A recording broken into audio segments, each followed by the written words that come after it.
Hello, beautiful people. How are all of you doing today? Chat, sorry, I'm a little bit late. Hi. Good morning. Prayer night has come. Come on, Columbina. It's time to celebrate the best moon prayer night ever. Happy moon prayer night. Dude, are we getting another fucking stupid I have ass? a message to deliver on Master Rhindaughter's behalf. Wait, that's kind of cringe, My actually. mother's dying wish was a book? It is where the seeds of the story lie. Child of M, prove yourself to me. Aunt Born Rhindaughter. from ink, he soars among the stars. Wow. Thunder! The abyss is burning! Shadow! Ooh. Leave it to me! Decay! That's a nice track. Life! Holy. So, this is the gate to the Holy. ancient kingdom of Conria. The limits what and the laws fuck? of this world are changing due to some unknown factor. It's back! Abyssal activity has been Oh, encroaching the closer OG and good closer to event is Mondstadt. back? It is the Animal Archon's duty to intervene in times of need. As such, I, Barbados, will bring forth a wind strong enough to disperse whatever storm lies ahead. Holy. I look forward to what questions you'll bring me upon our next meeting. We must hunt enemies to purify the forest. I bet this is where we find the turtles. If I fail in the task I've been given, will I create yet another tragedy? We have used every last resource at our disposal. All that remains is to wait, patiently and quietly. I can already feel the moon calling to me. I saw one of those phantoms at Star Sand Shoal. It The hell was is some that? sort of flying ship. Yo, When a new moon goddess shit. is born, we will surely know her name. Thank you, Lady Harbingers, for providing such valuable oh, by the way, information. that boss You looks need cringe to as defy hell. one of the fundamental rules of this world. I'm afraid her intended method of returning to the moon is unlikely Oh to my work god, is anymore. that Alice Columbina, reveal? Are you Holy. here? You might say that we stand at the crossroads of Is that fate. Nicole? Holy. What the? Hello, travelers! Welcome to the Genshin Impact version Luna 3 special program, Song of the Welkin Moon, Interlude, a You mean nocturne of the far 6.2. north. Madge. I'm Erica Harlicker-Stone, the voice of Easteroth, the ruler of time, and Venti, our good old Animal Archon. And I have some awesome co-hosts with me today. Hey guys, I'm Sonia Kruger, the voice of Yehoda from the Curatorium of Secrets, and shout out to all my Yehoda's witnesses. Hey everyone, I'm Laurie Kinniston, the voice of Durin. I am very happy to be here today. I'm very excited for you guys to see what's coming up. Oh, you dearies. I'm Rachel Kimsey, the voice of Alice, coming to you not from a lamp, but from a chair, with the hat and bringing some magic. Welcome! Oh my gosh, I'm Hi. so excited we're all here. Now, in version Luna 2, the Traveler and their Nodcry companions joined forces to take down the Rayhir of Solnari. So it seems like all is well in Nodcry, at least for now. Plus, the Traveler and the Damselette managed to protect the Moon Marrow, so that is another major crisis averted. Now that things have settled, I wonder if the Damselette can finally fulfill her wish and return to the moon. Yeah, I mean, the moon is her home after all. Oh, I bet she really misses it, being gone for so long. Well, in the upcoming version, she'll have that chance. Her return is set for when Kuvaki is at its peak on Moon Prayer Night, which also means travelers will get to go to their first festival in Nodcry. Awesome, right? Wow! Nasha Town looks all decked out with all the different stalls and decorations. Feels so festive. Oh, and it looks like a lot of familiar faces will be there to celebrate. That's right! Our companions have banded together once again to make the Damselette's last night in Nodcry one she'll never forget. And of course, travelers are in for a treat too. There are tons of festivities to check out. There's even a special souvenir stamp book to make the occasion extra memorable. Wait, I think I just saw Dodeko and Simulanka's origami decorations. Plus, there's this crystal ball. Is the Hexen Circle joining in on the celebration too? Of course. With Tevat's primordial powers, the 3 moons, reappearing in Nodcry, the mages were bound to take notice. It seems I've managed to leave quite an indelible impression, even though you've never seen my face. Ah, nothing could make a great mage more pleased with herself. Oh, Alice, it's really her. I can't believe it. It's me! Oh, wow. This must be I don't one like her special fit. festival then. But I wonder, for an important mage like Alice to make an appearance, I don't like her she fit at must all. be here for more than the festivities, right? True. Alice is bringing 2 important pieces of intel with her. The Oh. first is related to one of her responsibilities in the Hexen Circle, maintaining I don't like the her fit at stability of the all. world's border. And of course, as the devs mentioned before, Nodcry itself lies at the edge of Tevat. With the occurrence of a phenomenon known as the trilunar syzygy, the border has become less stable. So Alice has made her way to Nodcry. Okay, that explains it. Plus, with the border being disturbed and the rising Kuvaki due to Moon Prayer Night, strange happenings have been seen throughout Nodcry, and the situation is I don't getting know. worse. I don't like her eyes That's either. right. Things like There's nothing wrong with her eyes, appearing man. and disappearing without a trace. Oh, and a spacecraft was even spotted near the coast. What? Wait, is that the wreckage from the Traveler's spaceship? Dun, dun, dun. I've explored around here before, Yeah, she but looks I've so never uncanny. seen it. That is why the border is so important. It blocks out a large amount of abyssal power from entering Tevat. But if something goes wrong and it becomes less stable, well... The Abyss can start playing its tricks again. Getting the vibes. Exactly. Okay, Which is buddy. why the Traveler, Durin, and Wanderer have joined forces to get to the What is bottom Wanderer of these doing here? strange events. Yep. They might Like, even bro, think he's discover on the a few team or what? secrets about these phantoms along the way. Oh, wait. What about Alice's second piece of intel? Ah, well, that has to do with the arrival of an unexpected friend. Another mage of the Hexen Circle has made her way to Nodcry. Nicole, codename N. Anne. Oh, I remember her. She's the one who told the Traveler about the prophecy during the Fontaine Archon quest. Oh, she definitely has that classic Hexen Circle mystique to her. But she's a bit more forthcoming with information, at least. Huh. And it looks like she communicates without speaking. Well, I mean, it's... Okay, it seems we've drifted into irrelevant narrative waters. Oh, yeah. Her words just kind of pop into your head somehow. That's right. And Scary. much like the other mages, Nicole has her fair share of secrets, so there's a lot for travelers to uncover. I can't believe we're getting excited. 2 mages in Nodcry at the same time. I like her feel design like a that lot means better than something like Alice's major is on the design. horizon in the new version. Well, that's all we can reveal for now. Be sure to check out the upcoming Archon quest to learn more. Oh, and don't forget, you can earn 500 Primo Gems by completing the Archon quest by a certain date. 500 All right. I think it's about time for our Everyone first does, break. yeah. Take a look at the Yeah, I first know. redemption code, travelers. Enjoy! Bye-bye. See ya. Woo.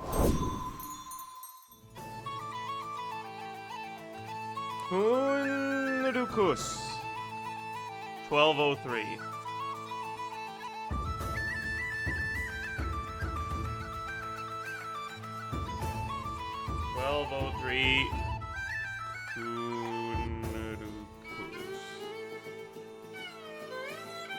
Wow.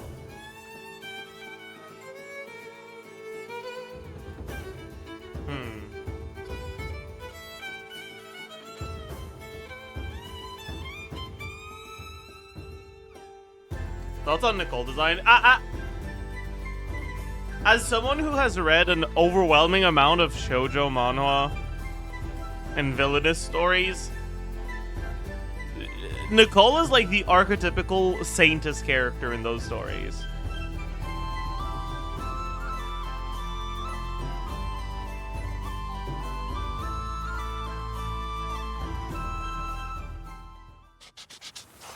Welcome is back, okay, travelers. you know? Woohoo! Hi! whatever. Look where we are!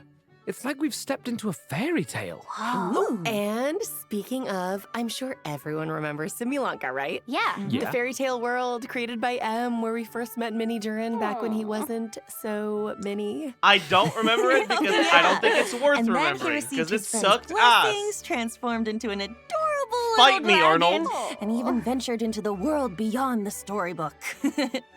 I remember his fate in Simulanka was tied to the evil Durin on Dragonspine, which we knew would be Evil revived one dragon. day and pose a huge threat to Tevat.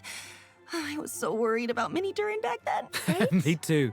But luckily, in the version 5.6 Mondstadt interlude, Albedo pulled off a huge feat of alchemy for Durin. And that's how the Durin who fought alongside us in Nodcry came to be. Wow. You know, looking back on it, Durin and the Traveler have already been through so much together. Yeah. Yeah, he was pretty shy at first, but after stepping into Tevat and even joining the fight against the Ray Hair of Solnari, he's grown into quite the reliable companion. Oh, I just realized, since we were so busy fighting Rare, we didn't get to hear what Durin's been up to since taking human form. I want to know everything. Yes. Really? Of course! I still remember Durin tapping into the abyssal power within him during the battle. Oh, he was instrumental in defeating the Ray Hair of Solnari. Mastering that kind of dangerous power Was must have he? been quite the challenge. I don't remember much about it, Definitely. honestly. It was comes like, from the flesh and blood of a dragon, after Yeah. all. His dangerous aura still scares off small animals, even when he's trying to just be friends. And of course, the last thing he wants is to harm those around him. His goal is to use his power to help others as much as possible while assimilating into his new home. Yeah, deep down, Durin is still the kind little dragon we met in Simulanka. He is. And since his soul originated from Mini Durin, in addition to the power of the Abyss, he also possesses a power that comes from fairy tales. What? Whoa, wait. Oh So my he can wield God. 2 different powers? That's right. And because of that, he Does also he have has two elements? distinct combat styles. Wow, I'm Shucks. jealous. Yo, He nice. doesn't have two So, elements. After Wow. casting his elemental skill, Durin can freely choose which power to use. So, if you tap his normal insane. attack after unleashing his skill, Durin will enter the Denial of Darkness state and channel his aggressive side. Whoa. Using this elemental burst in this state will increase his own vaporize and melt reaction damage while periodically dealing pyro damage to a nearby enemy. Oh, cool. Now, if you tap his elemental skill again after casting it, Durin will instead enter the Confirmation of Purity Holy state, fuck. focusing more on supporting his companions. Oh. Using Venti his elemental targeting like burst that in is this crazy. state will periodically deal damage to nearby enemies while decreasing their pyro resistance. Oh. He can also reduce certain elemental resistances by triggering corresponding reactions. Dang. Yeah, cool. it's a lot. And it Ew, this is looks like kinda his lying. elemental burst animation changes depending on what state he's in. In the light state, it's like a painting, and the stars look like the ones in Simulanka. So But in the pretty. dark state, it looks like the dragon's power takes over and he's gearing up to annihilate his enemies. Dun, dun, dun. Yeah. You know, the way he changes states reminds me of how Because Nunu he doesn't changes necessarily dance shred pyro steps. res. Sometimes It he all doesn't. really depends on what you do after using his elemental skill. Oh, yeah. Which means his kit can be adapted for multiple kinds of scenarios. That's insane. On one hand, he can fight against groups of enemies while shredding elemental resistance for his party members. It's also a lie that's But the on the same other, animation. he Yeah, it can really target a is. single enemy and enhance his own damage output. Whoa, super Yeah. flexible. I love that. I'm still curious about what his life as a human has been like, though. Me too. Based on what Albedo says, it seems like he's been trying to get to know his new home as much as possible. Yeah, and in the upcoming version, travelers will get to help Durin do just that, along with the Wanderer and all of his other friends in Mondstadt. So Aw. there will be tons of opportunities to get to know him better. Don't worry. Oh, Yay, that's awesome. Mondstadt! I'm so excited. And just for a little added intrigue, I have another piece of exclusive intel, which is that Alice ends up telling Durin about M's dying wish. Whoa, his mom's dying wish? That's right. In the ensuing story, both Alice and Mona's master B will be making an appearance, so Durin's in for quite the experience. Oh my gosh. If you want the whole story, be sure to check out the quest Draco Is that Rubedo chapter, Gargalon? Act 1, The Magic Known as Storytelling. Oh, this quest Is is a Gargalon? bit different from traditional story quests, with tons of unique gameplay elements and spaces yeah, you can okay. visit So it is multiple times. Gargalon. There's Okay. even a few hidden Easter eggs, so keep an eye out. Oh, and complete it within the I remember time her limit name just to earn because it's Primogems Gargalon. and enhancement materials for Durin. That's not all, though. There's another special reward in store for completing this quest. Whoa. Oh. Durin looks different. Almost like he's glistening somehow. Oh, he's That's so pretty different. cool, right? That's crazy. There's also a new boss travelers can challenge in Nodcry. The super heavy land cruiser. Apparently, this boss Mechanized sucks Fortress. ass, by the way. Yeah, you defeat it to earn level up materials for Durin. Oh, this must be a Fatui creation. And it looks like it's got some serious firepower. Ouch. Yeah, so be careful, travelers. Isn't All that right, Bobik? Wait, that's what? about all we have for Durin. What the fuck but is a Bobik? before we wrap this part up, let's take a quick look at his combat skills one more time. Enjoy. Each day is From a a new world page in quest? my Huh? story. I I want to savor every scene, every footnote before I turn to the next one. Get back! Leave it to me! A turning point in fate! He sounds constipated. I don't like this one.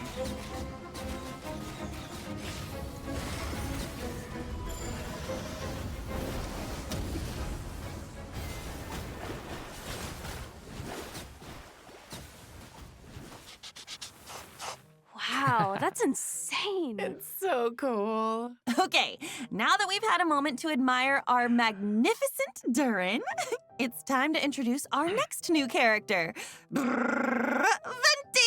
Yay! Erica? This is version Luna 3. Wasn't Venti released like a lifetime ago? Yeah. It's been 1,000 years, but just wait until you see his brand new combat skills. Okay, so tap his elemental skill to summon a storm zone and hold it to summon a larger storm zone that allows Venti to soar high up in the air that's so using new the power of the and wind. cool. With his elemental burst, Venti creates a storm eye in front of him that pulls in enemies and deals continuous damage. Nice. Right. But none of this is, well, new information. I know, okay, gosh, I was just giving a recap. Okay, this is the new part.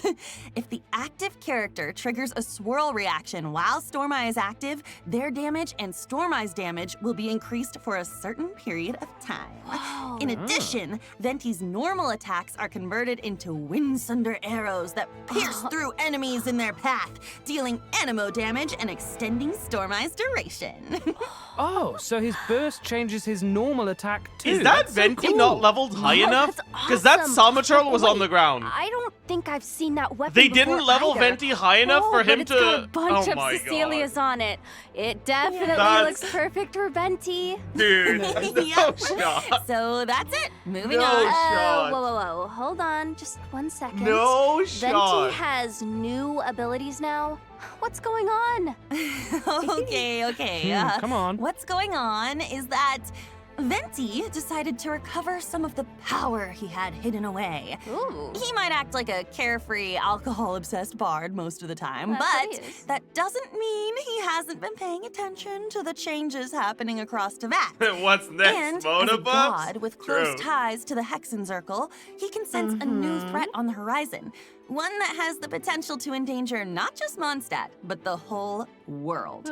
Wow. And so, in order to face Yeah, this he impending sends crisis, the Molani buffs. he felt it was And he's time scared. to reclaim So am his I, hidden man. power. That's right. And to do that, Venti and the Traveler will need to venture to a place that might look familiar. The small island in Mondstadt that was once blessed by time. You know, Trot? I've been there. This is that the such Crab a Island? That's the throwback. Crab Island. I mean, I still remember You know, that line. I just realized Seeds you of can definitely stories use brought Venti by the instead of wind Molani and instead of cultivated by Sucrose and the Molani time. team, right? It's the same setups exactly. That was foreshadowing all along? Huh, It's like everything's coming in full So if circle. you need grouping in AoE for Milani, you can definitely just do But that. with a few added twists, of course. I'm listening. Mondstadt and the Hexen Circle share a deep connection. That's the mages crazy. even signed an agreement with Grandmaster Varka to protect Mondstadt in its time of need. Will Milani hit Inventi Burst easily? In She can just fact, jump. The mages had a hand in the events we just mentioned between the Traveler and Venti. It all started with Alice and something called the Little Witch's Dictionary, filled with a series of tasks the She Travelers can asked to play, pass yeah. along to certain companions.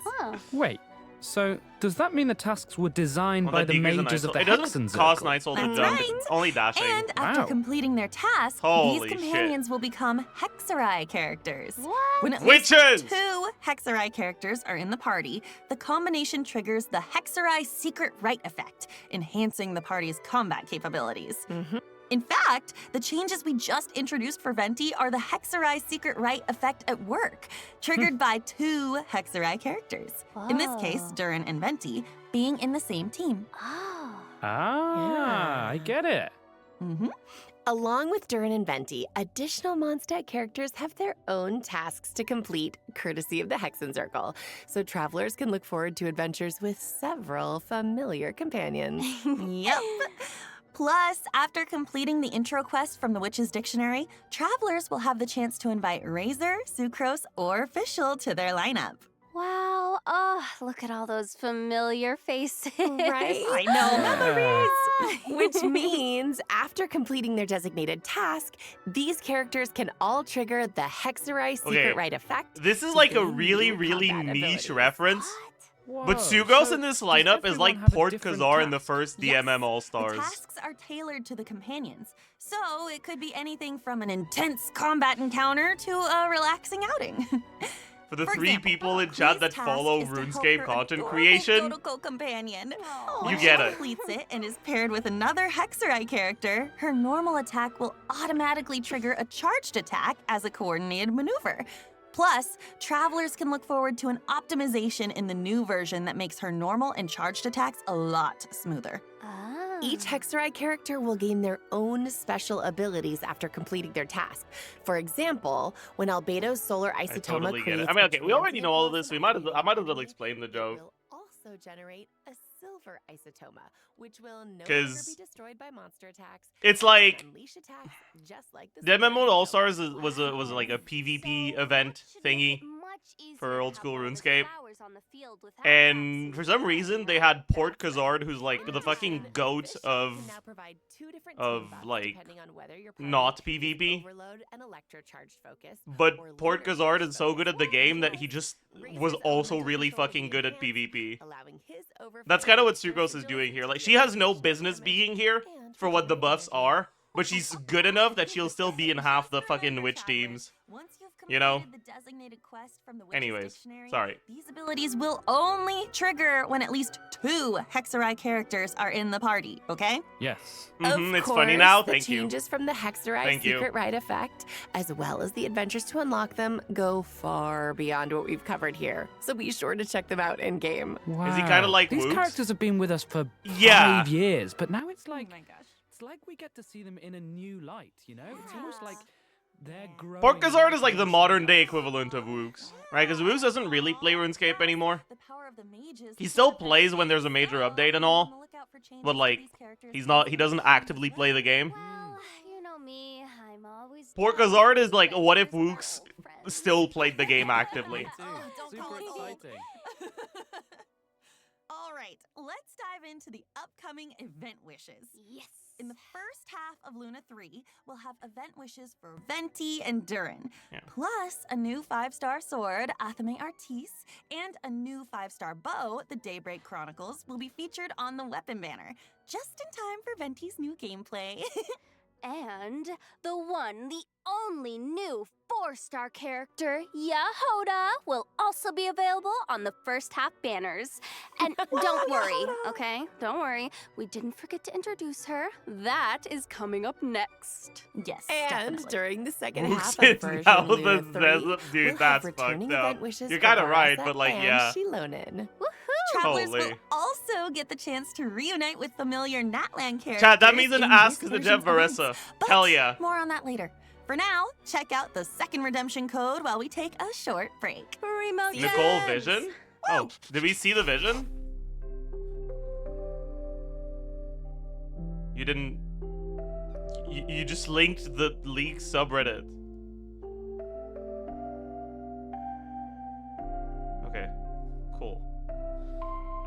So it's Dragon These Nuts. 1203 Durin. Account, redeem. Dragon 1203 Durin.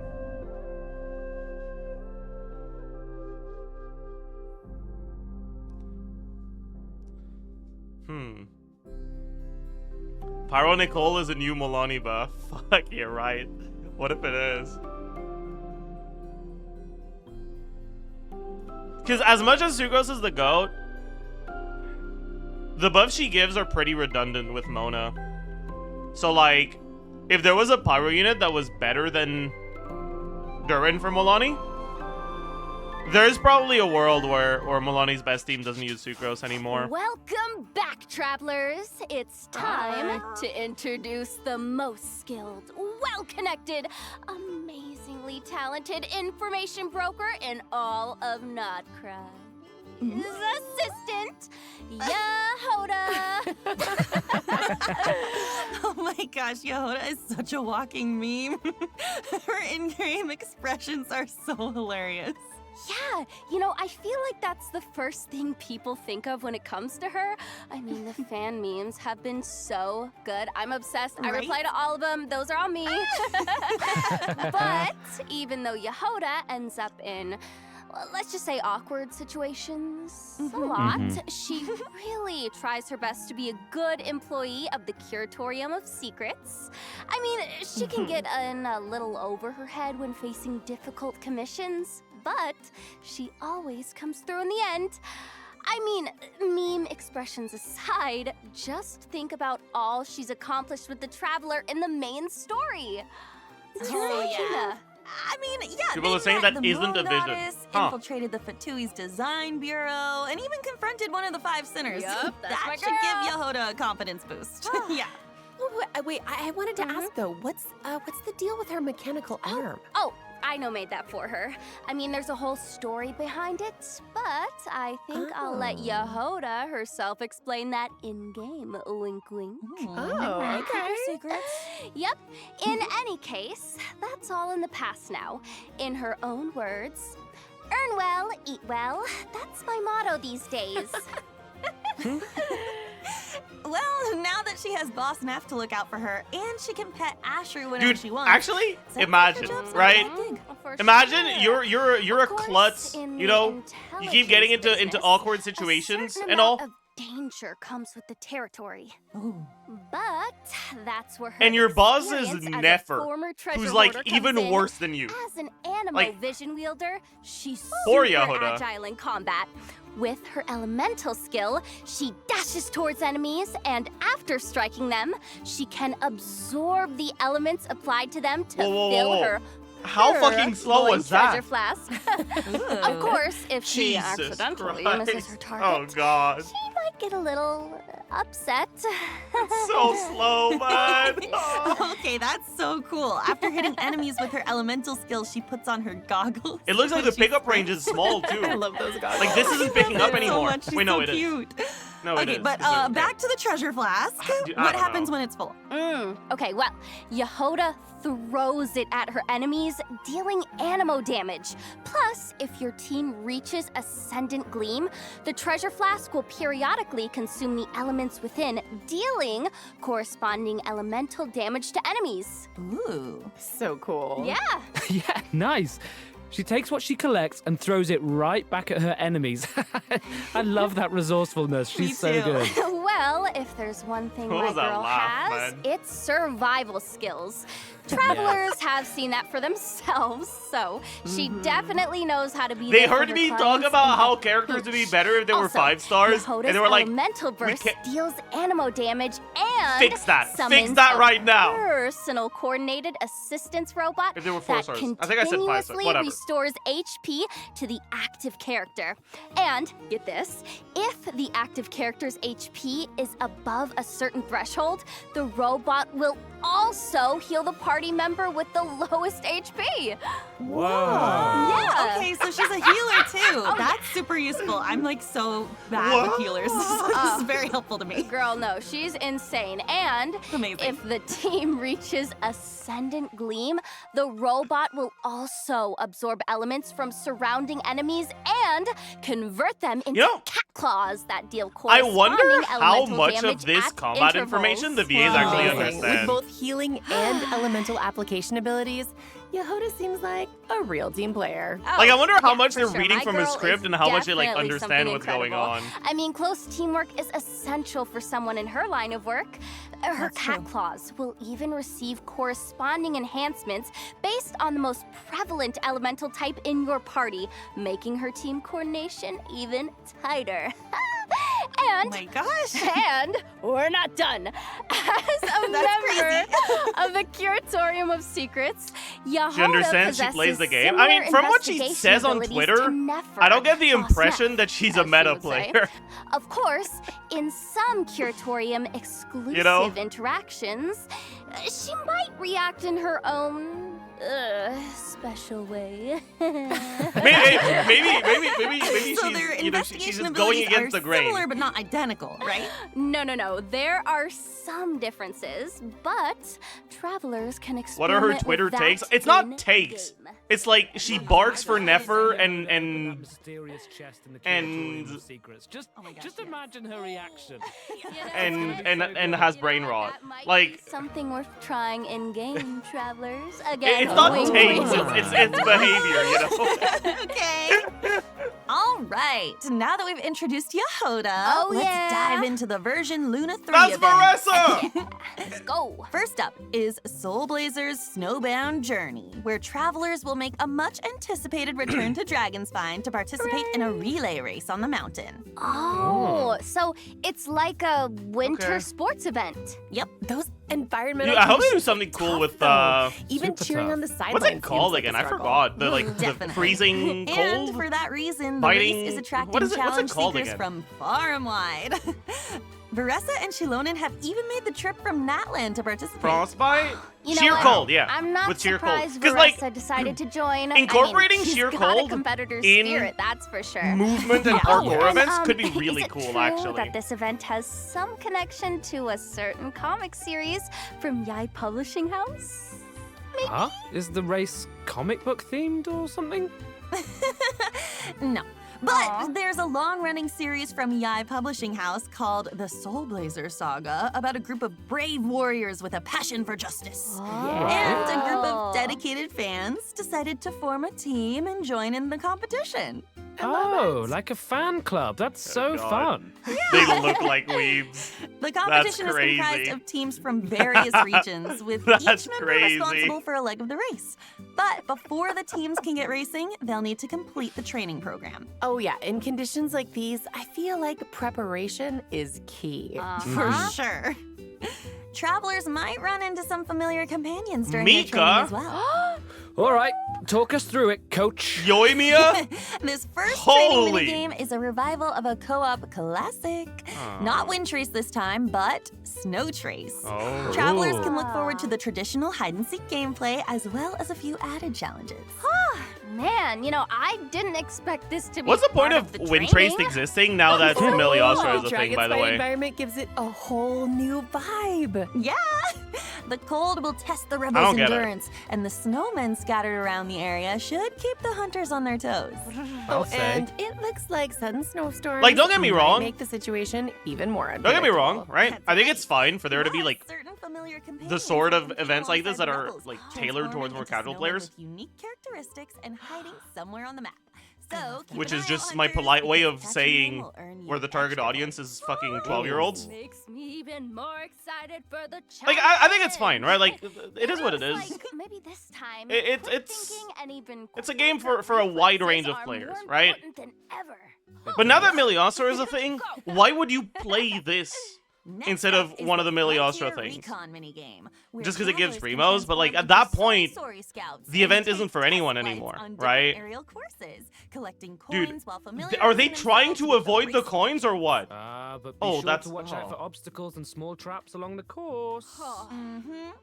And if you feel the Hide need and to work seek out equal some 12-year-olds. I mean, pre-competition nerves, it's not that launch hide the and seek is for snowballs with 12-year-olds. the It's that jade minigame. The different snowmen. you wanting to play hide and seek, but only if it's in Genshin, is 12-year-old behavior. Yeah. Isn't complete without a little intense Like if physical you want to play a activity. hide and seek game, just In fucking a boot up a trial hide of and seek valor, game. Travelers will need to configure different You know? battle souls to help their team defeat enemies and clear the stage objective. Nice.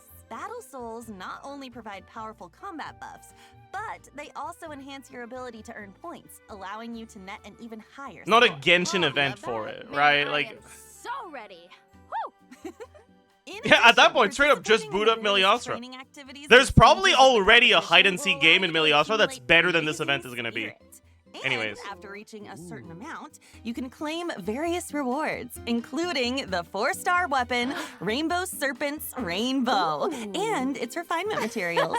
So that's how you can boot up a better rhythm game than the ones you do in Genshin. Yeah, and if the rhythm game wasn't permanent, I think it would suck ass too. Sounds super fun. And plus, with the comic book element, I feel like travelers will really get to channel their inner hero. Yes.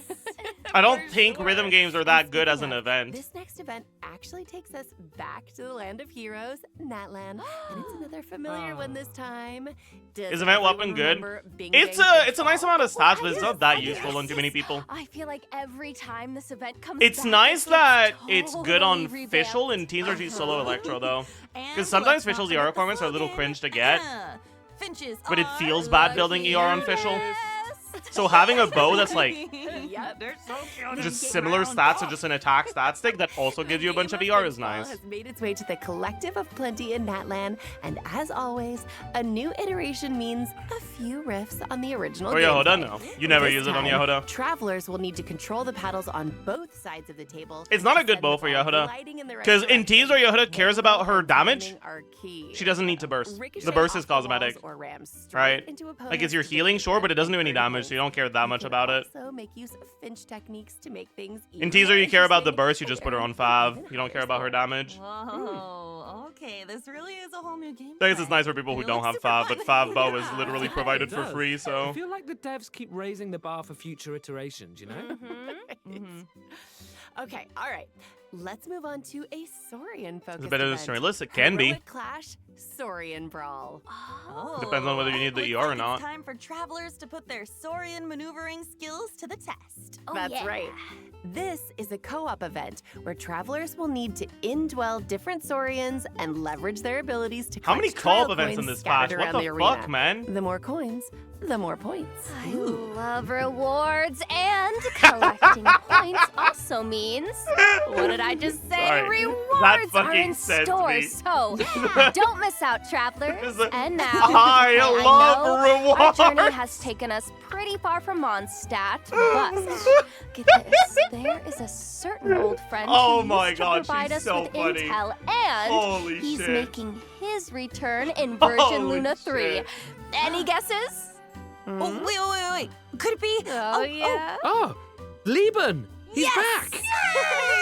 Oh, sweet Primo Gems, here I Lieben. come. Oh, I love the sound of that. Primo Gems, like music to my ears. And that's right, Lieben is Lieben? back. Holy. And this time, he's More bringing lore. us information on a new region of Mondstadt. This time? He's never done that Gosh, before. A new region Oh of my god! Mondstadt? Oh, Lieben dropping babe, lore about the you've next gone too region? long. What an unforeseen Travelers can also situation. head to Silver Moon Hall for more interactions with the Damselette and the Kuhenki. Yep. For example, travelers can play a picture guessing game with the Kuhenki and even show off their mixology skills for Columbina. So cute. Aw, Aw, cute. It feels like we're growing closer and closer to them throughout these interactions. Yeah. Yeah. In addition, travelers can look forward to some significant updates to repertoire of myriad melodies. Let's go! First, a custom performance mode is being added.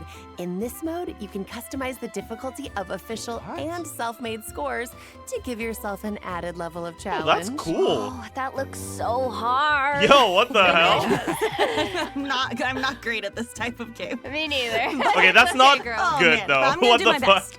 Plus, Repertoire of Myriad Melodies co-op mode is launching in the new version, so travelers Holy can shit. team up with each other for a simultaneous performance and compete for rankings based on their scores. You can finally jam out with your friends. So be sure to check it out. Oh, definitely. And in We actually have PvP now. Envisage Holy. Echo's challenges for Klee and Albedo are being added in the Why new don't these version. work in combat, man? It's so sad. Klee's Echo looks like a four-leaf clover. And Albedo's looks like a solar isotoma. Super cool. There will also be some new additions to Genius Invocation TCG, including 2 character cards, a monster card, and multiple action cards. Oh, wow. Yep. Travelers will have the chance to add Escoffier, Gomming, and the Black Serpent Knight Rockbreaker's Axe to their decks. Gomming just did a Luna 3 physical also has attack. other Something's optimizations wrong in there. store, including improvements to the character lists, filtering, That's and not how sorting you're supposed to functions. play Relevant Gomming. information will be displayed more clearly, so it should be easier to track down the characters you're searching for. Oh, I love that. That's Super cool. helpful. In addition, the That's devs have actually helpful. increased the amount of reputation experience for Natlan and other nations. Oh, which that's should so make nice. it quicker to obtain those That's rewards so for nice. travelers who haven't gotten around to it. Oh, wow. Plus, there's a small change when it comes to claiming rewards from daily commissions. After consuming encounter points, travelers can now directly claim the commission rewards from Catherine, including the 60 Primo Gems. I love Primo Gems. Nice. I know. All Okay. right, it's time for That's our fine, I last guess. break. We'll be back with a Can few you make the updates encounter for points not Miliastra reset on each major Wonderland, version as instead, well as some please? out-of-game news. See you on the other side. Bye. See ya. See ya. Go crafts people. Oh, right. There's gonna be Miliastra updates. Go crafts people. This isn't the patch where they're letting us import Genshin characters, right?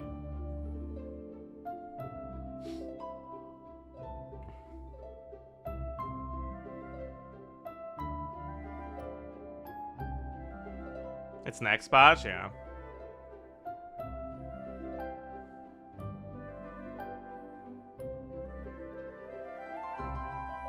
You know, I should go get the codes on the other account as well.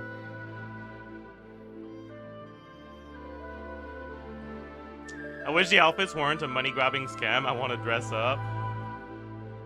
I mean, brother, you're playing a gacha game. What did you expect?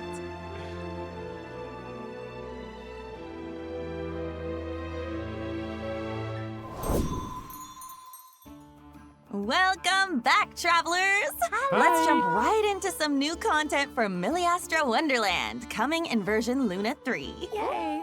A new component sharing platform can now be accessed through Editing Tool, which means you can freely upload your in-game creations to the platform and download the creations of other players. Ah, okay, so it's basically a tool for sharing and obtaining resources. Huh, nice. Now you can add each other's creations to your own wonderlands. Ooh. That's right. Plus, if a bunch of craftspeople download and like your creation, it even has a chance to be discovered by more craftspeople, increasing its exposure even more. Oh, that is awesome. Now that Miliastra Wonderland has been live for almost an entire version, I hope craftspeople have had the opportunity to create a Wonderland of their own. No one or cares. I immerse care. themselves in what other people have created. Yeah. The reason I Okay. don't The boot up whole team Miliastra behind at Miliastra all Wonderland is working hard to is expand because the content bit by bit. I don't so that expect any craftspeople have quality even for the more first to like enjoy. 3 patches That's where it's right. out. Miliastra Wonderland is also adding new cosmetics. It's a in the UGC upcoming mode. version. Let's take a quick look. Good games take time to make. They're not gonna be ready on the first patch. I don't think it's a bad mode. I'm looking forward to actual good games. But I'm not gonna boot it up until like a while from now.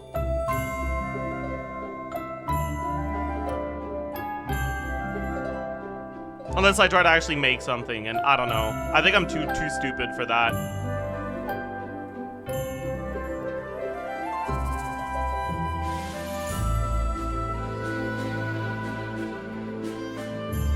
The outfit is cute. The outfits do look nice, but like, I don't know about that one actually. But like, the very idea of like gacha cosmetics that average out at costing hundreds of dollars is fucking crazy to me. Oh my gosh, it's so pretty. And the main hall looks so magical. And if it was the only It's monetization in the game, then total like, Winter okay, Wonderland. whatever. I'm obsessed. Yeah. But in a game that's already a gacha game, that's fucking a crazy to Miliastra me. Wonderland, Winter Wonderland. Wait, that kind of rhymes. I like it. Yeah. Not only that, though, during version Luna 3, there are also rich rewards waiting to be claimed in Miliastra Wonderland. In short, travelers can receive 10 pulls for the event Ode banner and 10 pulls for the standard Ode banner by playing Miliastra Wonderland, which can be used to obtain various cosmetics. Other rewards for playing in version Luna 3 include fun actions, cosmetics, and expressions. Wow. So You know, be sure I just had to an check it evil out if thought. you're interested, craftspeople. All right, that's it for the in-game content, but there's still a Doesn't piece the concept of out-of-game news. NFTs A new collab is coming our way. Woo! inherently function really well with gacha games? Paimon received a mysterious letter from an unknown source, and it left her trembling. Oh no! Apparently, she couldn't even finish her usual helping of sweet. What if that's the next step? Wait, Paimon of all people lost her appetite? Okay, what did the letter even say? I don't, oh my gosh.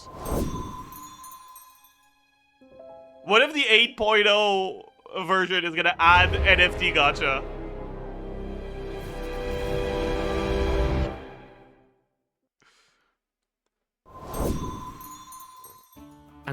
An unimaginable punishment. Wow, just hearing that sends chills down my spine. I didn't read that. I should have read it. My bad. But as long as the traveler's around, What's the there's unique no part here? challenge They you could can't make it like overcome. time limited, Plus, but I guess there's not much of an upside for them, right?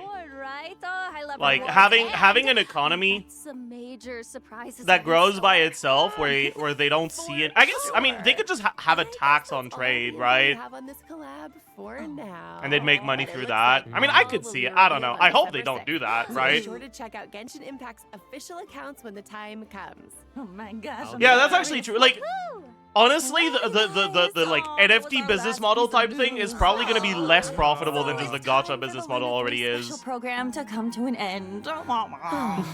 Any last-minute thoughts before we sign off? Oh Ooh. my gosh, I'm so excited for Yehoda to finally come out. I love my girl so much. She's my baby. I'm so blessed to be able to be in this game and pour my love and soul into the character.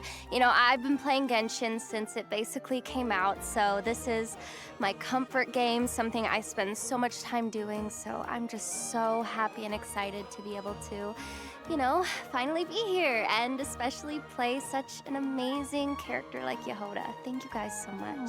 That's so nice. I love that. Yeah, I can't wait for everybody to meet and hang out with Durin. Guards. He has been so much fun to play and for me to get to know. We've had a great time recording for you guys, so I think you're going to really Since it love him. basically came out And to like I think I'm really 2.3. proud of the I mean, story quest with the mom's dying wish. 2.3 I is think it's basically really when touching, Genshin came out, and you I know? think you guys are going to love We're it. in So 6 have point fun, something and now. I'll see you soon. And I mean, I guess 2.3 that's the is like a theme, year and a right? half I'm into so Genshin. excited after all this time. For It's just been out Alice for to like have a 5 face years, and get man. to interact with you one-on-one instead of, you know, just through a gramophone or a light post. And it's thrilling to be able to be a part of it. As for gameplay, I am really excited about Miliastra Wonderland. I'm a maker. I love making things. I love seeing what people make. I feel like it creates such a cool community to be able to share that between us. So I'm really excited to see what people do. Aww. Me too. Oh my gosh, I'm That's so lovely. excited for all three of of you with your characters. Yay! And then, you know, selfishly, I'm excited. Hoyo that is just Venti paying is themselves by getting reclaiming VAs some who of play his and spend on the power, game. you know, True. as he should. I'm very excited. I to don't think see, they spend as what much as happens they with get that, paid. how I people hope they enjoy don't his new spend kit. as much as they get paid. And I'm also really My excited God. about Snow Trace, because Wind Trace is But- my favorite. VAs don't get paid a I lot, so always maybe they come do. back immediately and play just constant Wind Trace every single year. So I'm laughing, but it's not funny. I'm bad at it, but I love it, so I'm excited. Same girl. All right, as always, thank you so much for tuning in, travelers, and we hope you have a blast with all the amazing content version Luna 3 has to offer. So much. And with that, all that's left to say is see you in game. See you in game. Bye-bye. Have fun. Bye. Bye-bye. See you.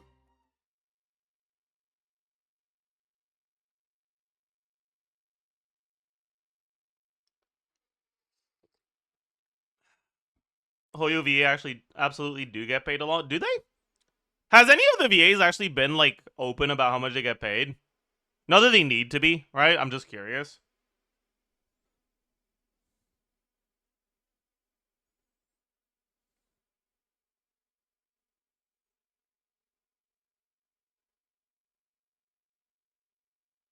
They said it's more than union rates. Yeah, but the wages in the industry as a whole are really not good. So more than union rates doesn't mean much.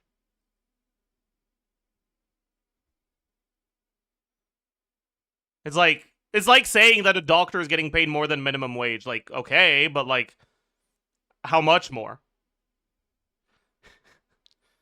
You know? Like, I mean, I fucking hope so, but like, how much more?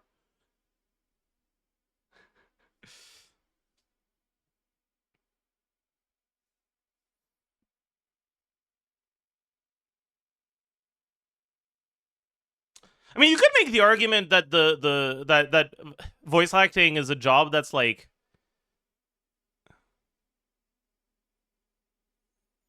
I mean, okay. I want to preface this by saying this is not what I think. I'm playing devil's advocate here, okay?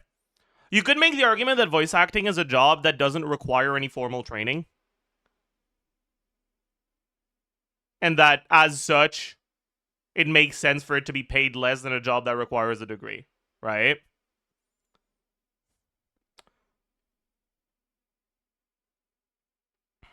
It does, though? No, it doesn't. You don't need any sort of certification. Literally any job, formal training is going to help.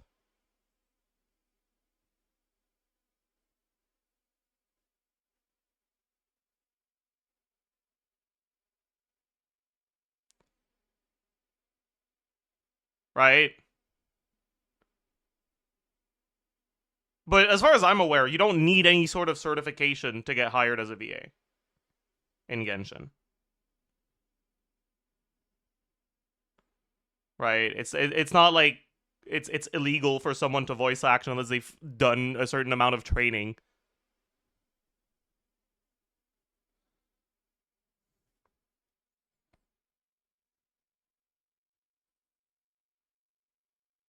And there's a lot of jobs where it is, right? And again, right, I want to make it very clear. A job not having a like strict requirement of formal training does not mean that it's unskilled labor or anything like that, right? I'm presenting the argument that I disagree with, that would be like for voice acting being a job that is paid in the grand scheme of things less than jobs that require formal training.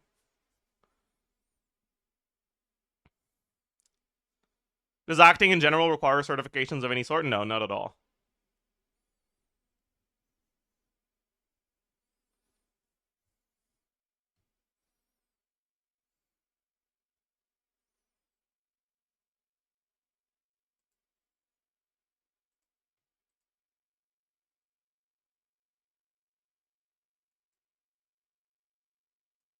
Nepo babies can be considered unskilled. Okay, I did not say unskilled with the definition of someone who is not good at their job. Unskilled labor is a term that actually means something, right? Anyways, let me put the codes in for this account too.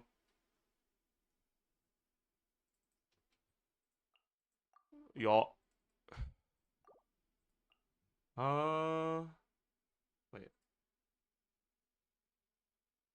Oh, I just realized I have this fucking muted on my end. There it is.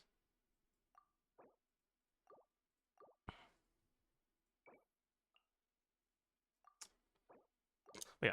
So, like, I would understand how someone would think, why are you arguing against yourself? I'm just presenting my thoughts on it with enough context to explain them thoroughly, right? Anyways, let me finish my thought, right? I can understand why someone would think that voice acting, and just acting in general, is a job that should be paid a low amount. Alright, especially because inherently, a lot of the work that goes into voice acting is not actively showing up to work, right? When you're an actor in general, you do not have a steady income. You don't have a steady job where like unless you're like a major actor for an ongoing thing that you know is going to stay forever, right?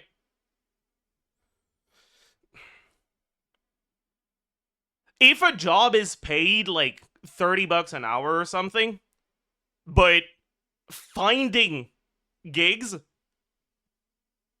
requires more active work than the actual amount of time required at the job, then that's not $30 an hour. That's like $12 an hour.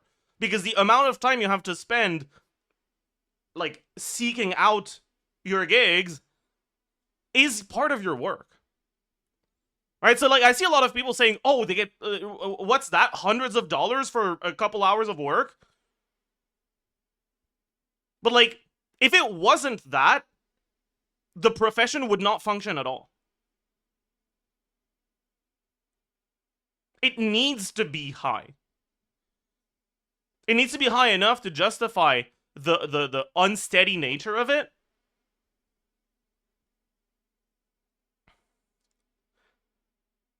And the, like, unpaid work that goes into, like, in between your recording sessions. Right? And that's without getting into any sort of, like, education or training that you can do that isn't formally required, but it is going to be helpful. Right?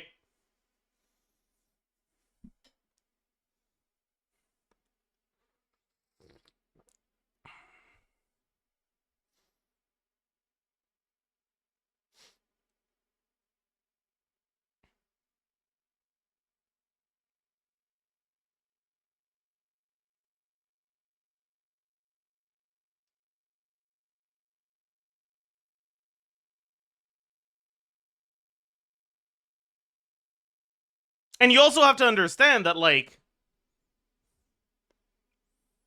so far I've talked about the work that goes in between the jobs. The, like, time you're actually paid for. But there's also time that you have to spend for the job that isn't paid for. Right? For every hour of recording, hopefully, they're probably doing way more than an hour of practice, of, like, getting into the character, understanding the role. Like, it's... Especially because voice acting is a lot more disjointed than, like, live-action acting. Where very often the recording doesn't happen with all the actors together at once. So directorial oversight is going to be a lot less involved. Right? So more of the work has to be done by the actors themselves. A certain part of the feedback that you would get from a director on a movie set, for example, kind of has to be done by yourself as a voice actor.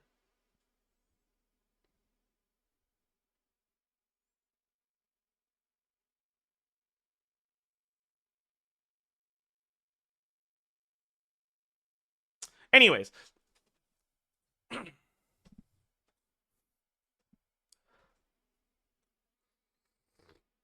Why do we start talking about this again? I forgot.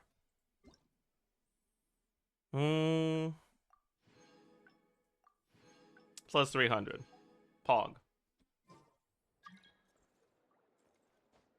Oh yeah, for VA spending in Genshin. Yeah.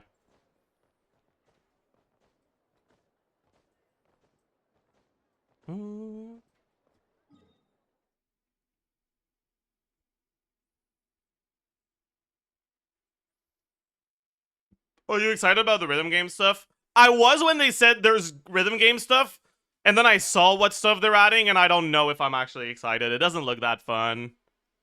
Co-op stuff is cool and all, but like, it's not like anyone else of my friends actually cares about the rhythm game. Maybe I could play with Bran.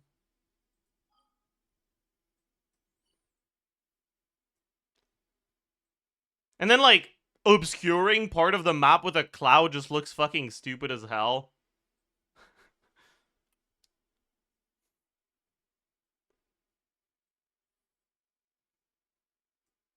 Having an actual, well, you're right actually, that it's like, if you call it mist instead of fog and you 1v1, it's a duel in the mist of duel in the mist. It's a duel in the mist duel in the mist. You know?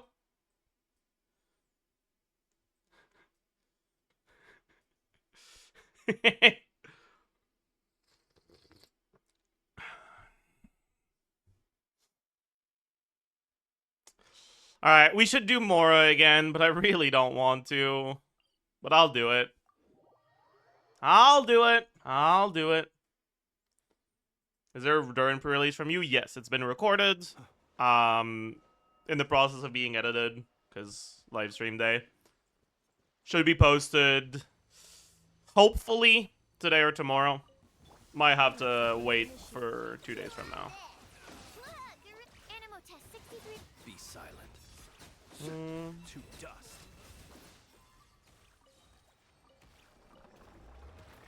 Chad, is he going for Durin? Yes, I am.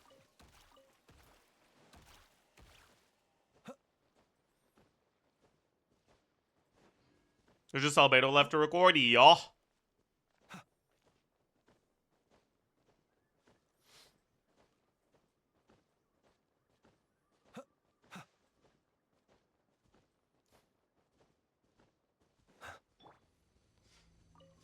Thanks for reminding me.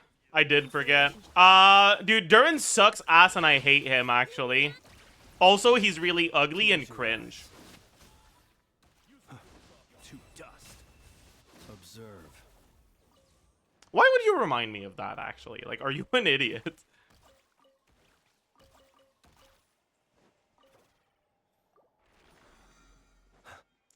Is 96 ping a huge disadvantage? Not really. Depends on what you play. There's some things that do care a little bit about ping. Generally, the more swap you need to do, the more annoying high ping gets. So teams that involve a lot of swapping, like, I don't know, maybe that teams, for example, can be really annoying on high ping. 90 something is generally not that big of a deal, though. Potentially, if your ping is really high, you can also experience some difficulties with characters that have like tight timers on their buffs or debuffs, right? So like getting 3 chomps on Molani before VV runs out, if you have high ping, is going to be more difficult.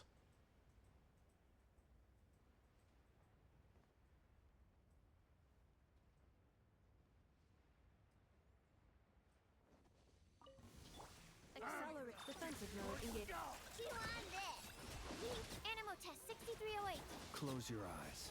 Night falls. Observe. Night balls. Close your eyes. Night falls. Night balls. Which faction should get buffed next according to you? Should A give Raiden the Shogun training? I don't know. I'm actually really curious what a Raiden buff would look like. Do you guys think they'd buff her as a support or as a carry? Part of me hopes they wouldn't buff her as a carry and just buff her as a support. And like, if they buff her as an on-fielder, I hope it's not for teams where she's doing the majority of the damage. Like, I would love for her ER to increase the rest of your team's burst damage or something. Right? Like, like a team white emblem or something. Like, that could be really cool.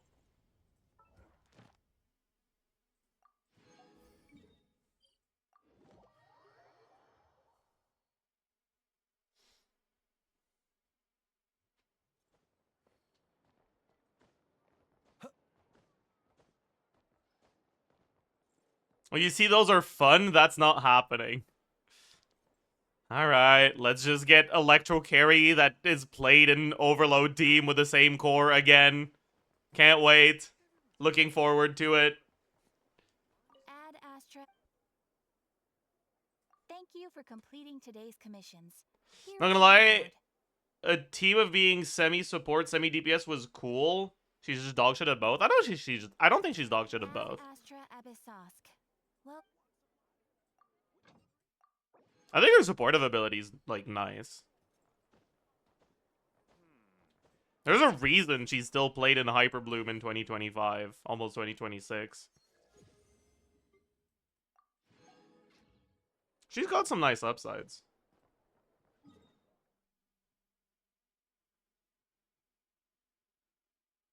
While the stream was happening, HSR got hit with a nuke. What? Wait, what?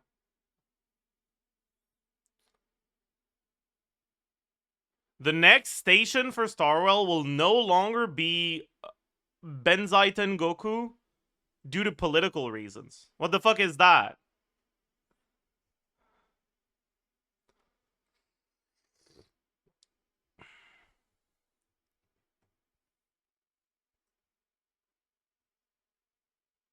China is feuding with Japan, are they? I don't know, I'm not following fucking Chinese politics right now. What's going on? Due to the possibility of Japanese remilitarization. Oh, that's crazy.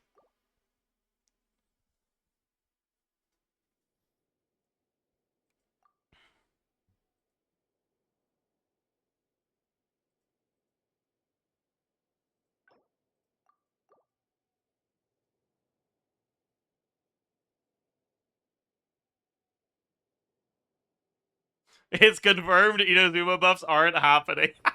The Inazuma buffs are they're gonna be an Inazuma rework, and Inazuma is instead gonna be called Terre-Neuve et Labrador. And it's gonna be a Quebec region now. And Raiden is gonna be changed to Joe Montferrand.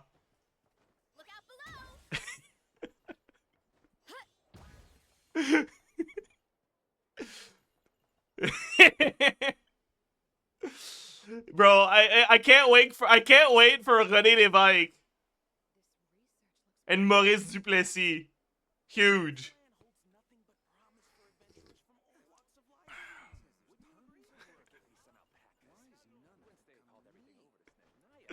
Holy. Okay,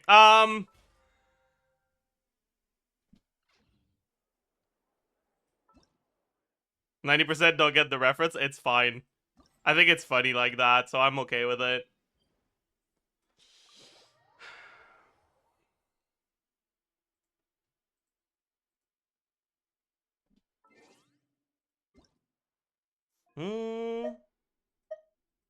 Alright, chat. Let's go fucking... Chat, should we throw a little bit to make the kids feel better about themselves? Thoughts?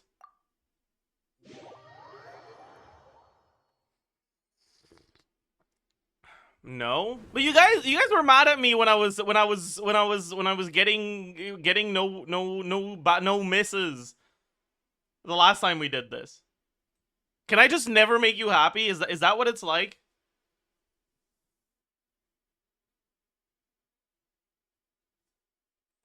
Only bullying, crush the children. Okay, now I actually want to throw because I feel like you guys are being really mean.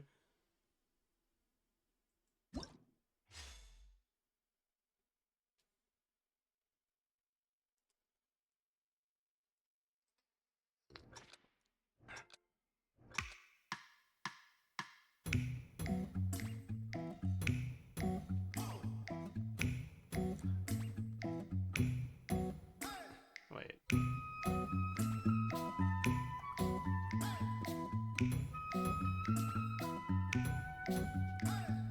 Okay. I managed to get there in time. Did I fuck something up? It wasn't even intentional. My bad.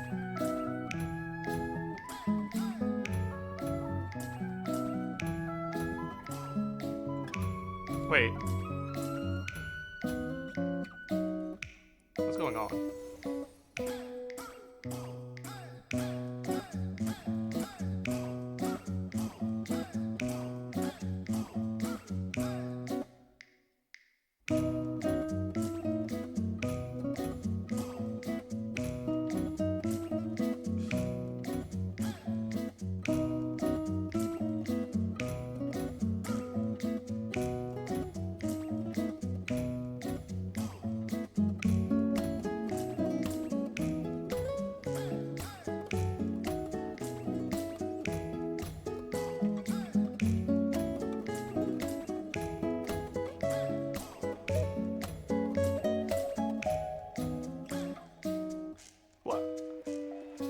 How was that a fail?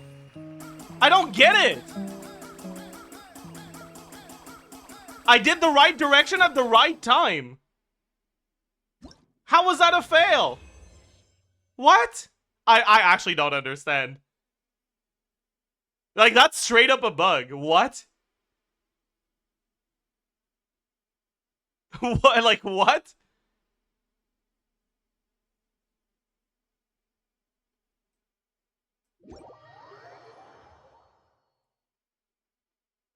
Like, my in-game character did the same movement as the one who got perfect. So I'm very confused.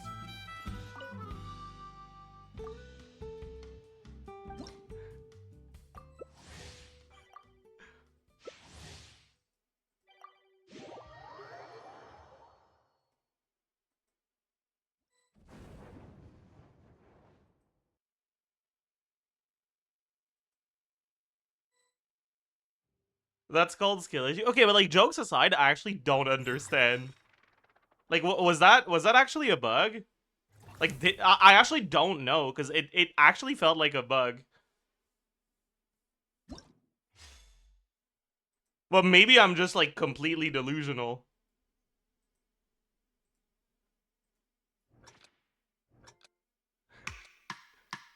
Oh, what?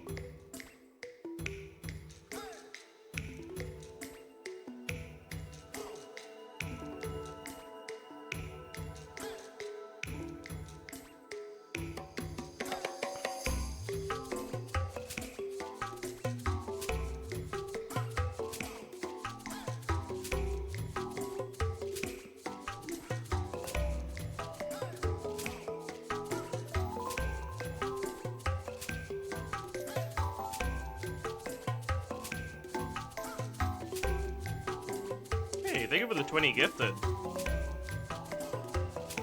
If I don't refresh my alerts page, it's just gonna go off 20 times. So, and I can't do that right now, so sorry.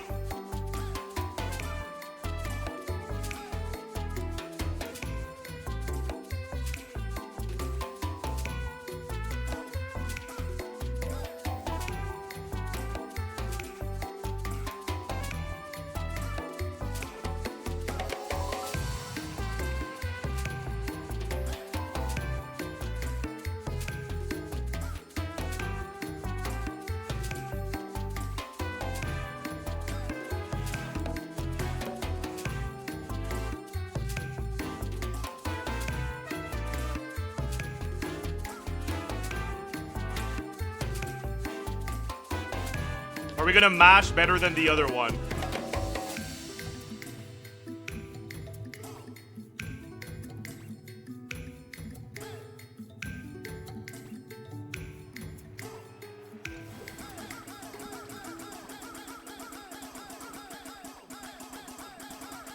We didn't. No, we lost. It doesn't register all your button presses, so I'm not sure how you're supposed to mash. Maybe you're supposed to just use 2 keys.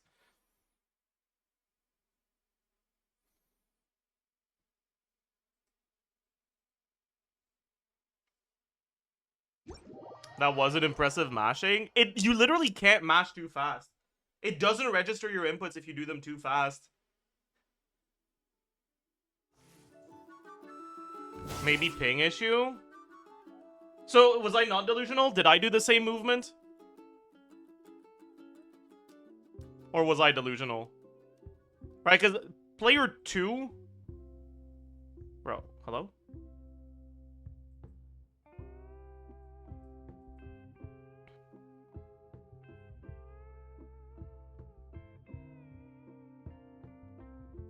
Like, how was that a fail?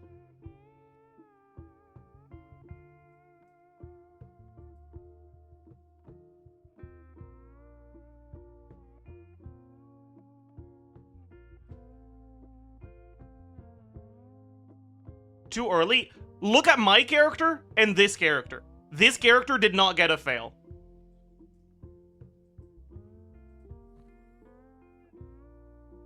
Ah. Okay, I guess it was a little too early. I don't know about that, man. I don't know about that, man. Whatever. It's probably because we don't get to calibrate. Right? No, calibrating is fine when the tempo's low, because they're more forgiving, but with high tempo, it's kind of cooked.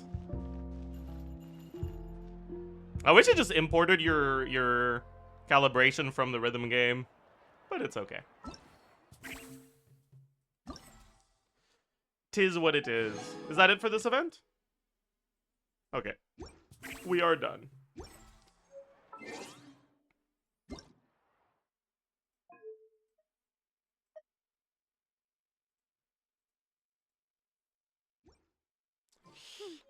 And that should give us enough encounter points, yeah.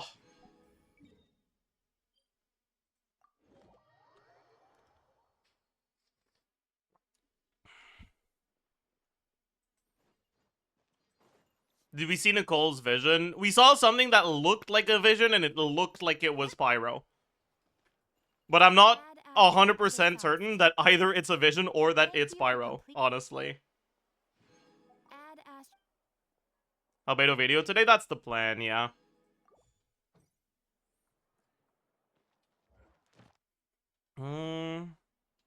Wait, what? Why are you telling me to view details? Oh, for this. I see. Is it gonna stay as a notification until I claim?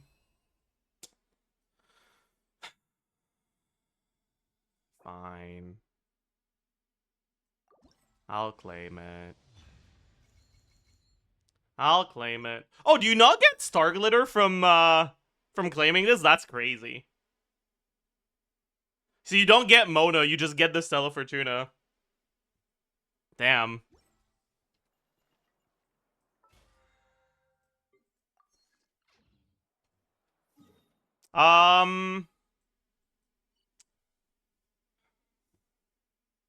Another look at her vision?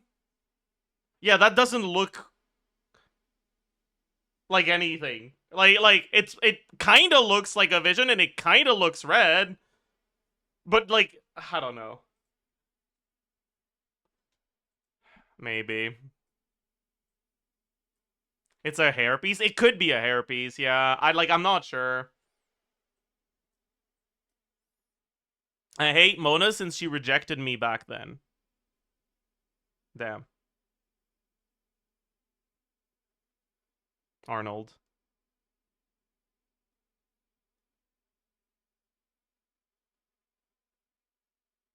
You're that kind of guy, huh? Did you feel entitled to her accepting? Are you upset? Are you gonna go cry to your mommy? Let's go get some more.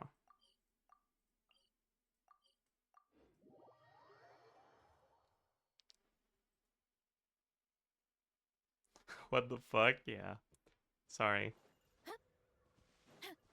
I'm not sure. Okay, so I watched a Frostprime video yesterday, and there was a bit of, like, people using TTS voice to say, like, are you gonna go, like, cry to your mommy? Are you gonna, like, it was really funny. I don't know if it was the video from yesterday or if it was an old video I got on my recommended, but it really made me laugh, and I kind of can't recover from it. Like, that's my personality now.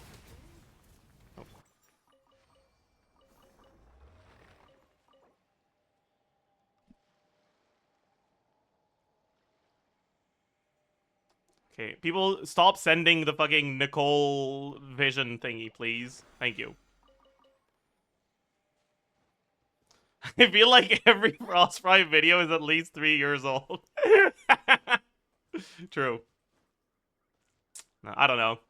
Because I stopped watching YouTube as a whole for basically the whole time that I got addicted to reading manhwa. So I have like over a year's worth of backlog of Frostprime videos that keep showing up in my recommended.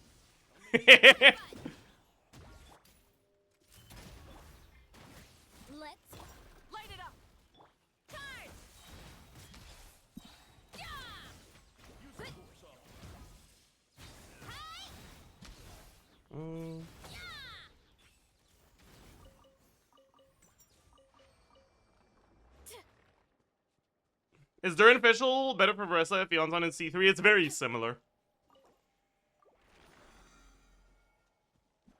But the rotations for Fischl to be good are a little bit more dank.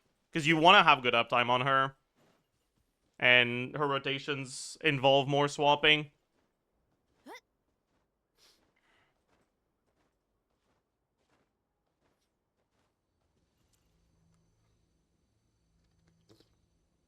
At C1, is it unambiguously Fischl? I mean, again, you still need to do more, like... You still need to do a little bit more swapping with slightly different rotations. Bro, why am I lagging so much? Oops.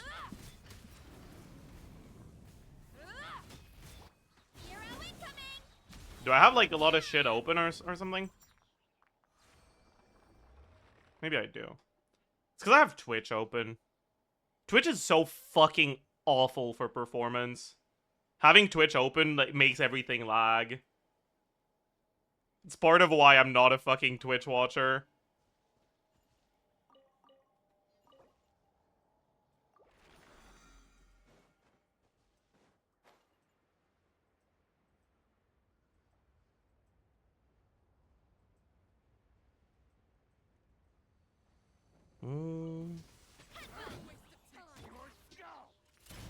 Controlled breathing. On light of the blazing sun.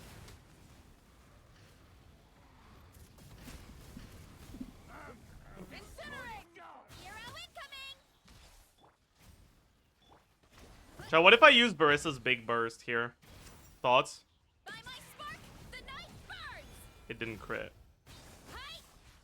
It's because I have all the good artifacts on Nevilet, that's why. It's not all the good artifacts. Oh! Right. That's why.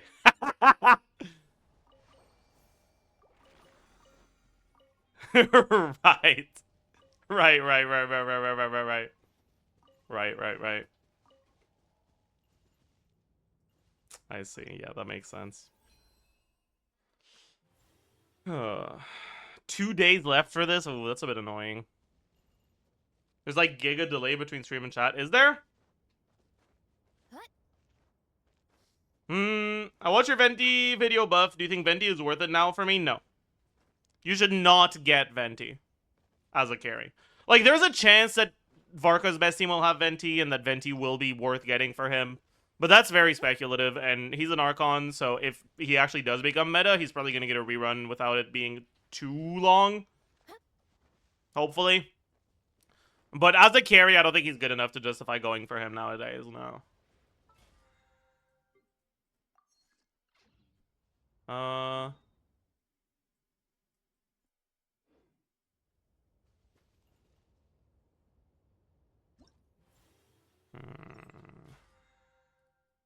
Am I even going to cap out the battle pass? Yeah, I will, probably.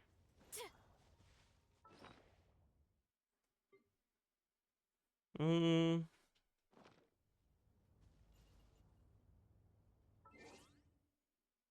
did I claim these? No.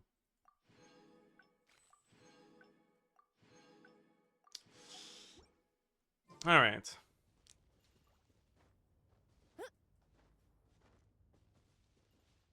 How good is the Daybreak Chronicles on Fischl? What's that? Is that the new Venti Sig? It's pretty good on Fischl, I think.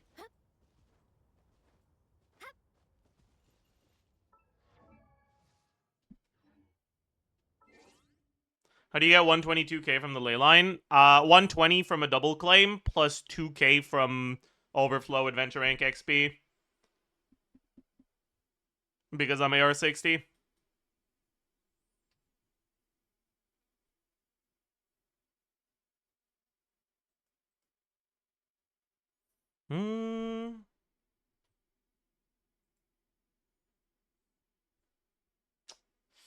Okay.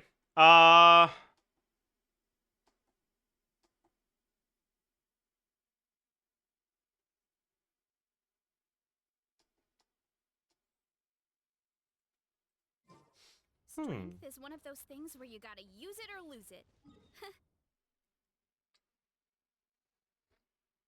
Okay, chat. What should we do today? Do we get directly into the Albedo witchcrafting?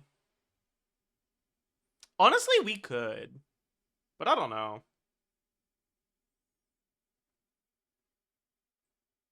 IT? I don't want to do IT.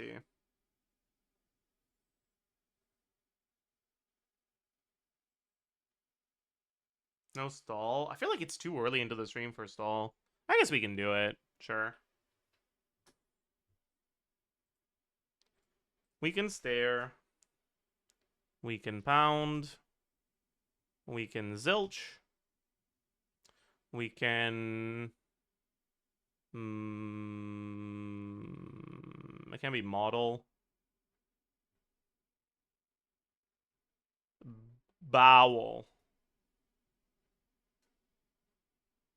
Vowel. Not bad.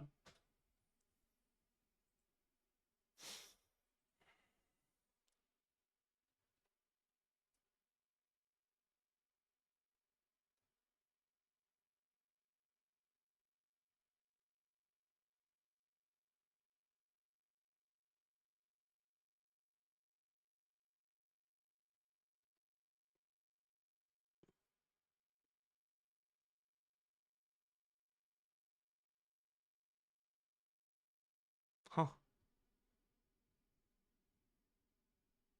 Okay. I'm gonna guess that it's, yeah. I can't. I think it's I can't. It's not I can't. There's no shot it's I can't. This is gonna be Tiger then. Right? Fungi. Taken. Liar. Funky?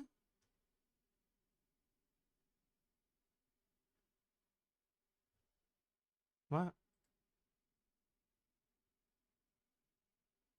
Huh?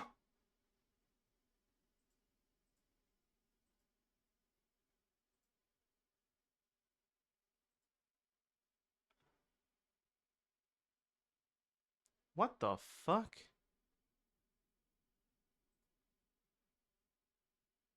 I quit equal. What the fuck is a tine? Huh?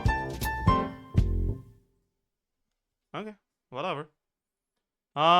We redeem ourselves here. That's okay.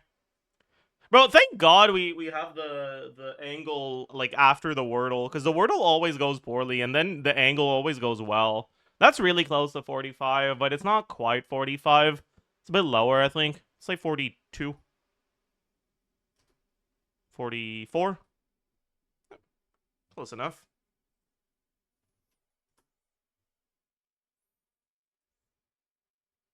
Alright, let's do the any guesser.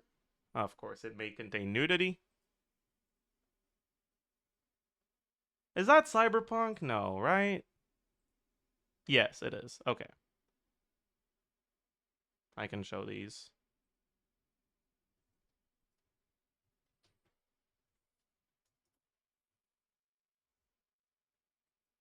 No clue what this is. No. It's TVs. Is that Honkai Star Rail? Or sorry, is that Zenless Zone Zero? I don't know what this is. This is the right amount of letters. Okay, GG. Yeah, I don't know this. The hell is that? What's with her eyes?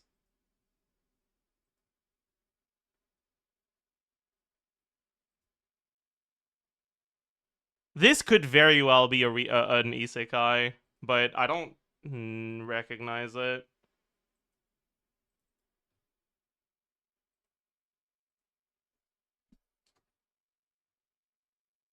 I don't know.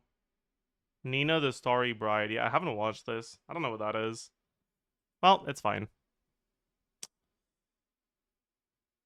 Is that an isekai equal no character? I think it is. I'm not sure, but it kind of looks like the main character from this one. I don't remember what her name is. I'm not sure it is her, though. That's probably from Free, because that looks like swimming goggles. GG. Wrong one.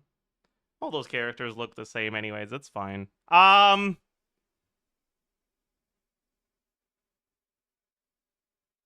I know this? I don't even know if I know this.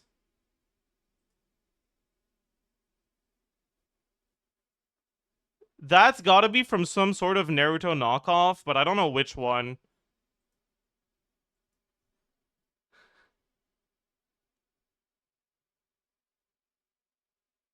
No, it's probably not from Naruto, right? I don't know, man. I'm cooked.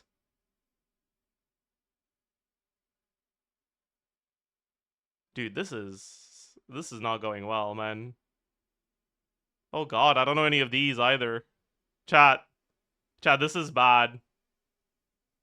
I don't know any of these.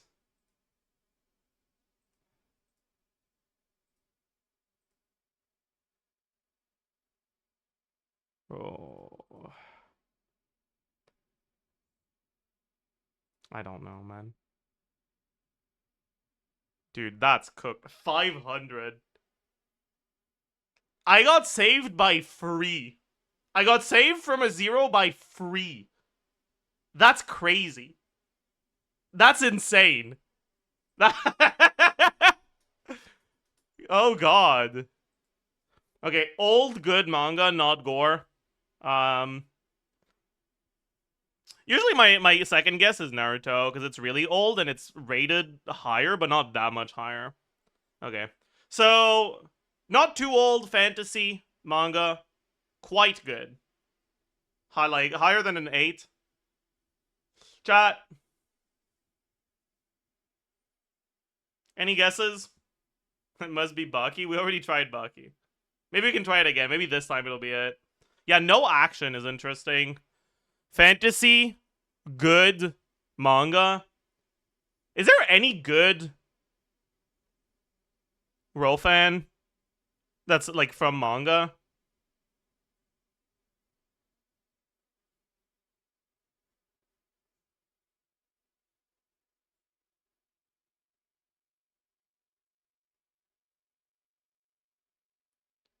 Spice and Wolf.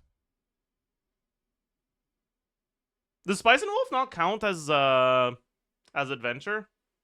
I guess it might not. Okay. So it is a real fan. But it does count as adventure. Oh, it's light novel too. GG.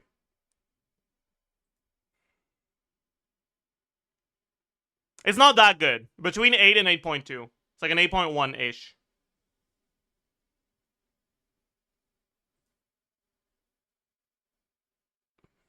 Ancient Magus Bride? Could be that. Yeah, good guess. Good guess.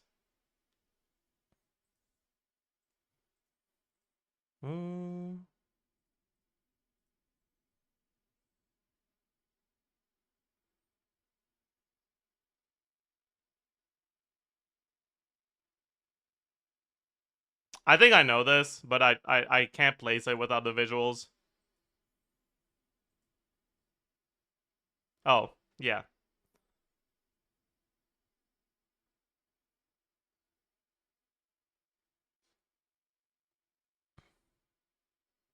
Dude, it's actually kind of crazy how the thing I remember the most vividly about this show is the opening.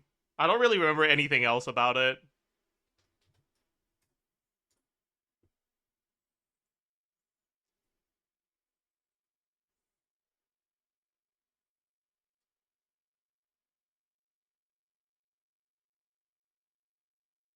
I don't know. Okay, I want to vibe check on this. I can't look at chat though, so but whatever. This feels like something they'd have as like opening number 7 of Hunter x Hunter. I'm pretty sure it's something completely different, but like that's the vibes I'm getting, you know?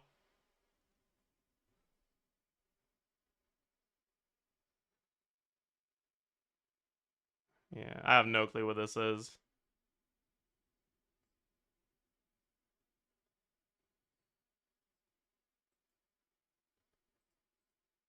Insomniac, yeah, I don't know what this is. Well, I want to vibe check on that statement. Do you agree or not?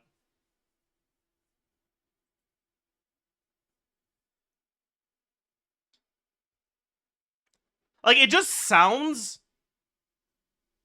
like an opening that they would give a popular show when they've run out of genres for openings, as like opening number 7 or some shit.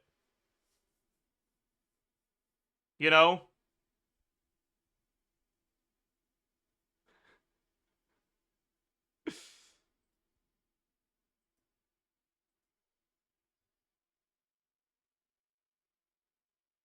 No clue.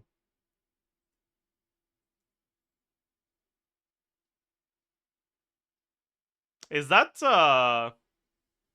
Wotakoi? No, right? No, it's not. Okay. Or is it? Maybe it is. I don't know. No, that's not what the characters look like in Wotakoi. I haven't watched it, but I don't know. Maybe no. That's not what I'm pretty sure that's not what they look like.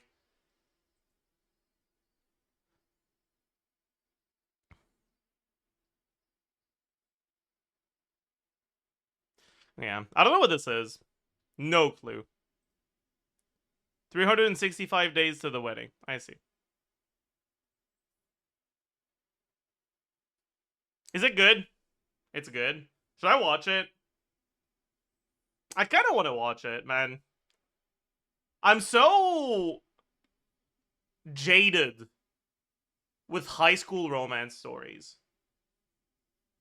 Like, I feel like there's just not enough stories in anime of romance between adults.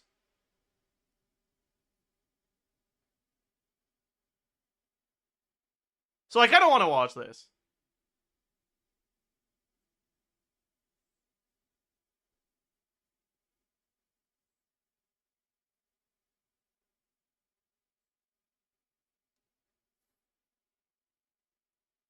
Anidol saved by Deadman Wonderland. True! Yeah, Yeah, we got 20K, right? 22.5. Alright, that's acceptable.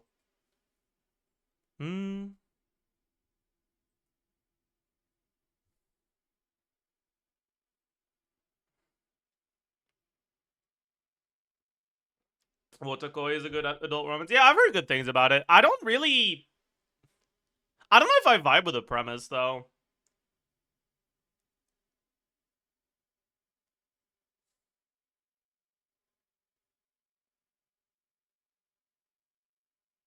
It feels like the very premise of the show is, like, insulting its characters. I don't know if that makes sense, but, like...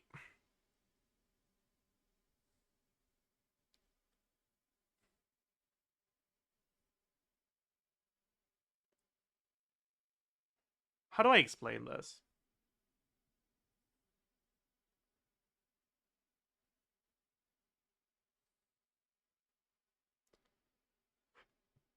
How do I even explain this? I don't know.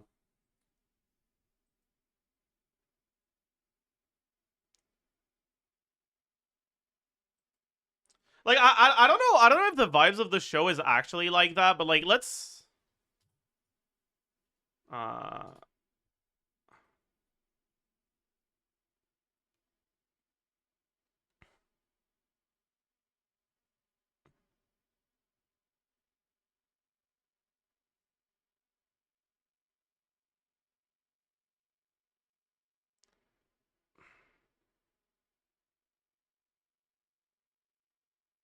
All I remember about Wotoko is a side character romance. I don't know if that's a good or a bad sign. Like, is that because the side character romance was really good, or because the main romance was really bad? It could be either, you know?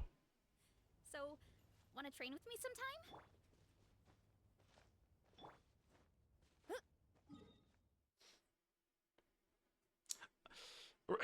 Romance stories don't tend to...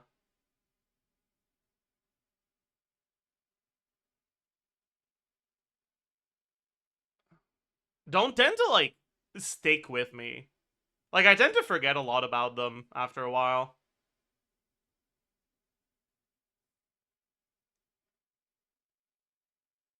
Is that normal? Am I weird? Is there something wrong with me, chat?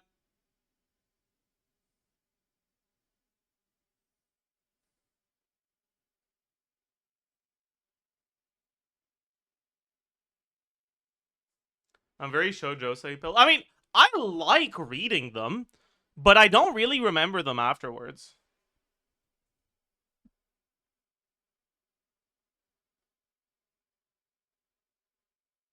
Like, in terms of enjoyment, romance is up there as one of my favorite genres. But in terms of, like, retention, it's probably the genre I forget about the most, like, once I put the story down.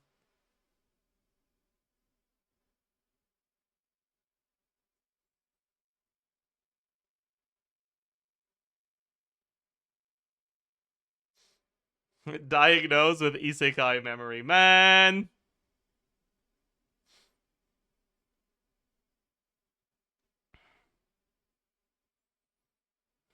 Man. If you oversaturate in a genre, the characters probably blur with one another. Yeah.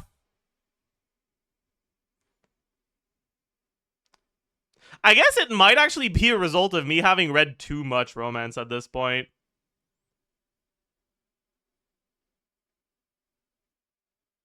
I think most shoujo manhwas are just power fantasy, but for girls. I mean, honestly, you're not wrong.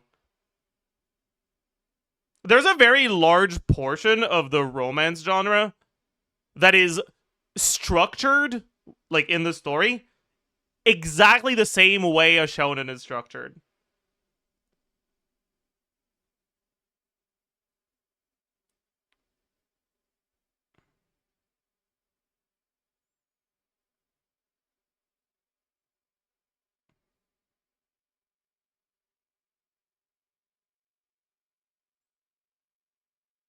There is one romance story that I remember very well, But that's because it's not just a romance story. And it's also maybe my best story, my favorite story of all time. I haven't talked about Your Eternal Lies in too long. I gotta shill Your Eternal Lies again. Chat, you should read Your Eternal Lies. It's really fucking good. It's really, really, really fucking good.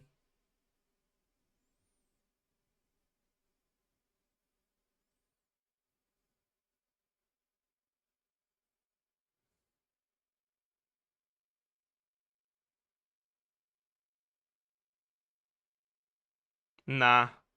Okay, sorry. I tried, but I can't find it in Spanish. Unlucky. Read it in English. It's worth it. Trust. Is it sad? I don't think sadness is a major emotion involved in Your Eternal Lies. Anger is. It'll piss you off sometimes. But it won't really leave you feeling empty.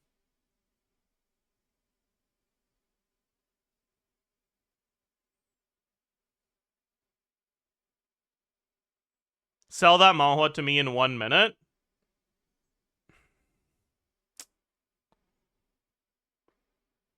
The premise of the story is that the female lead is a murderer. And the male lead is a war hero that is currently transporting her to a high security prison.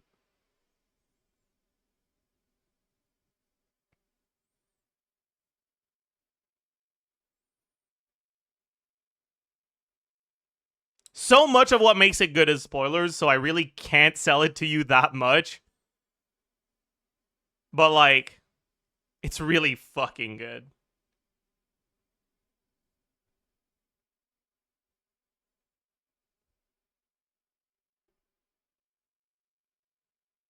Which manhwa? Your Eternal Lies. You had me at murdering female lead. You know, I think I talked about it a couple days ago, but I picked Regressing Lady or the Crimson Lady or whatever back up recently, and I caught up.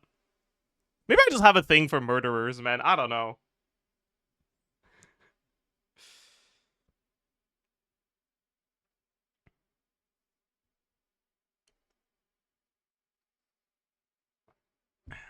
No. Cause like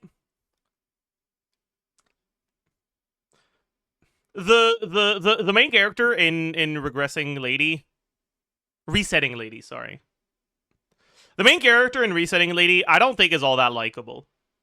I think the story's enjoyable, but I don't like the character that much. I like it as a character, but like I don't think it's an appealing personality, you know? Whereas I actually do really like the main character in Your Eternal Lies. Bro, she's the fucking goat. Oh my god.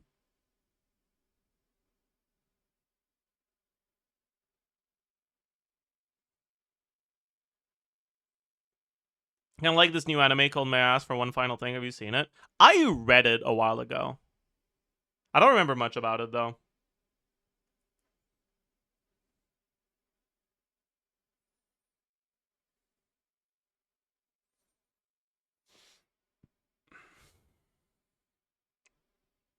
Do you like Apothecary Diaries? I do, yes. I like it a lot.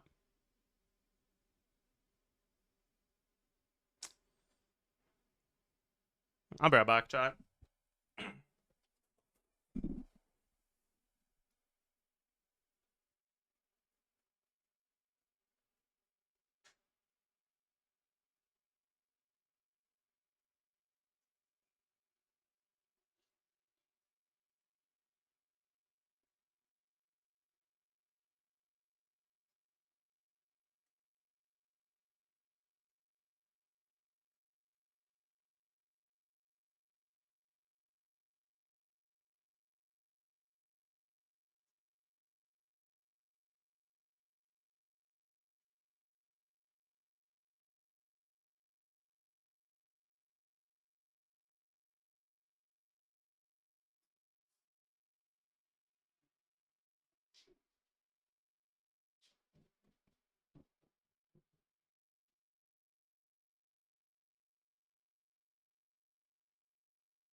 I'm back.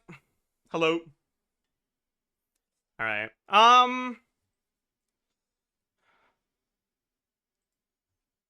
Is it time for Albedo?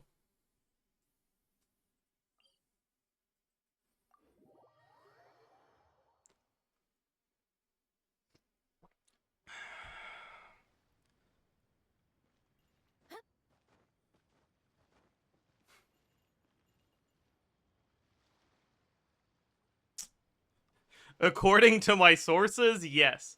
Huge. How exactly...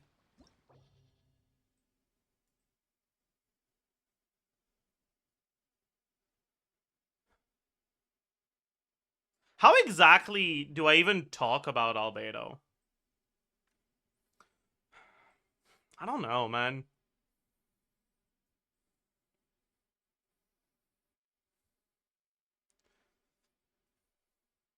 With your words? Huh. It's not a bad idea.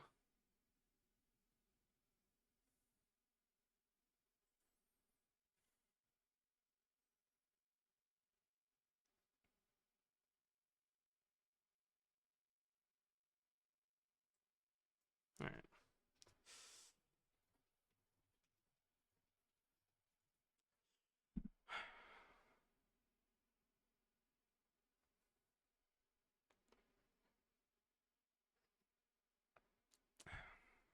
Okay. Before we start recording, I want to prepare a few things. So...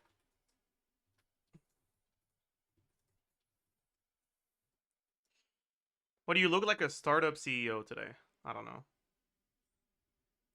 I started stream straight out of bed. I didn't even fucking change, man. I didn't shower, didn't change. I woke up and it was the live stream was starting. So I just fucking booted up stream immediately.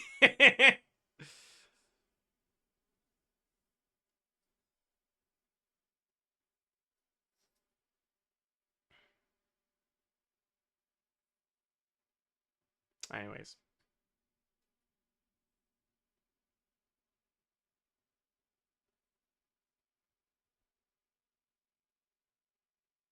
Anyways, we got crit value, crit multiplier, effective attack, effective defense.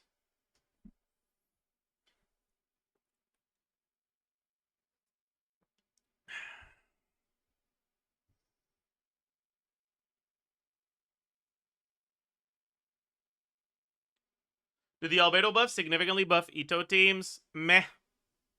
Not really. The biggest problem with Ito with Albedo is that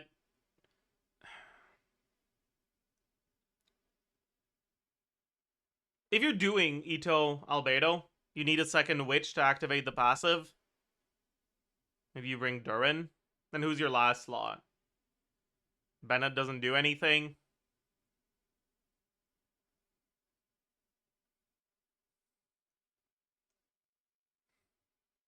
Can't use Farina. You don't have a healer, and it screws Durin over on top of that.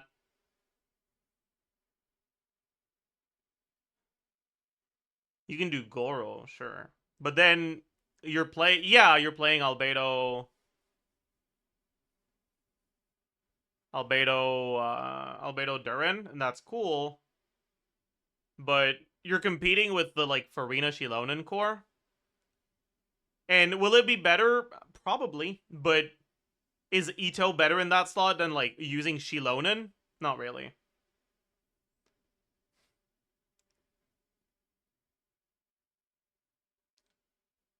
Ito's personal damage in that team is kind of pathetic. Right.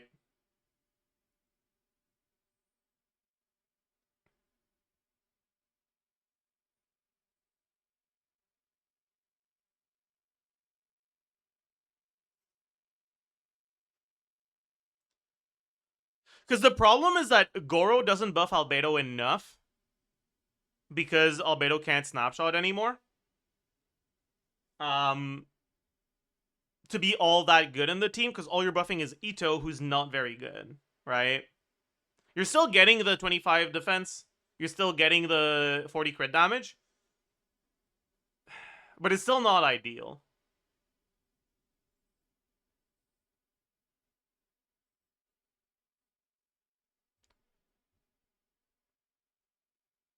I was trying to build a different Geo team yesterday and it dawned on me how all the defense motion value and character kits are low and we don't have any defense buffing sets.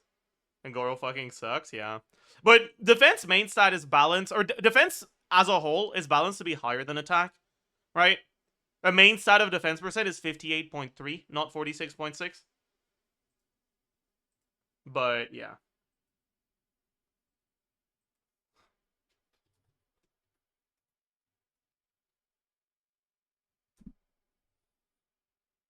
Chat. How long has it been since the live stream ended? Like, an hour? Has it been an hour? Like 2 hours? No, it started less than 2 hours ago. An hour and something? Sam just told me that Durin pre-release parts 1 and 2 are done.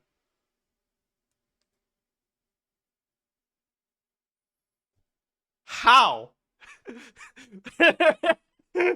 What the fuck, man? Jesus Christ. How, even?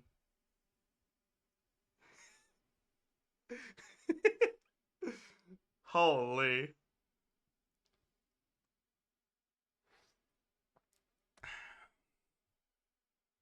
Can you do Albedo E, Durin QE, Mona EQ, normal attack, Ito,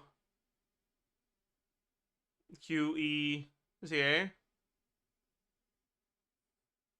Well, you can do like the vape, the vape vape Durin stuff. But the problem is like, if you do vape with only Mona, you don't have good uptime on your vapes. And if you do shred with Mona, the Hydro is going to prevent you from having good uptime on your Pyro and Geo shred as well. So it's going to feel really bad.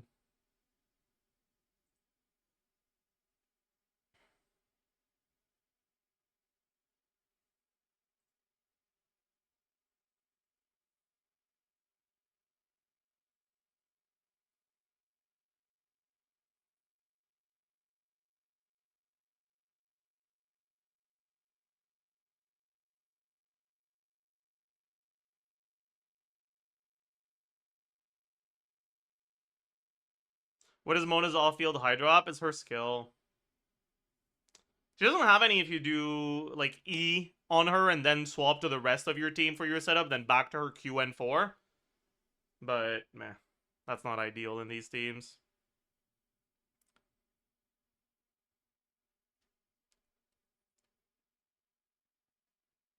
Can you just not do the E? No, because it's too much.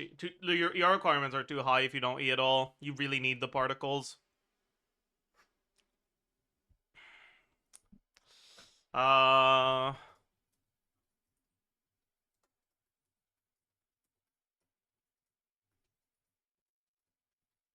Okay. So let's take a look at like the lower end and the higher end of Albedo damage, right? So for the lower end, we'll do... What's a team where you could reasonably use Albedo that will have the lowest Albedo personal damage? Alright, so we can't have Durin because Durin gets shred. So what's a team where you would use Albedo? Hyperbloom. We're only talking about the witch buff stuff. And you wouldn't really do Hyperbloom with 2 witches.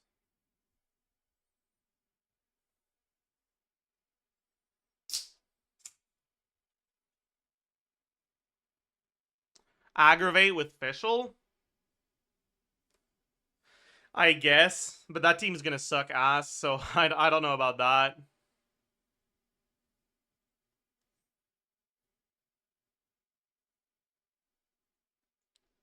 Maybe a little bit of Burgeon. That runs Durin, so no. You said lower end? Yeah, but lower end with the buffs, obviously. I guess we can also compare it to the lower end right now, right? So we can look at, like, in a Mawika team. So, like, Mawika, Bennett, Seatlali.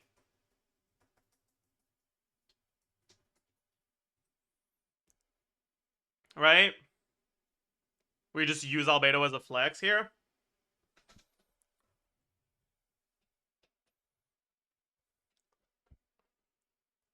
We can look at Albedo,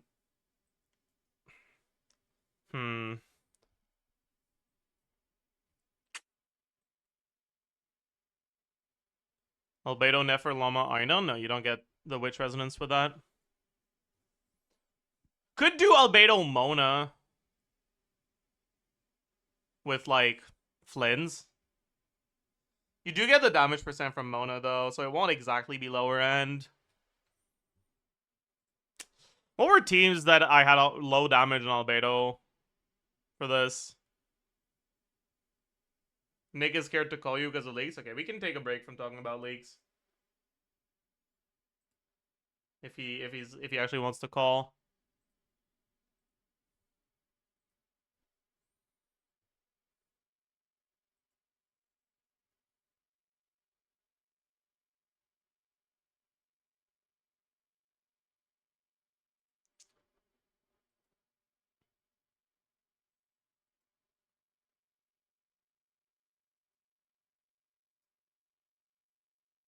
Let's see if he picks up.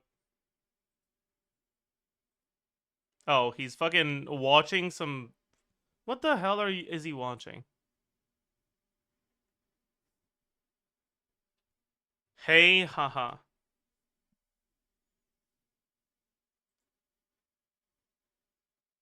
What is bro watching?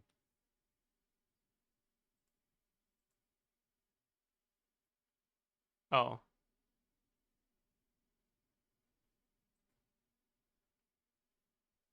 Someone told me you wanted to call.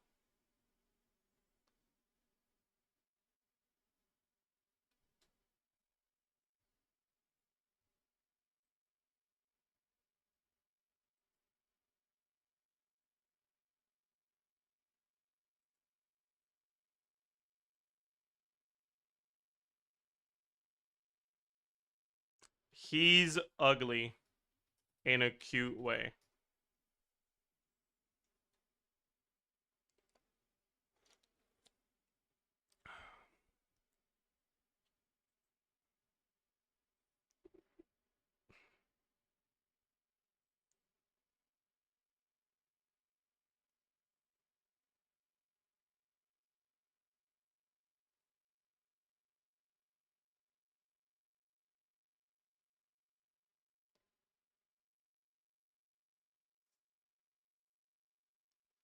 Low, this, la, that.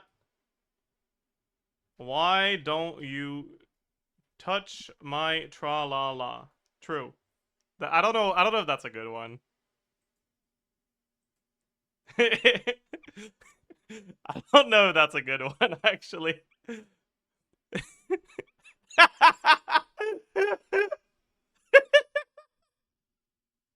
Okay. Okay, maybe. Okay, whatever. Anyways, if we're not gonna call them, I'm gonna go back to the leakers then.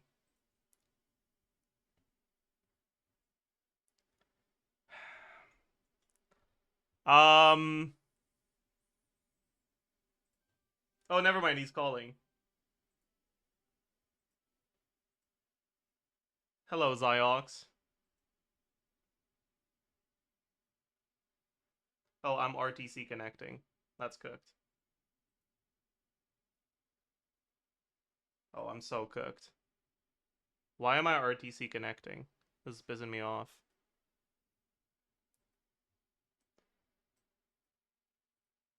I guess I'll restart my Discord or something.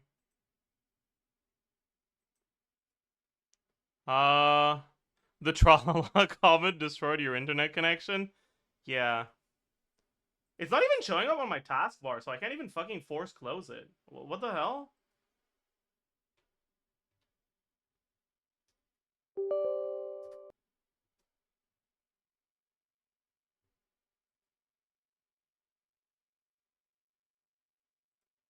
Hello?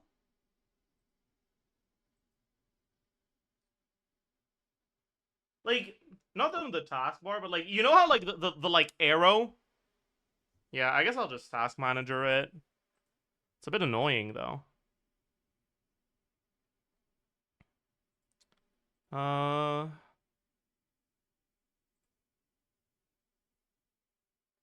Where?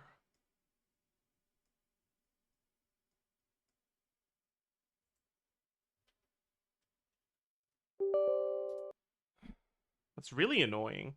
Okay. It says installing updates, so it might have been Discord's fault, actually.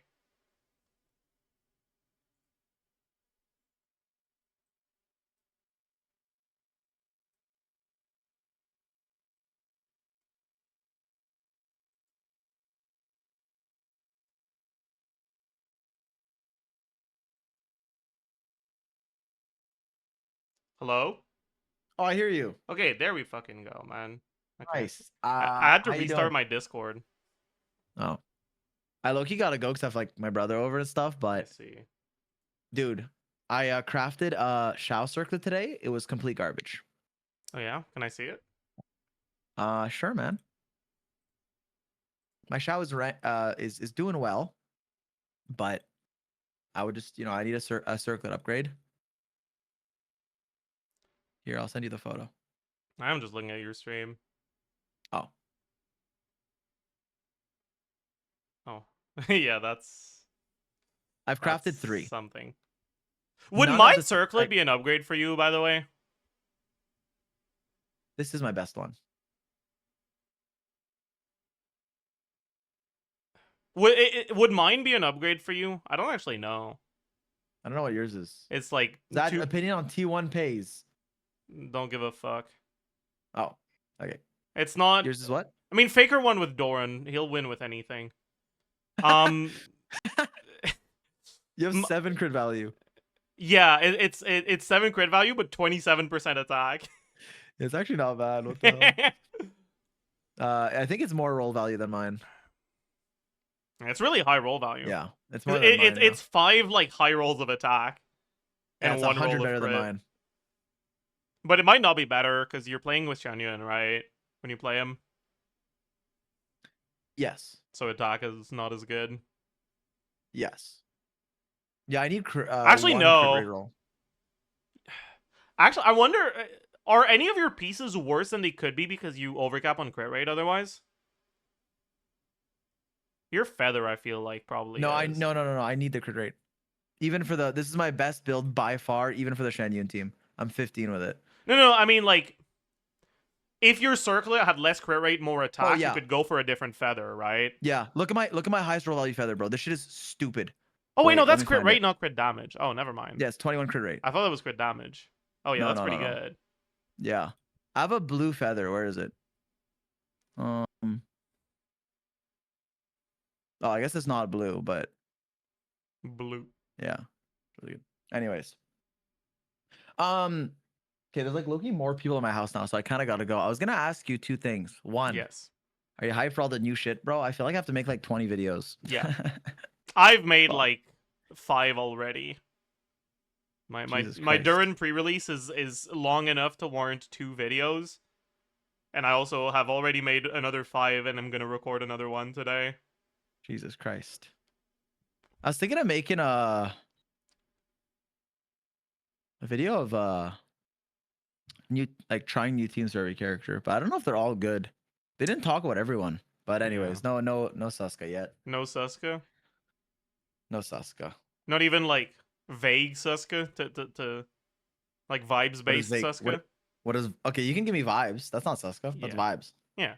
I think you'll be able to have fun with pretty much all of them. Good. Okay.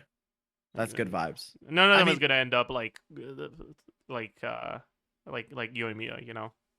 Whoa. Sorry. Okay, yeah, that makes sense. No, I'm excited. I'm excited. And they're bringing back Numa and Usia for Durin. Without calling it that. Well, no, actually, because he can't knock down the Fontaine enemies the way that Numa and Uzia can. True. First time chatter called Flop said not the Yoimiya shade. I mean, look, the joke writes itself. I'm sorry. Welcome to the stream. Okay. Yeah. No, I'm hyped for the patch though. Seems like there's so much fucking shit. Everything's first half too. Fucking GG. But that's good. You can get some Yehodas.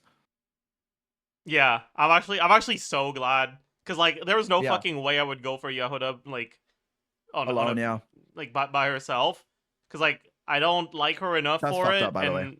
and I don't have a fucking Nodcry carry. That is actually kind of crazy. That's fine. Columbina will be a carry. Surely. Yeah, surely, bro. Yeah, this isn't Suska. We don't fucking know shit. Yeah, I know. She better be a fucking hydro healer, bro. Don't piss me off. Klugi. Do we know what her weapon type is? Like confirmed? No, but it looks like a catalyst. Like she gives me catalyst vibes. Any catalyst is a healer. If you try hard enough. Prototype Amber. GG. Yeah.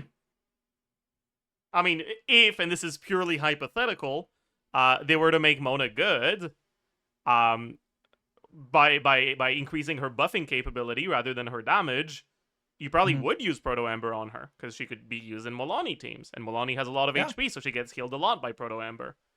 Yeah. I mean, I like the alternate reality. We like to pretend that people play Milani. It's pretty cool. Dude, I like pretending. Okay, I can't really address that without getting into Suska territory, but like you're gonna change your mind. I've changed my mind. I'm a Milani Glazer now, I guess. 198 Milani, by the way. So watch your tone around me. That's you're talking crazy, to top 0.06% Milani. You know, I strongbox artifacts for Milani like 2 days ago, and I got a 48 CV flower that I can't fucking use because it overcaps me on crit rate. Skill issue. And it makes me very upset.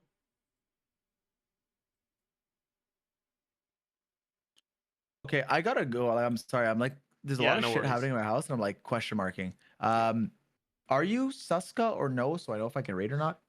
Can I just lie so I can get the raid? Yo, man, no. I'm yes. complicit in your crimes. I'm gonna be Suska today. Okay. Hey, I'll still give you a shout out though. Shout out to Zaj. Thanks for hanging out. I'm gonna. Okay, I actually down to do something IRL if you are though. Soon we can DM. Okay, bet. I'll see you later. Chat, never trust him when he says that. Yeah. Yo, I'll DM you. Sure you will. No. Sure you will. I sent you a DM yesterday at 3:54 p.m. Bump. Sure, buddy. After the weekend, I'm down. Wednesday, I'm going to pick up packages. So I know better than to trust you when you say after X thing.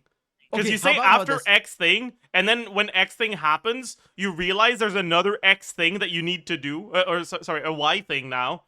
And then once Y things happens, then there's the Z thing that comes out. Hey, that's me. True, that's Z. Well, okay, how about right now, live on air, Sunday or Monday?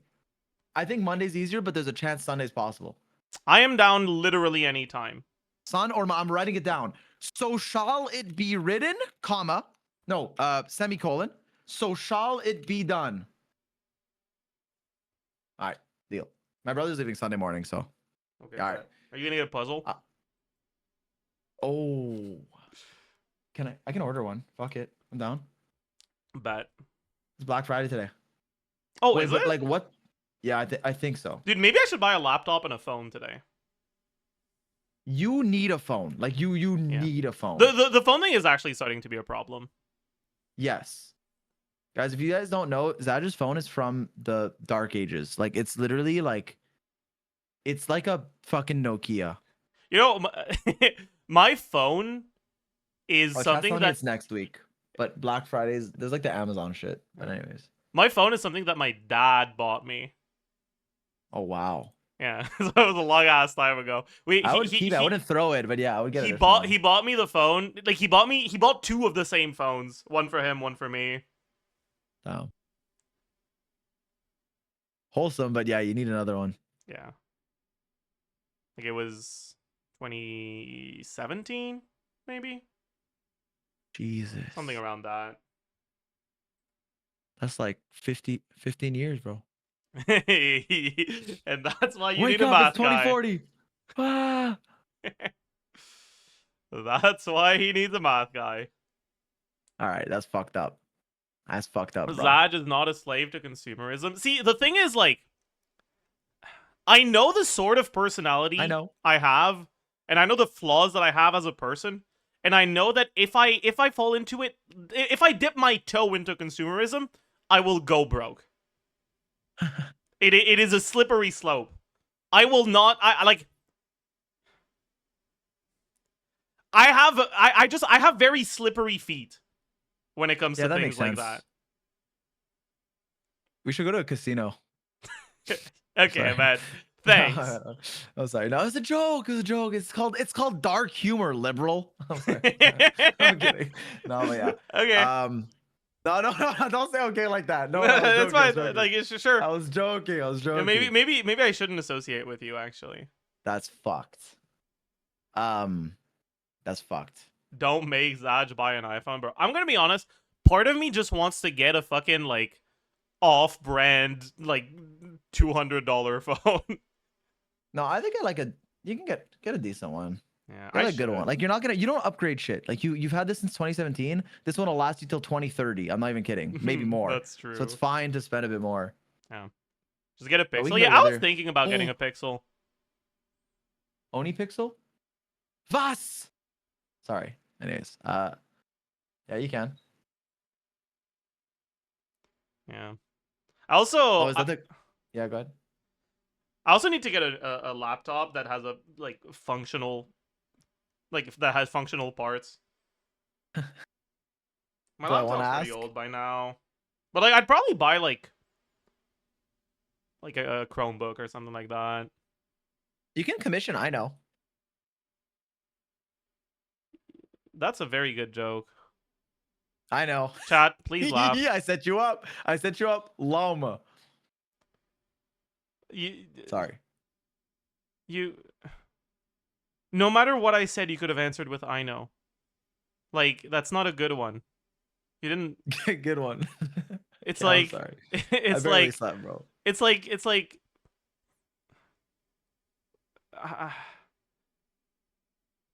It's like I say a verb, and you're like, "Oh, what's that?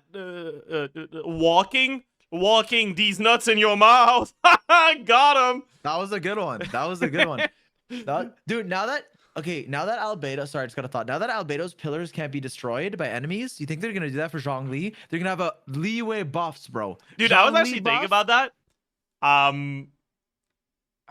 Imagine they buff Zhongli so that his pillar resonance is actually good. Yes. And it makes Kachina better because her construct can overlap with other constructs without getting destroyed. Okay, that's your first thought? Yeah, Kachina? That is my first thought. You got a problem with that? No problem. It makes Ito better. Ushi value. Holy. Maybe? Okay, also, this is not even cope. They said they're reworking Albedo's constellations. They're gonna finally admit that his C4 and Shao C4 were swapped and they reswapped them. So Shao C6 gets buffed. No comment. All right, I'm gonna go. I appreciate talking to you. We'll hang out soon. All right. Yeah. See you. Bye-bye.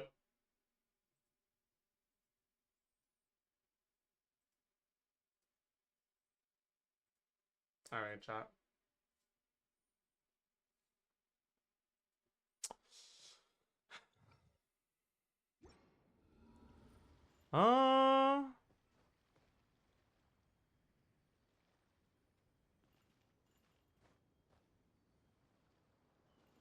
Funny because the C4 works with Shao. I don't think it even does. That's the thing. Bro. Albedo's C4... Albedo's new C4 is really bad. Yeah, thank you for the 10 gifted during the school. Holy.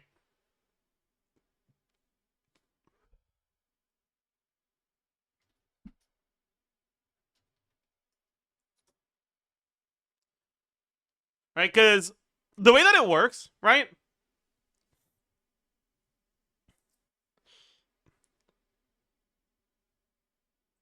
It lets you jump higher.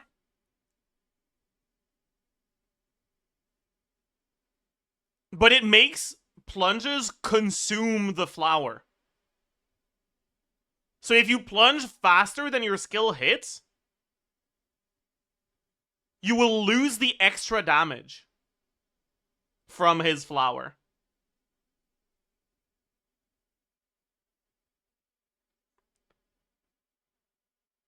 Right? And it gives you 60 damage percent, but you lose half of Albedo's damage. And I don't know if that's positive for characters that suck like Xiao.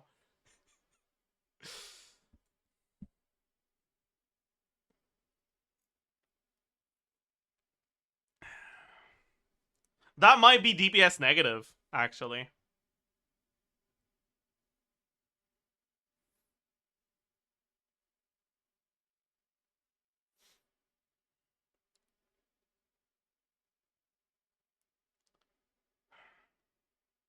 I don't know, man. It's really tragic.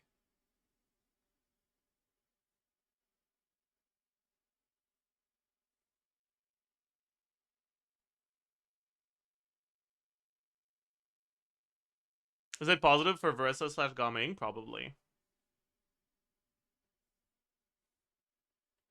But yeah. It's really unfortunate, honestly. Anyways, let's get back to this, right? No. Yes. No. Yes? No.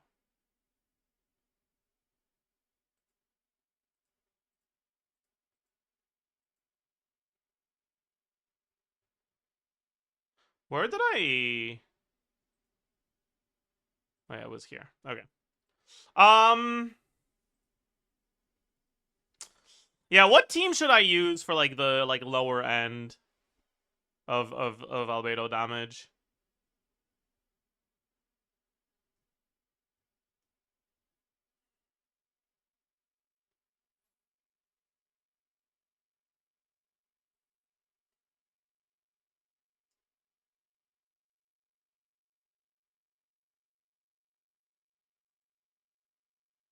Maybe like a Molani team with like Albedo Sucrose, Albedo Mona. But I feel like with Albedo Mona, you'd want to run Shilonen, right? And then that's not a low damage Albedo.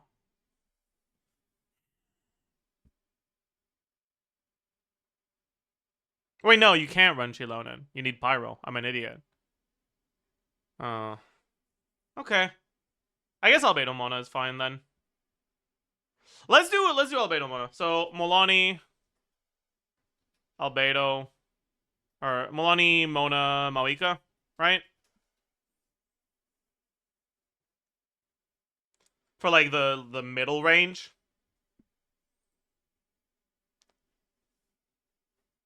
So we'll have like minimum range, low-ish range, high-ish range, and maximum range. Right?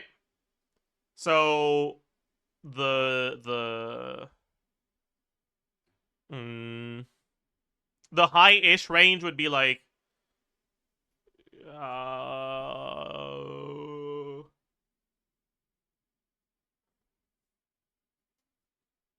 Durin,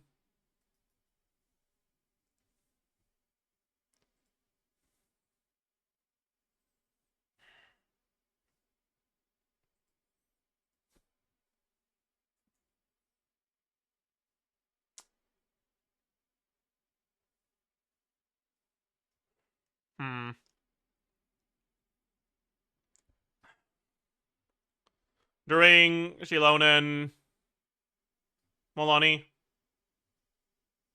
I guess, would be fine for like middle high range. Okay, you know, there's actually something I'm not sure about. How does Albedo work with abilities that are hitting basically like on the dot once every 2 seconds? Do you get it on every hit? Is Mawika on the dot every 2 seconds? I don't even fucking know, actually.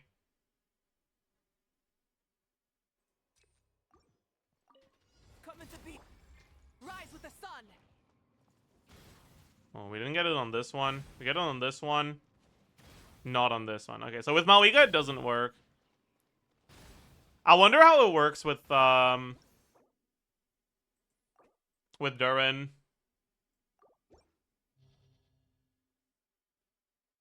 Durin might be faster than once every 2 seconds.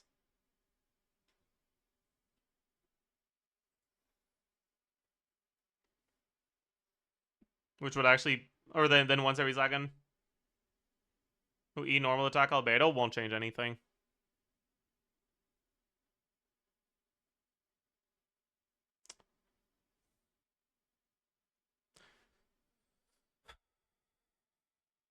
So maybe let's not use this one.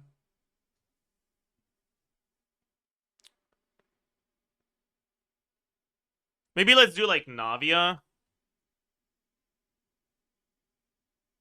No, that doesn't work. I'm an idiot.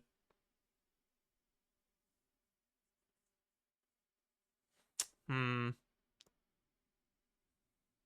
we just do Bennett. Hot Rock. Hot Rock Durin carry. That's probably not that good, though. Right.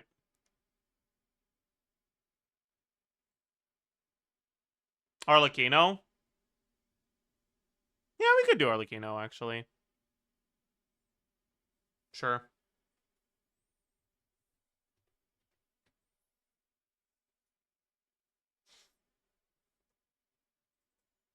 And then the, like, max range would be...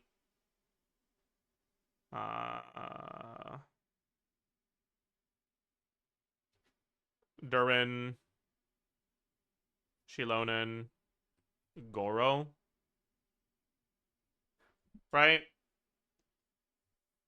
On-field Shilonen. With this.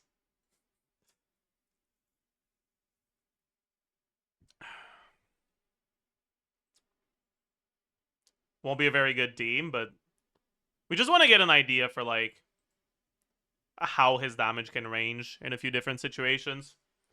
So,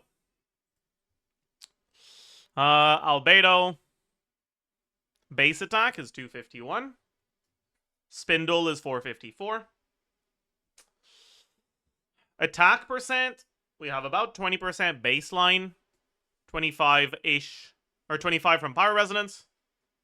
Should be it in this team. No, we also have, unless, no, not for him. Yeah, so that's it.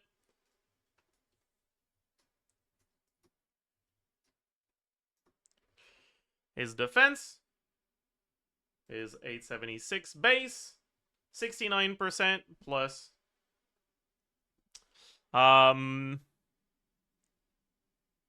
What else do we have? We have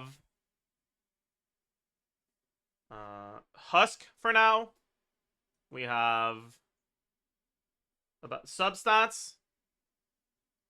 And we have main stat.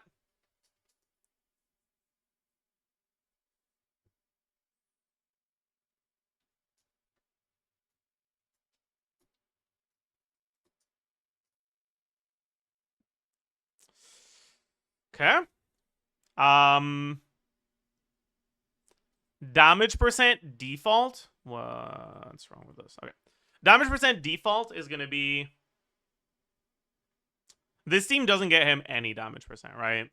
So it's... Goblet, Husk, Ascension stat, passive average. Let me... open his page here. Am I forgetting anything? I don't think so, right?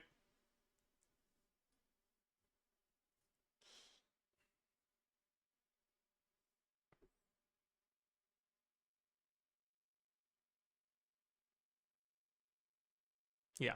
Because you need Witch Resonance to get the buff, right? Yes. Oh. Wait, you get this even without Witch Resonance now?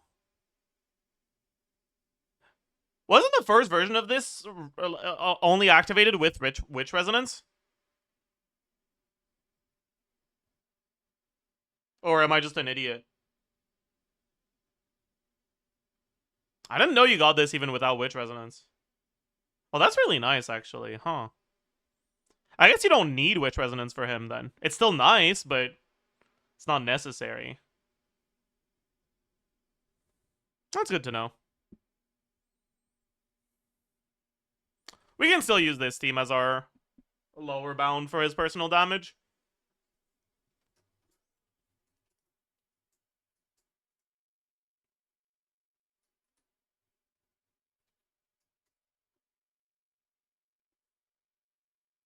Silver isotomas are from Witch Resonance?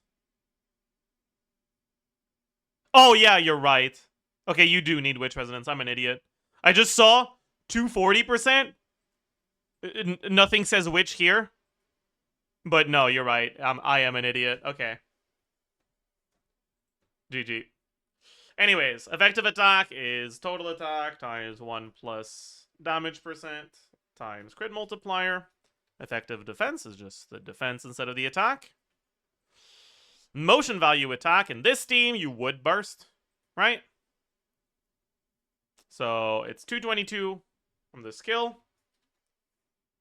624, and 122.4 times 3. Motion value defense. 3 changes.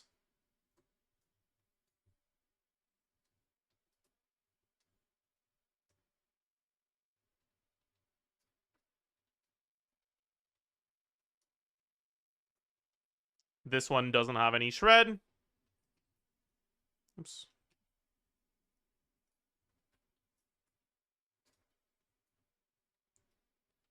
Okay.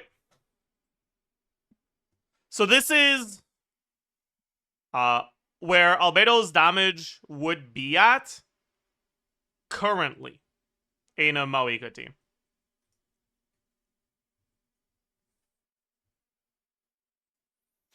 All right, now let's take a look at this one. So, we don't have Pyro Resonance, but everything else we do have, right?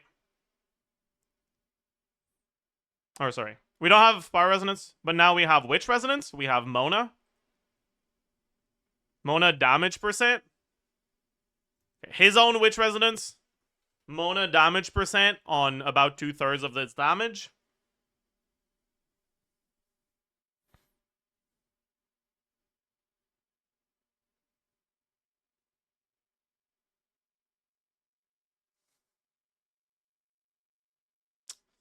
Maybe this isn't the best team to look at this, though.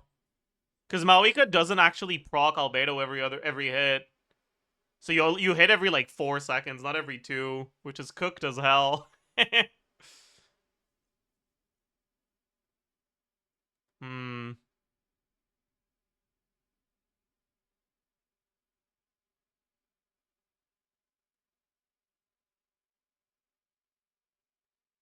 guess you would just do Durin. Then. But, like, dark mode Durin. Right? That's fine. Yeah.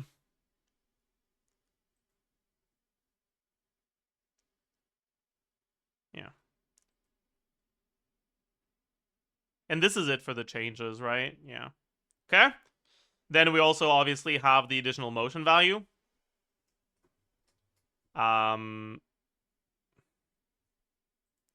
Is 8 hits in 18 seconds reasonable? Probably. Right? The bare minimum is 7. But most of the time it's going to be more.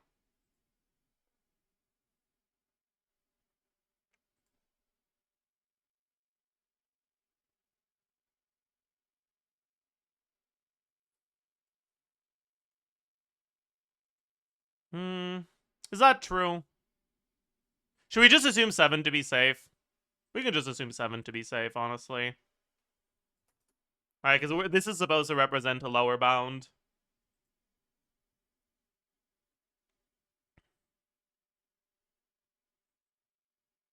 Yeah. Okay. Then in this team, we don't have the Mona damage percent anymore. But we have Cinder City. Instead, we have Pyro Resonance. And we have Shred. We have 1.225.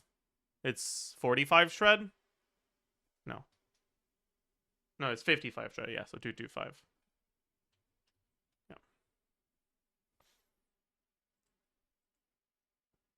So in most teams, his damage is going to range between 15 and 25, right? And then if we look at this one, we lose Pyro Resonance. We gain 25% defense. We gain...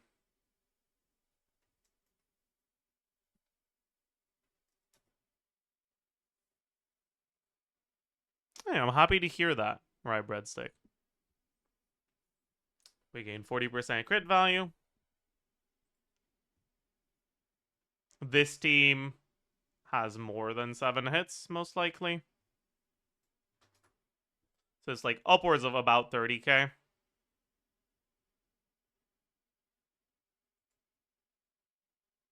What was the team where I had him higher?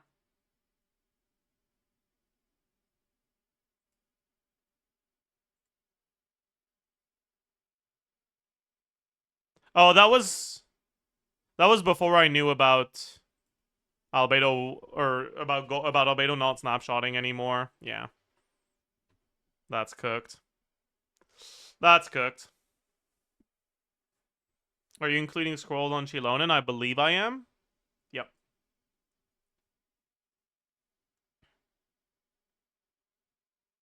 Wait, I'm not including Chilonin's Shred, though. I'm an idiot. Right? Because it's... Yeah, it's more than this. It's 36 plus 35, 71, plus 20, 91, so 81, so 405. Not bad. Okay, yeah. This makes sense.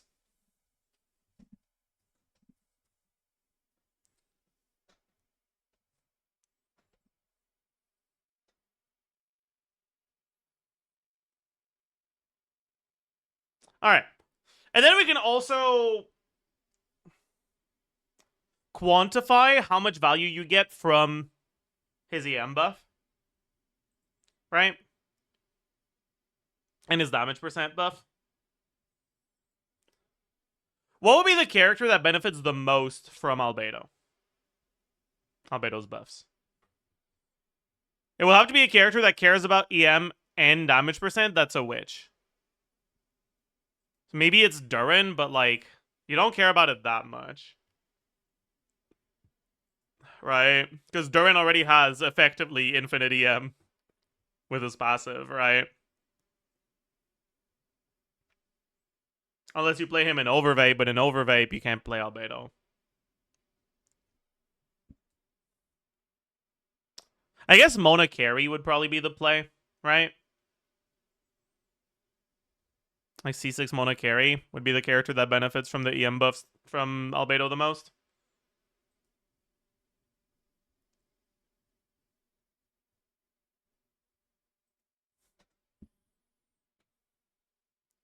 So we can have a lower bound.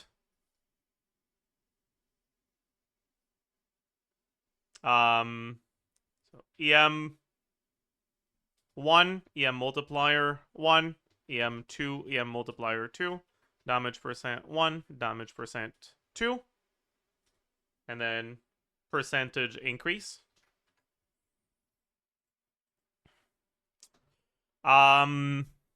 But yeah, so we'll have Mona as the higher bound. Right. C6 Mona. What would be the lower bound? A non-witch character that does not scale with EM that would use Albedo.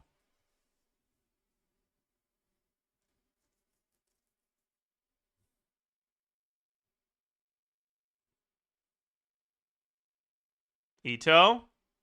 Sure, we can use Ito.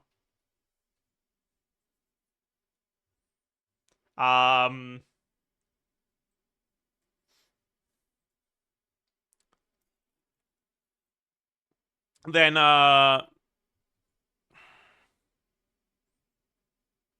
non-witch character that does use the EM. So, like, Molani. And then a witch character that doesn't use the EM. So, Klee, maybe? Yeah.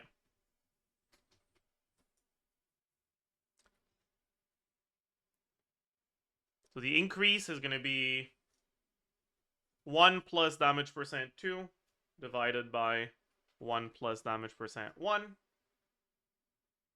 times EM multiplier 2 divided by EM multiplier 1.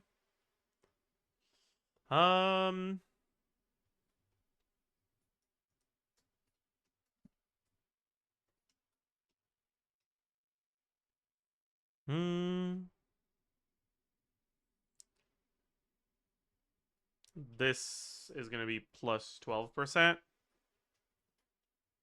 This is going to be plus 125. Right? And then I can copy this here.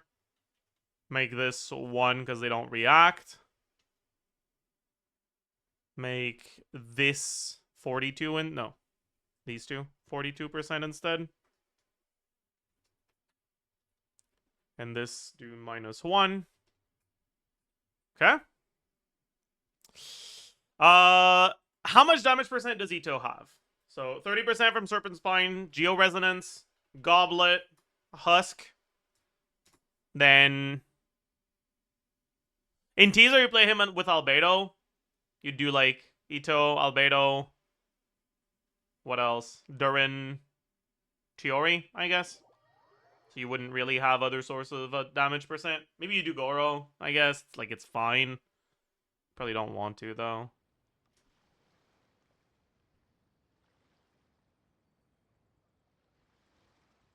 Anyways. Okay. Alright, and then Molani. What Molani team would you play with Albedo? We had this one, right? Which gets EM multiplier from Mona, right? And EM from Mona. And Witsith. So Molani EM will be Witsith, substats, EM from Mona, C2.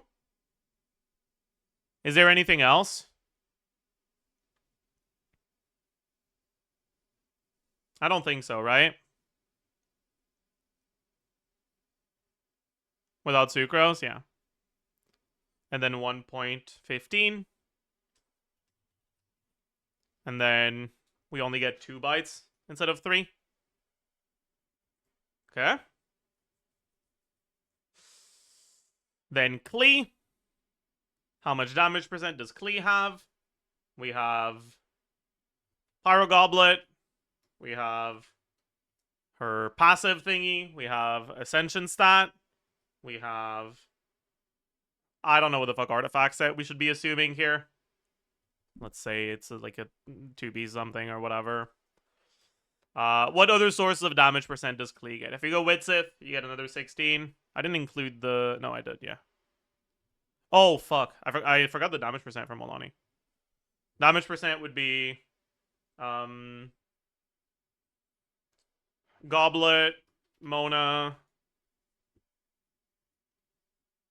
Witsith, Codex. Should be it.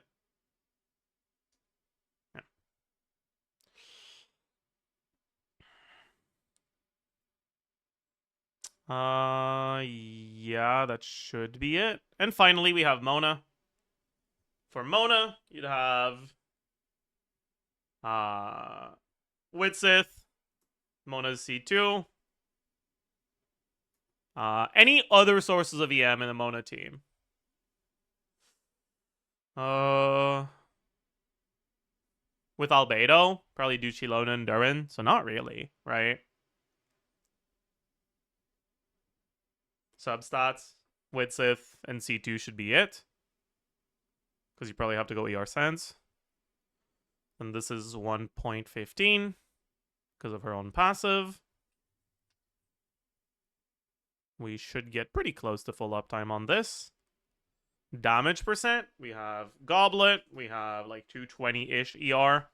We have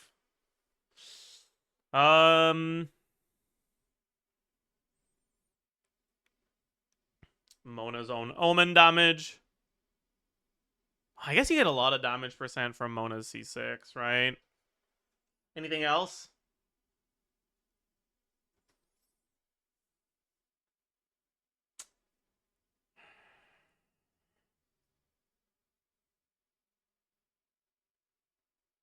Oh, yeah, scroll. Yeah. All right, I'll be right back, chat.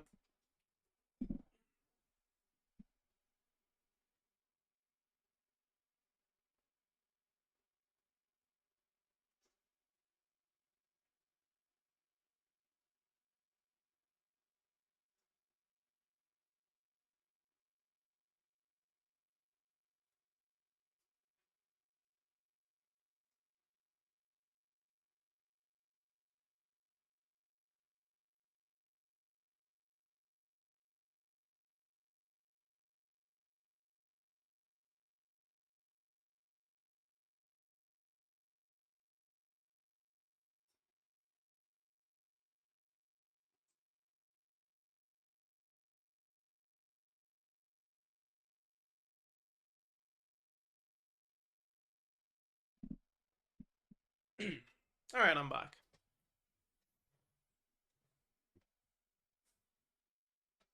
All right, so this is pretty reasonable, I think. Generally ranges between about 5 to 25%. Did you also add scroll to Molani? I didn't. But I mean, I guess you would have Durin on scroll in this team. Sure. Doesn't change that much though, right? It's still around 12. Well,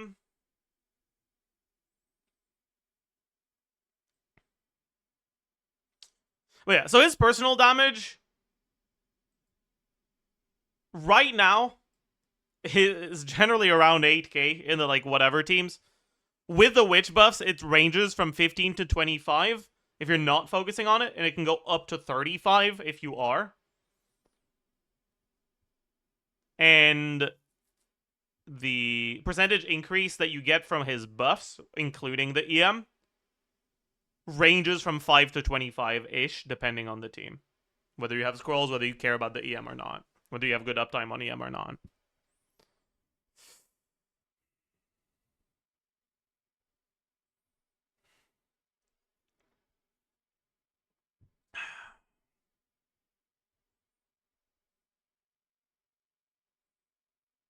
Okay.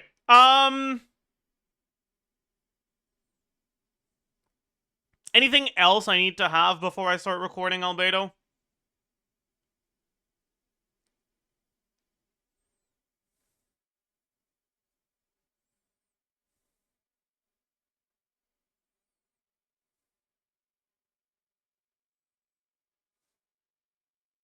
I guess constellation stuff.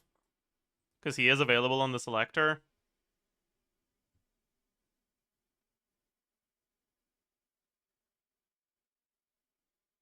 Right? So...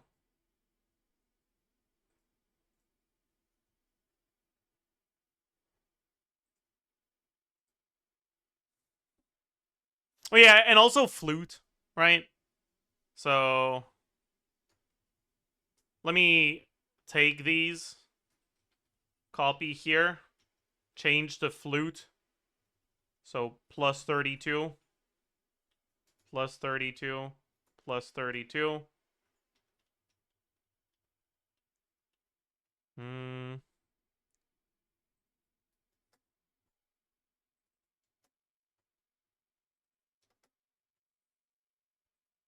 it's a very, very small difference here.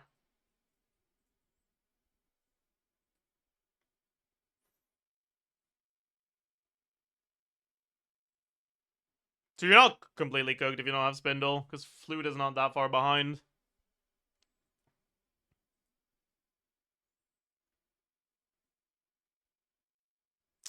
Okay.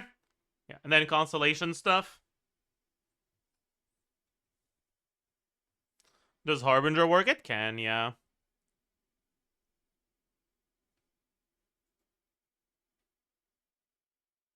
All right, Harbinger is 401.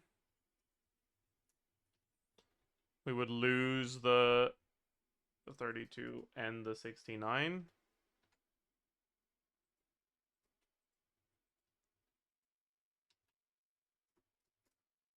We would gain...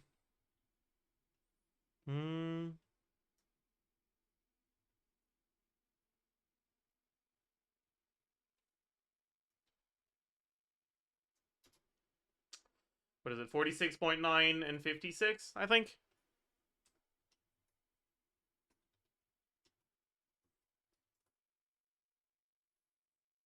Just in terms of personal damage, it's higher, but your defense is now a lot lower.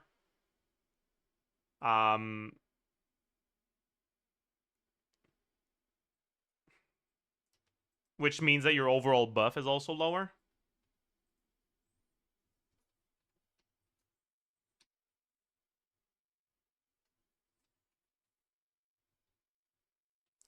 So you kind of have to go defense Sands or defense Goblet instead.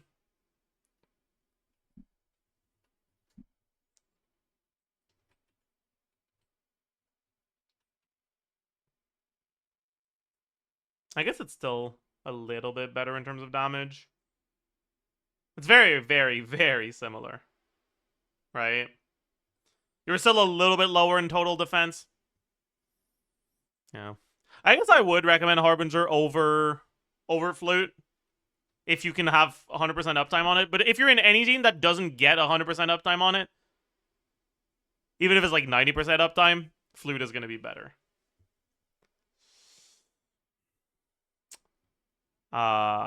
Anyways, next. Yeah, we can take a look at C1 Albedo.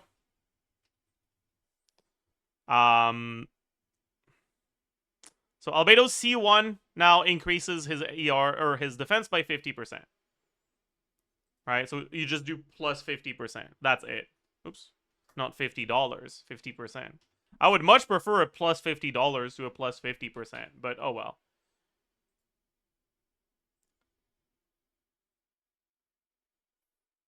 It's about a 20% increase. Less than that, actually. Like a 15% increase. Yeah. It's alright. It's alright.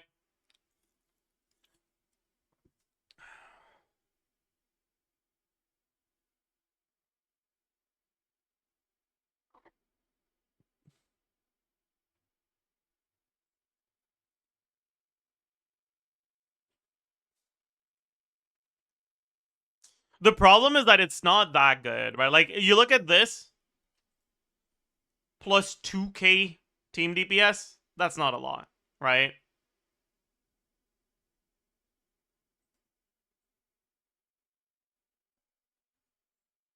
Albedo isn't supposed to be doing the large majority of your team's DPS, so yeah.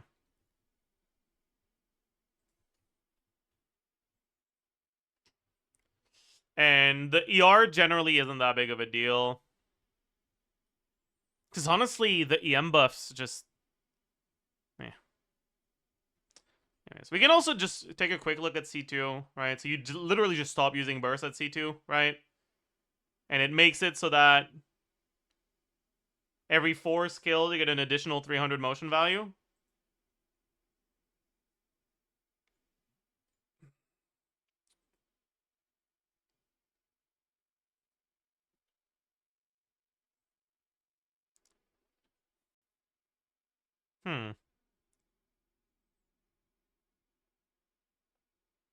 No, it's not 300. Yeah, it's 900. I was like, I feel like it was supposed to be higher. No, yeah, because there's 3 hits, right? So it's plus 900 times 7 divided by 4.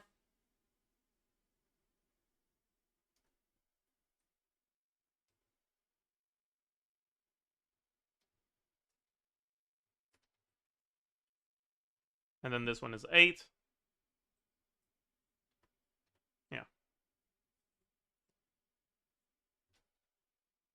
So the C2 is a much bigger con than C1, right? 35 to 40. It's not scale damage in case you're using Golden Troop. Yeah, you're not supposed to be using Golden Troop with C2. I wasn't assuming Golden Troop to begin with, because Golden Troop and Husk are basically the same.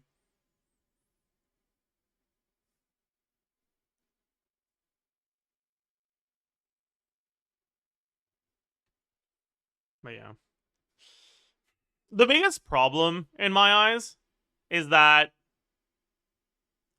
I think in these teams, right, this isn't a constellation worth getting for a 6k DPS upgrade.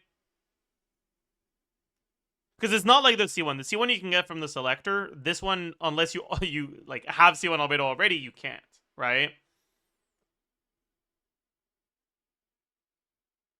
I only think this con is like an actually relevant DPS upgrade in the teams that have the higher end of albedo damage.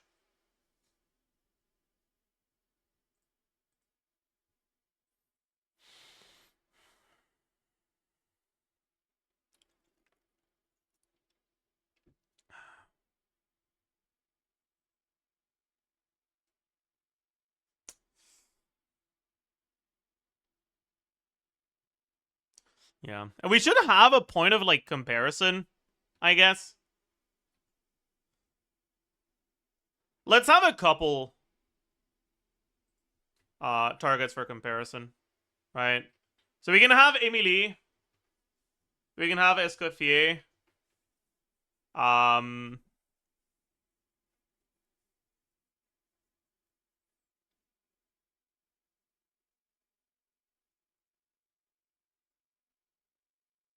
Inefa, sure. Chiori. Yeah, I guess we should have Chiori, huh?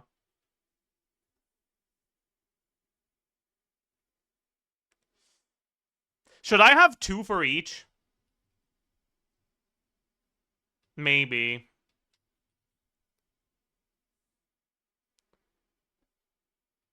So like Emilie low, Emilie high. Escoffier low, Escoffier high.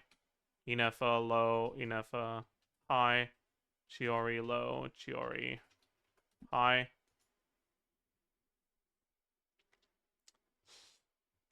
So the lower end of Emilie damage would be like Emilie can each...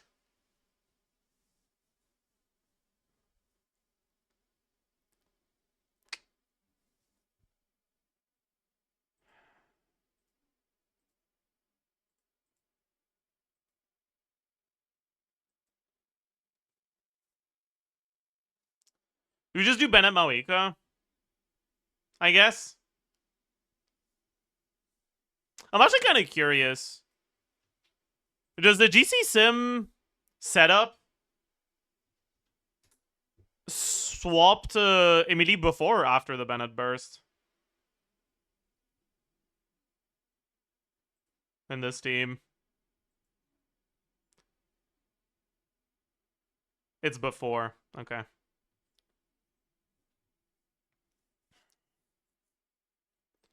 Okay.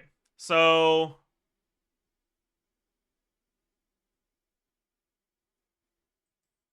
I think we can actually just have 1 for Emilie. Like, it's fine. Alright, base attack for her. 335. We'll go deathmatch. Attack percent, 24, 46.6. Oops. 46.6. 18 from the set. 20 from substats. 25 from power resonance. 20 times 12 divided by 18 for noblesse. Anything else for damage percent or for attack percent here? I don't think so, right?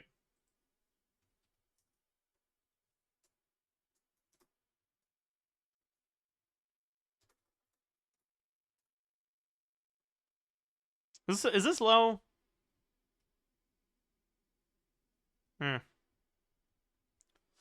Damage percent, goblet.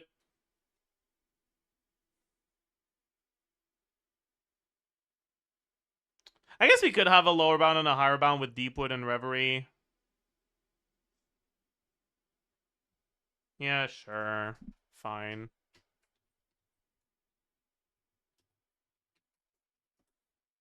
So we'll remove this here. And damage percent. We're not getting the Cinder City second rotation. So the only thing remaining is minimum of 35. 15% times attack divided by 1,000.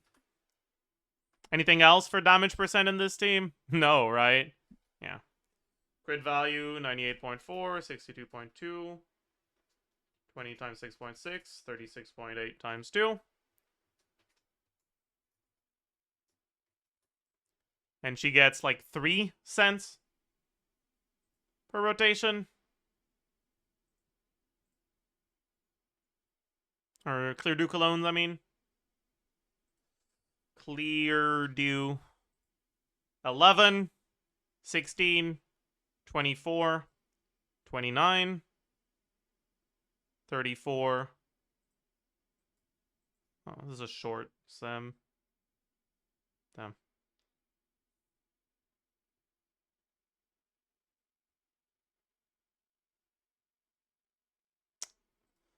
Let me run the sim for more rotations.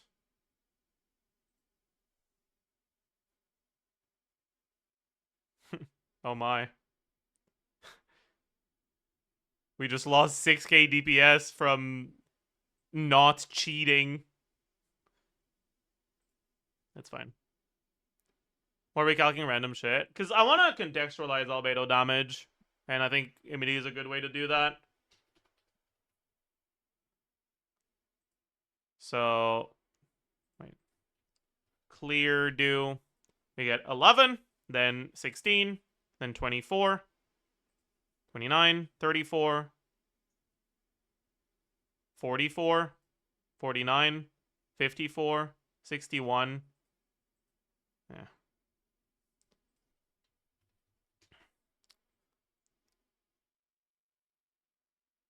One, 2, 3, 4, 5, 6, 7, 8, 9, 10, 11. It's 11 over 4 rotations here. Right. But the first one is a little late, so it's let's just average to 2.5-ish. Right? So anyways, effective attack is total attack times 1 plus damage percent times crit multiplier. Motion value attack is 142.8 times 2 times 1.5. No. Times rotation length 18 divided by 1.5. No. Because it doesn't hit during burst, right? It's like 16. Plus 369.2 times 4. Plus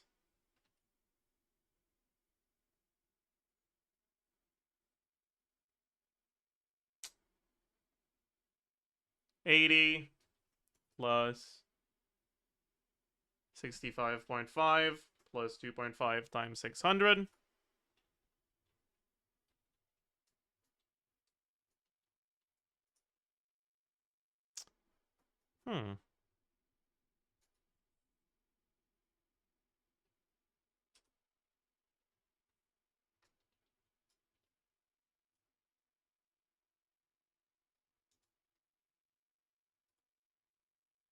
Does this make sense?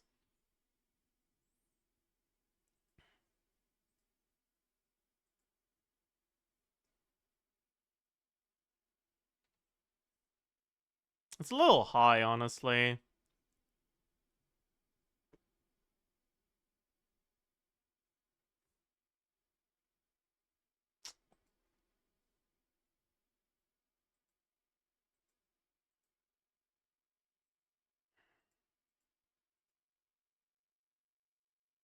Yeah, I guess I'm bursting every other rotation, or every rotation here. And that's not actually true. Yeah, okay, sure. Anyways. If you have Deep Wood on someone else, you can get plus 18% attack. And then 50 damage percent, right?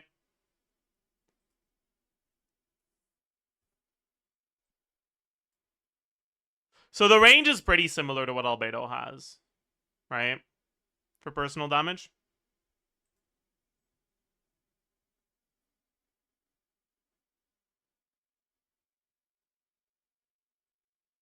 Actually, I don't think we need to compare to Escoffier. Let's look at Inefa. Right, it's 330.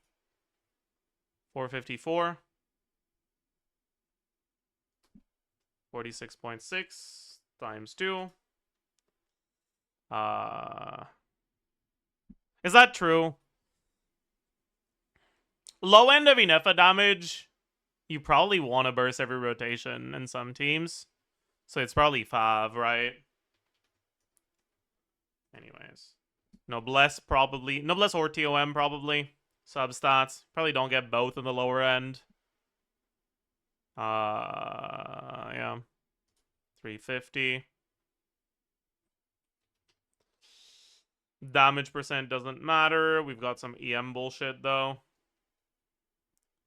So EM is gonna be like 80 from subs. 6% of her attack.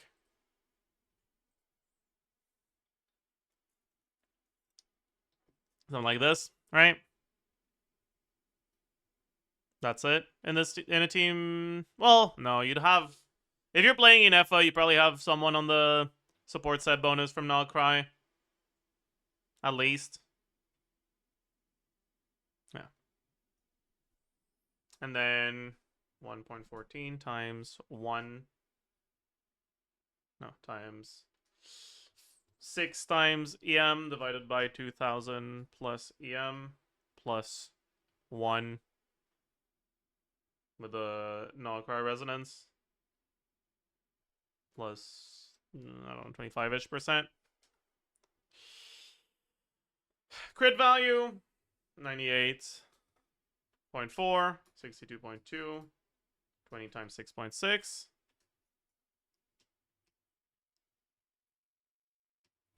And then instead of 1 plus damage percent, we have EM multiplier. No, that's not true.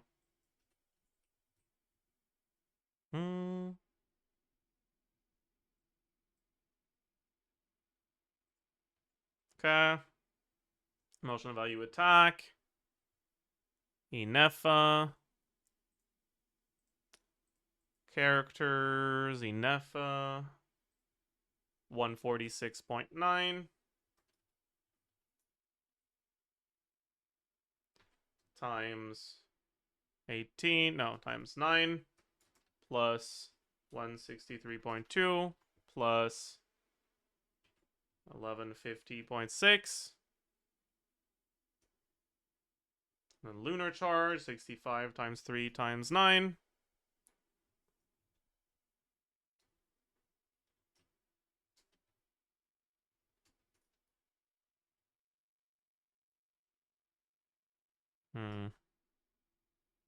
Actually, I guess the lower end would be no shred. Like Arlecchino carry, like Arlecchino Bennett, Inefa, something like that.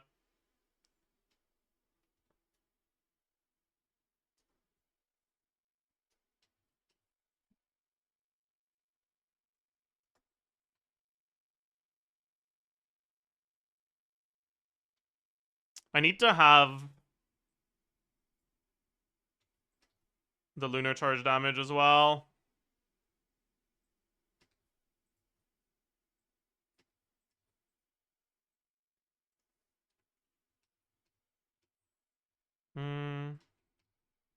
Right, which would be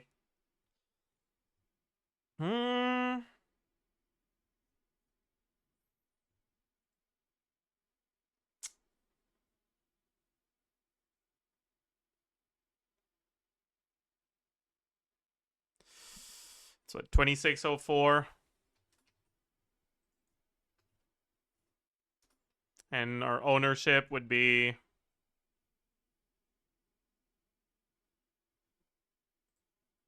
basically full here. So 9.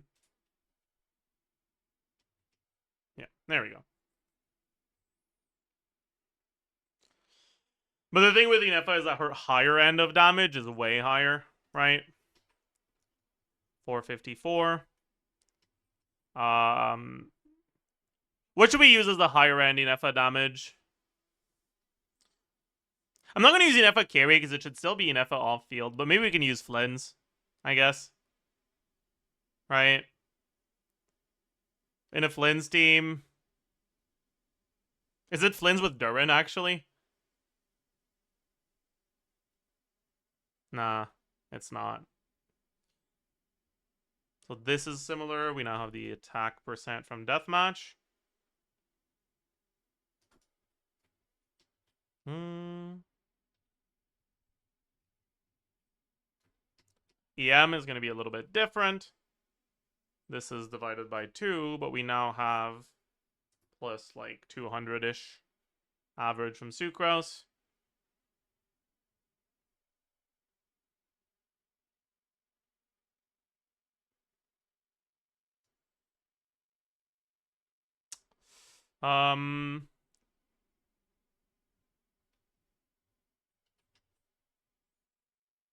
Plus 36.8 times 2. I guess if we're looking at her personal damage optimization, you would probably go for a damage set instead of TOM. So let's say 14% attack, 180 EM. From that. Yeah.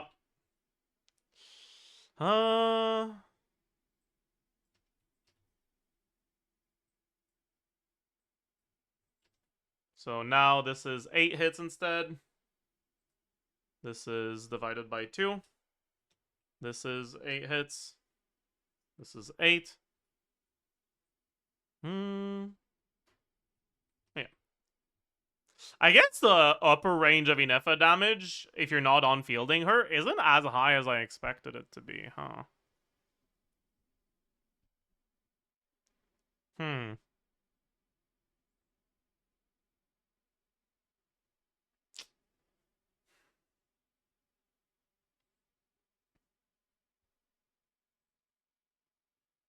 Whatever. And finally, we look at Chiori.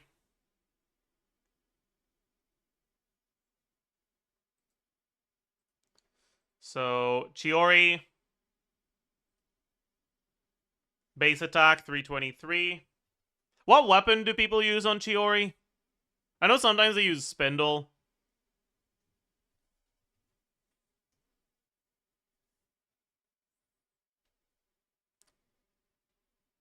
Harbinger is good too.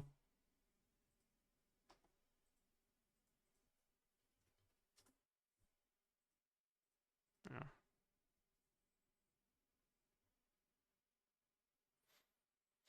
Gonna skip past the constellation stuff. So this one uses Harbinger. This one uses Spindle.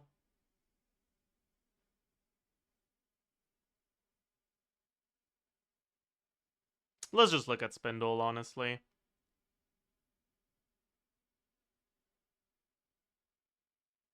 This is no construct. Let's open one that has a construct. Yeah. All right. So... Oh, wait. Oh. Both of these use Harbinger. I'll just use Harbinger, whatever. It's more simple anyways. Okay, attack percent. What's the team that has really low-end Chiori damage?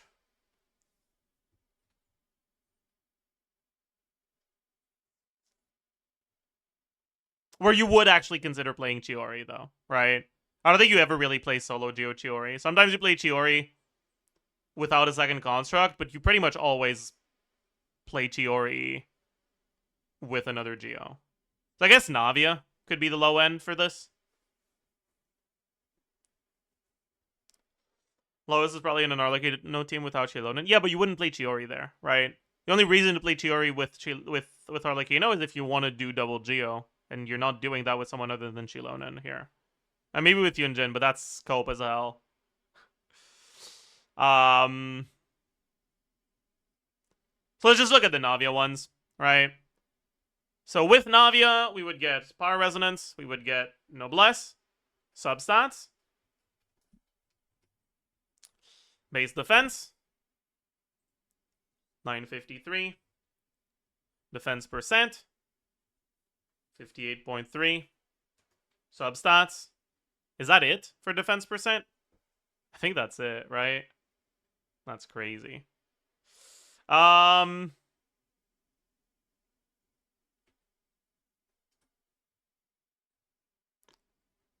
defense is going to be like about 100. Okay. Damage percent. In the Navia team, Navia doesn't give shit. She doesn't give shit. She doesn't get the 20%. She's got 46.6. She's got Golden Troop. Right? And that's literally it.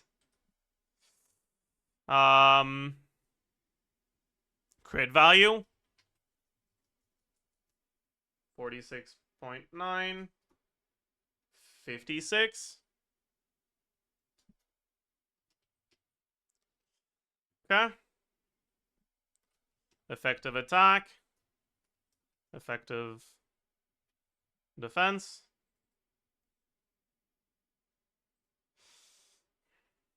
The burst on Chiori is very often DPS neutral. And it's a pain in the ass to calc, so I'm just not going to include it.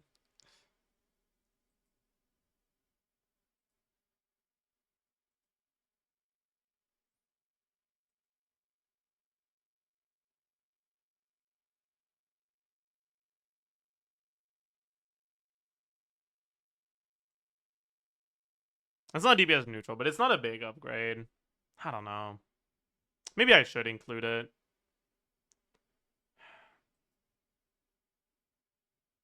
I'll include it, but I'll take shortcuts. It's fine.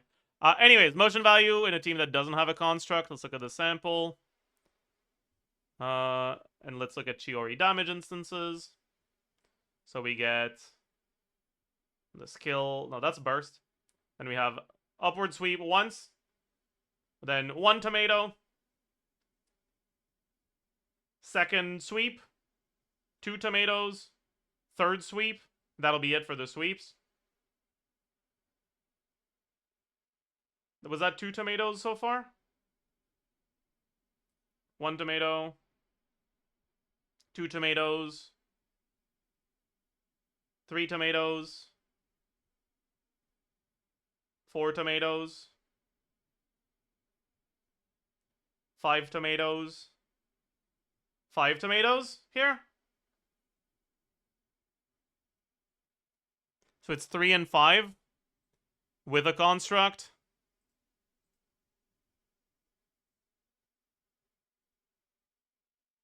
Chiori. It should still be 3, right? 1 tomato.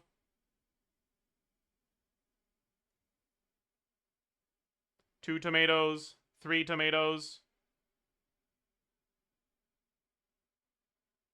4, 5 tomatoes. 7 tomatoes.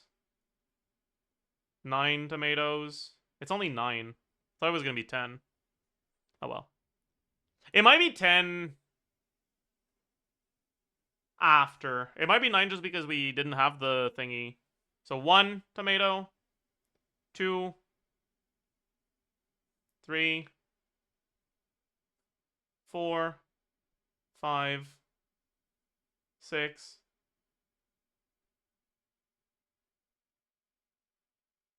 8, 9. No, it's still 9. Okay. So, motion value attack. Chiori. Tomato. So 140 times 5 plus 254 times 3 plus 436, but it's every other rotation, and it doesn't have the damage percent from Golden True, but I'm going to take a shortcut and just say that it's like times 40% instead of times 50%. Alright. Anyways. Then defense motion value is 174 times 5. 317 times 3. And 545 times 40%. Yeah. Lower end generally still has georesonance for her.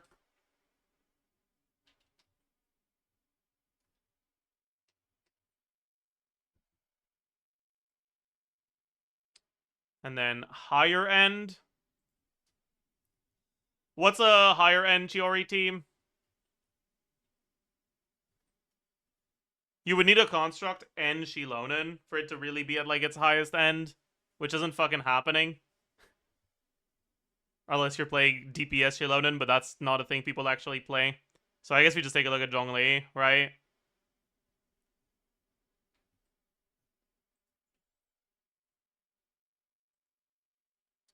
So, I mean, let's just take a look at this team. The Arlecchino team we were looking at.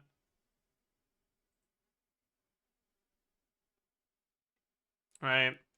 So, what do we not have that we had here? We still have Power Resonance, Noblesse, whatever, yeah. Yeah. We just have more things now. We have the Construct and we have the Shred. So, the Construct means that instead of multiplied by 5, it's multiplied by 9 here.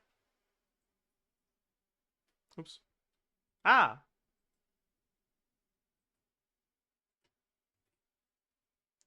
So it's this one that's multiplied by 9, as well as here. And we also have some Shred. Wait, it was 1.05. I'm an idiot. Sorry.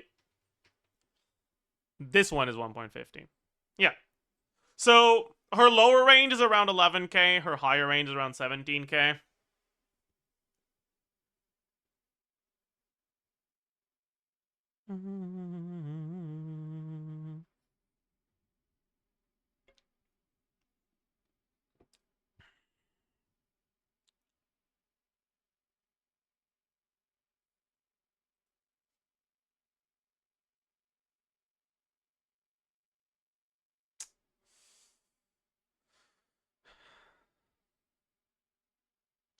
Doesn't Inefa reach 40k DPS on the Durin Mono Yehoda team? She can, but I don't feel like that's really an off-field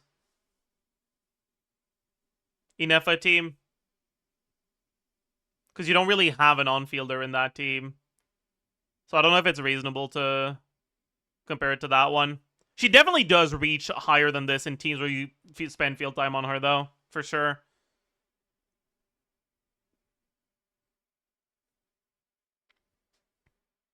Anyways, chat.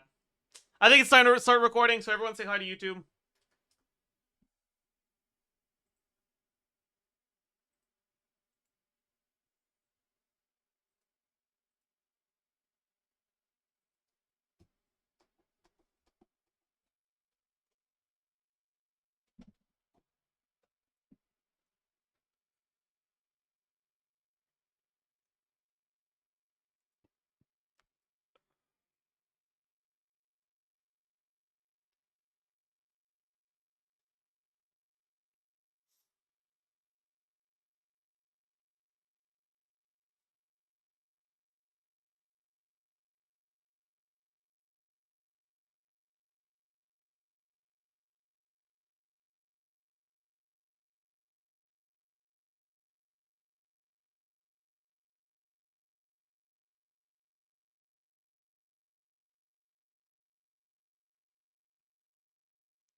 Hello, beautiful people, and welcome Hi to the last video in the series of witchcrafting videos where we talk about all of the changes that are coming to the Hex and Circle, Hex Array, Witch, whatever you want to call them, characters. Next patch with Durin's release. I'm recording this on the day of the live stream, so they've just officially announced the buffs, so that's cool. Yeah, we've done everyone except Albedo and Sucrose, and I don't plan on doing a video for Sucrose. You know what? I'll do the Sucrose thing now. Sucrose now gives like 5 more damage %. Increase to 13 if you have... It's like 6 damage %. Increase to 13 if you have... Or for witch characters, but only when you burst. Which a lot of people just don't bother doing. Increase to 20 if you use the C6 and get the infusion. On a witch. It's... In most teams, it's a 5 damage % buff, which is tiny, honestly. It doesn't change much. Sucrose was already good. She didn't really need buffs. We don't need to talk about Sucrose. Anyways, Sucrose done. Albedo. Albedo right now is, a bit of a questionable character. He already was kind of a very... He wasn't a very specialized unit when he came out.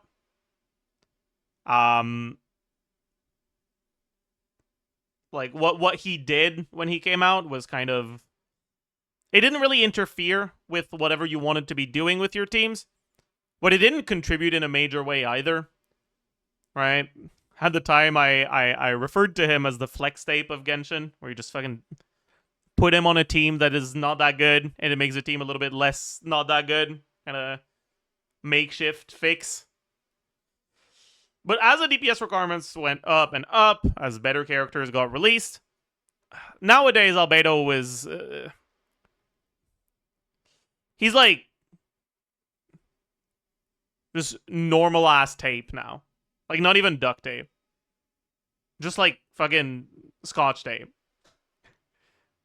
Alright, that ain't holding much together.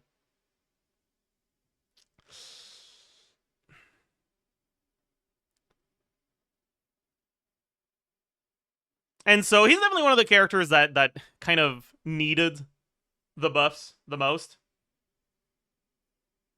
And he's also one of the characters that got the biggest buffs.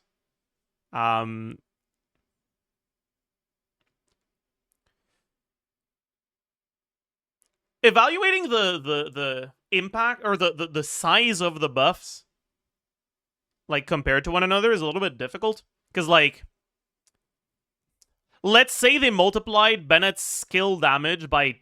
Or... Let's say they multiply Bennett's burst damage by 10, right? Does that make Bennett 10 times better? No. Because Bennett is not generally going to represent a large majority of your team's damage.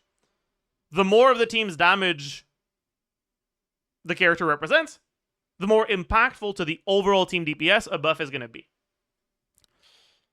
Right now, Albedo is not a very large portion of his team's DPS. But just numbers-wise, the buff size is very, very big. So let's go through them real quick.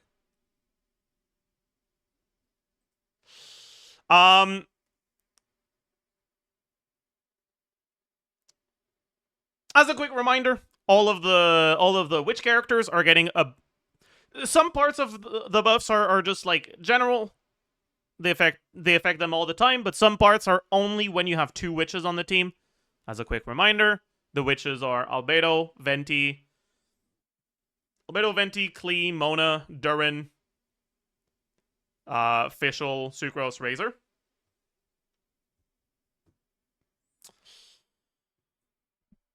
And in Albedo's case, the buff is pretty much only to witch teams. He technically does do a little bit more outside of witch teams as well, but only in the cons.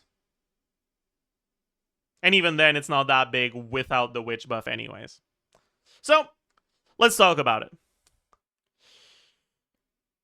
His Ascension passive Right now, it's it gives you 25% more damage to his skill when you're hitting enemies below 50% HP. Generally, enemies spend a little bit less than half of the fight below 50% HP. Because unless you're hitting the enemy exactly to like 49.999%, generally it's like your last hit above 50% is going to bring them to like 45% or something. So it's a little bit less than half. But it's still generally averaging a bit more than 10 damage percent, which is whatever, right? It doesn't do that much. This was already on his K. This is new. Additionally, if there is a silver isotoma. Now, you're not supposed to know yet what a silver isotoma is. So if you're a little lost, don't worry, we'll get to it. If there is a silver isotoma on the field that was created by Albedo, the damage dealt will also be increased by 240% of Albedo's defense. Now, an interesting thing about this is that Albedo's skill at talent level 10 deals 240% of his defense. So it just doubles the damage of his skill. Of his crown skill. A little bit more than doubles if it's not crown, but yeah.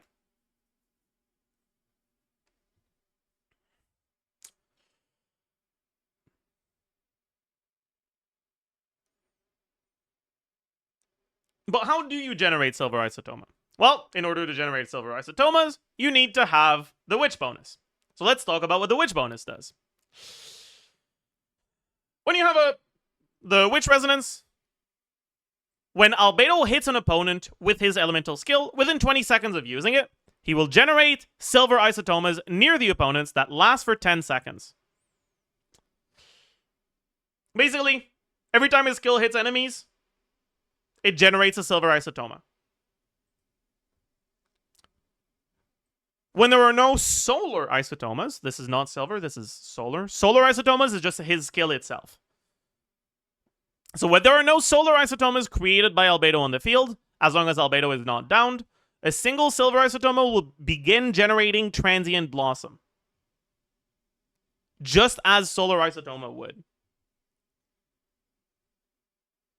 This is a pretty big deal, right? That means that if your skill gets broken, the silver isotomas can still keep the skill going. That's the first major change with the buffs. There can be up to 2 silver isotomas, but that doesn't actually really matter. It used to matter because it used to be 120%, but you can get it twice. But now it's just a yes or no. So I don't really know why it's 2 now, but whatever. Now, as far as I understand, you can generate a silver isotoma from a transient blossom that happens from a silver isotoma. I guess maybe that's why they give you 2.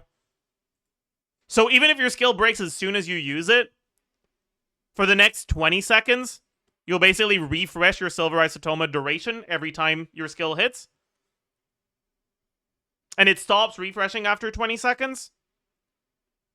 But it still lasts for another 10 seconds. So you still get the 30 seconds uptime that his skill has, even if it breaks literally on the first hit. That by itself isn't a change to his DPS, but it's a major quality of life buff because there's a lot of situations where Albedo's flower just breaks. Whether it's because you placed it badly, or because it took damage. Like, the flower has HP, and it can die. The enemies' hitboxes, if they're boss enemies, and they start overlapping with the flower, will just destroy it. So if the enemies move, sometimes you lose your flower. There's a bunch of annoying things that can happen, and that's being removed.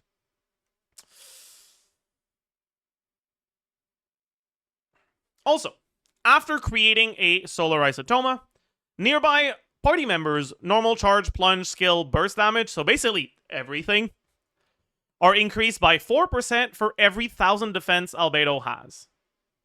Up to 12%. In other words,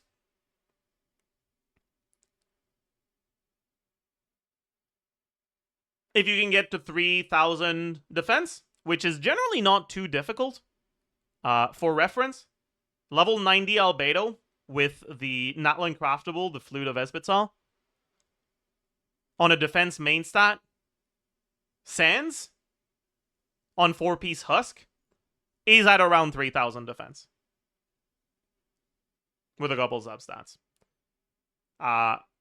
If you go Spindle instead, you're going to need a little bit more defense percent from your substats. If you go Golden Troop, you can go Defense Goblet instead of Geo Goblet. But getting to 3,000 is generally not too difficult. So, and it generally tends to be worth trying to do, or at least getting close to it. But the reason why it's worth doing this isn't just because of the 12%. It's because of the other part. After generating a Silver Isotoma, it's a different trigger condition, but honestly, it doesn't matter. What actually matters is nearby Hex Array party members. So only witches get the same buff, but it's bigger, right? So they get an additional 10% per 1,000 defense Albedo has, up to 30%.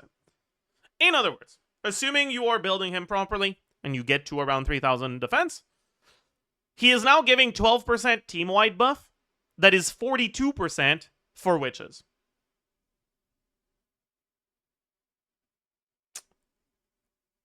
That's pretty nice.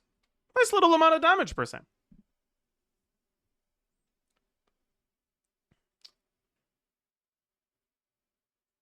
But honestly, the biggest part of the changes is not that. The biggest part is what we've already covered earlier.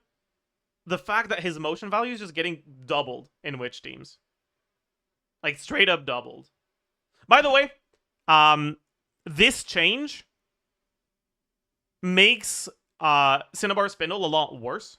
Not bad, but what Cinnabar Spindle provides is motion value on each hit. At 240 motion value,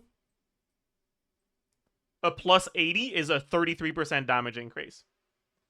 At the 480 he'll be at, after the buffs, plus 80 is only a 16% damage increase. From what I've looked at, Spindle is still like a couple percent better than Flute of Espetal or Harbinger of Dawn most of the time. But it's in a very similar range, so if you don't have it, you don't have to feel bad about not having it anymore. It's a very, very small difference now. That's cool.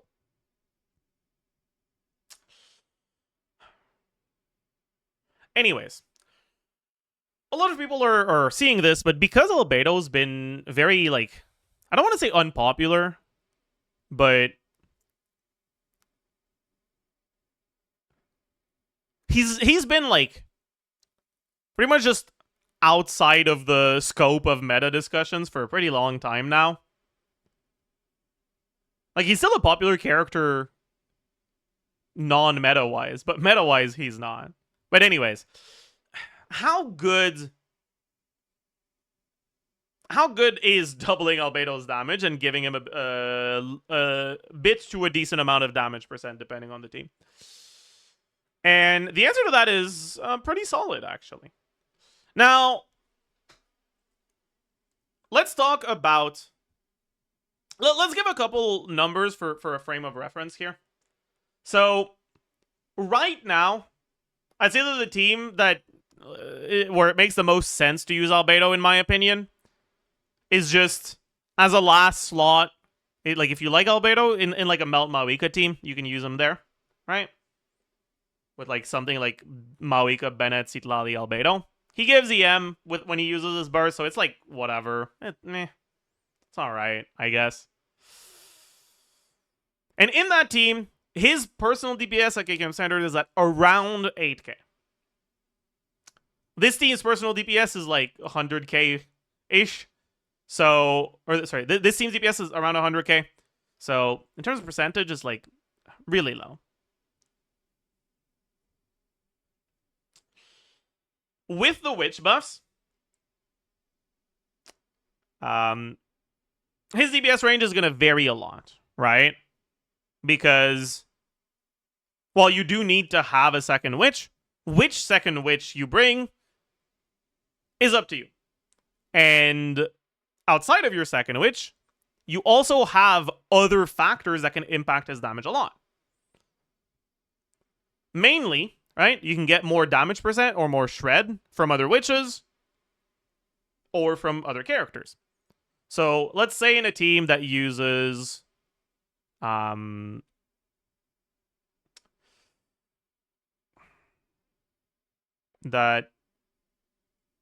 doesn't really get that much damage percent or shred from the rest of the team, right? From what I've looked at, I'm not optimistic that Durin's light mode will allow Albedo to hit on every other hit from Durin. So it'll be on every third hit instead of every second hit. Because I think it's slightly, ever so slightly faster than once per second. So you'd have to go dark mode Durin if you want to have better proc uptime. And if you go dark mode Durin in a team like this one, Albedo's personal damage will hover at around 15k. His personal DPS. The team that focuses a little bit more on his damage, that isn't outright focused on it, but that does use things that are synergistic with it. So let's say Double Geo Arlecchino team that uses Durin. His personal DPS will generally hover at around 25k. And in teams that like really focus on boosting his damage, you're bringing Goro on top of all of that, it can go up to like about 35k. In most practical scenarios, Albedo's personal DPS is now going to hover between 15 and 25k, assuming you have Witch Resonance. If you don't have Witch Resonance, don't fucking use Albedo. But now he's also providing a damage buff on top of his EM buff. And the damage buff you don't even need to burst for. How much value do you get from that? Well, it depends. Not only does the EM buff not affect some of his teams, but also the damage percent buff's value, like the actual number itself, is different based on whether your carry, or at least your other damage dealers, are witches or not.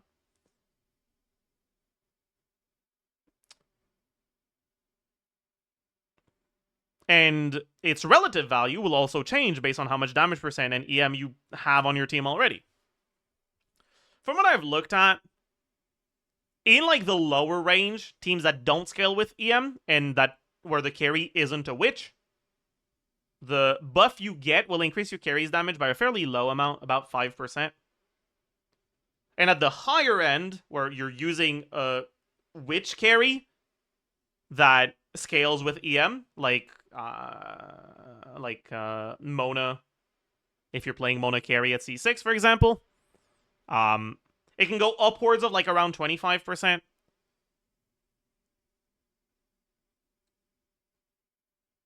In most situations, it's between 10 and 15, right? Because most situations either care about the EM, but don't get the witch damage percent, or the other way around.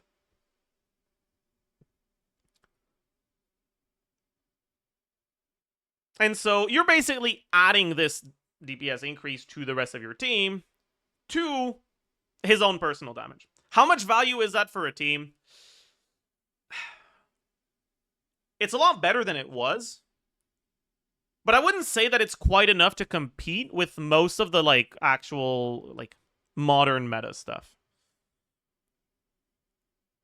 Albedo will potentially be part of a couple characters' best teams. Albedo plus Durin as a core for just pretty solid off-field damage. That also gives you a bit of buffing with the shred and the damage percent. Is also going to be fairly solid for pretty much everyone. But in terms of optimal stuff, there really isn't too much.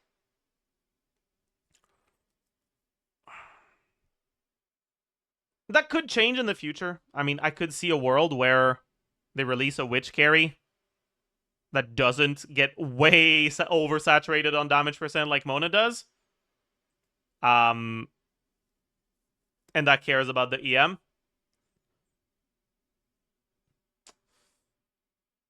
For now, I'd say it's like... He's a pretty okay character. I would not recommend pulling for Albedo if you don't have him. But I do think that if you do have him as a remnant of being an old player, you'll definitely end up finding yourself using him in teams here and there. And I think it'd be useful to contextualize how much 15 to 25k DPS is. So I did a few comparisons to a few of the other characters. Emily on Deepwood and Kenichi teams is generally at like somewhere between the 15 and 20k range. Emily on Reverie is generally between 20 and 25k. Which means that the overall range for Emily is actually pretty similar to what Albedo's overall range is now. Inefa's lower end tends to be a little bit higher, and her higher end tends to be a lot higher in teams that actually focus on her damage. But Inefa is not that popular in teams that focus on her damage, so generally the higher end of the personal DPS you see from Inefa is going to be in teams that are just using Inefa for Flins or something like that.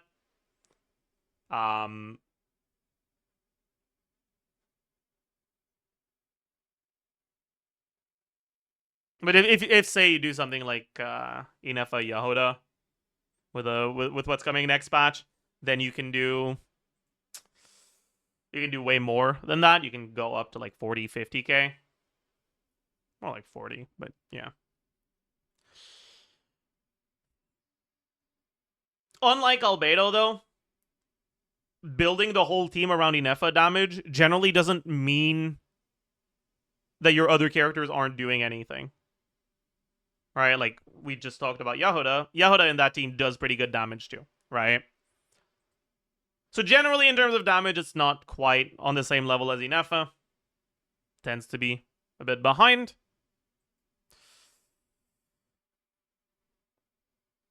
And I think the most useful point of comparison is going to be Chiori. Chiori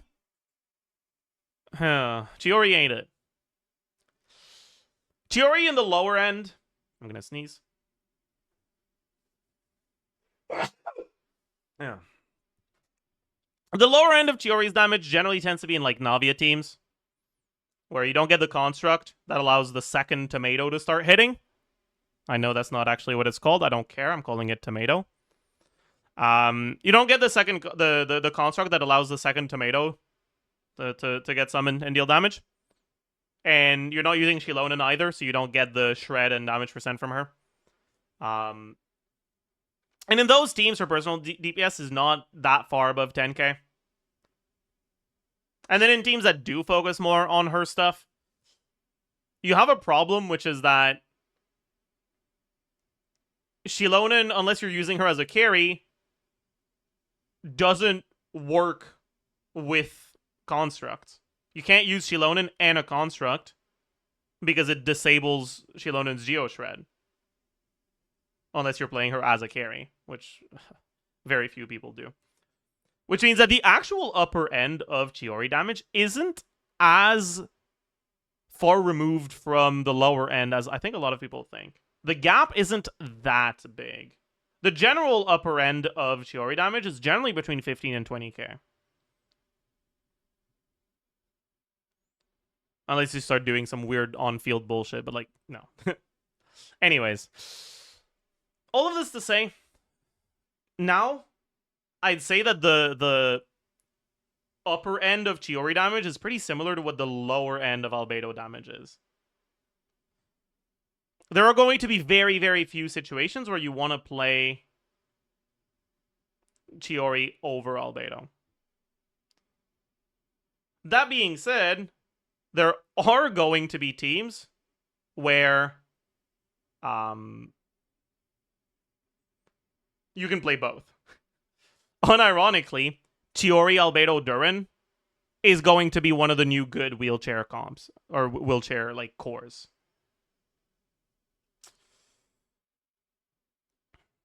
The main reason why I'm looking at like fairly pessimistic external buff assumptions for Chiori is just because she's not that popular in teams that have optimistic buff assumptions. But the optimistic buff assumptions for Chiori are also favorable for Albedo, and in those teams, Albedo would generally still be better, as long as you're getting the Witch Resonance. If you're not, obviously that sucks. Like, don't play Albedo. But, yeah. As a general rule, I just think it's, like, a good way to think, or to conceptualize the Albedo buffs is he now does a little bit more damage than Chiori, and buff some damage percent and some EM. Overall, I mean, it doesn't really change that much, the fact that he's a very flexible unit. You can kind of just play him anywhere. Geo doesn't tend to interfere with your reactions that much. So you can kind of just slap him on any team that has another witch, and he's going to do his job. His lower end of damage, as long as you have another witch, is pretty high. Right? He's not really reliant on anything other than like hitting fairly quickly. One actually funny thing that I realized recently is if you're playing Molani teams with Mawika, you don't have like hits from your carry, and Mawika's off field is like exactly every 2 seconds. But the way that Albedo works for his hit rate is you can hit every 2 seconds. But it doesn't work on abilities that hit exactly every 2 seconds. It has to be more than 2 seconds. 2.1, 2.01, whatever. So something that hits exactly every 2 seconds won't work. Which means you only get an Isotoma every 4 seconds with Mawika. Which is, yeah, not ideal. So in that Molani team where your on-fielder isn't hitting quickly at all, you get a lot less Albedo damage. And Albedo's not that good. Unless you're also bringing another source of off-field damage. Let me actually check something real quick.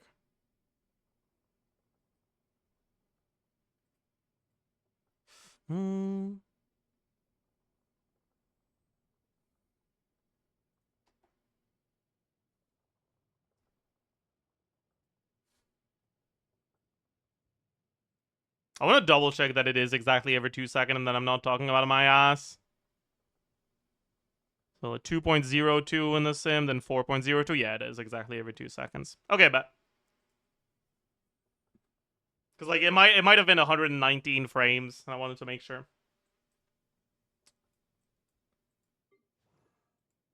I might as well activate this. Fertilizing the soil, making... But, yeah, honestly, that pretty much does it for Albedo.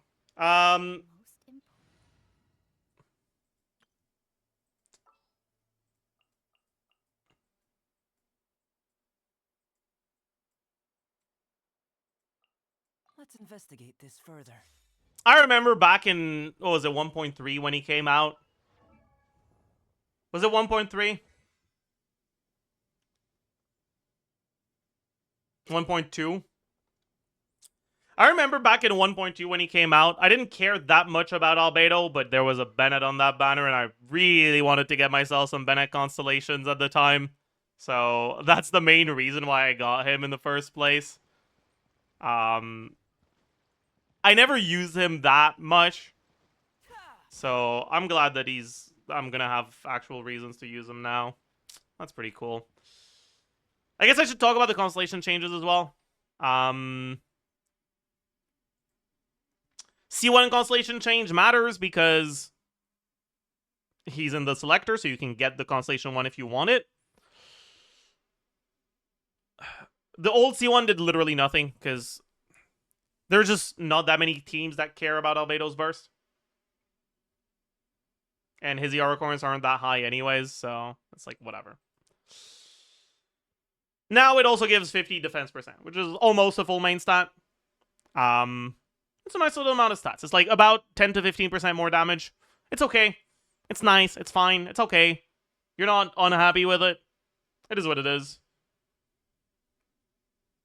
But the biggest problem is that, again, right, even at that 25k-ish, 15% more damage is like 4k.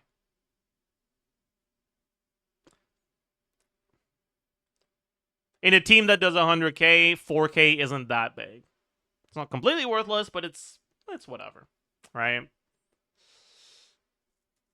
C2, you can't just get from the selector unless you also get C1. So it's a lot less accessible. C2 is his big consolation now. His C2 used to be really bad because what the C2 does right now is it gives the burst some defense motion value, but the amount isn't that high. So it's not enough to make the burst feel good to use. Because it's a fairly long animation. And ugh. Now the C2 makes you never use burst. Right, so the way that the C2 works is every time he does skill damage, he gains a stack.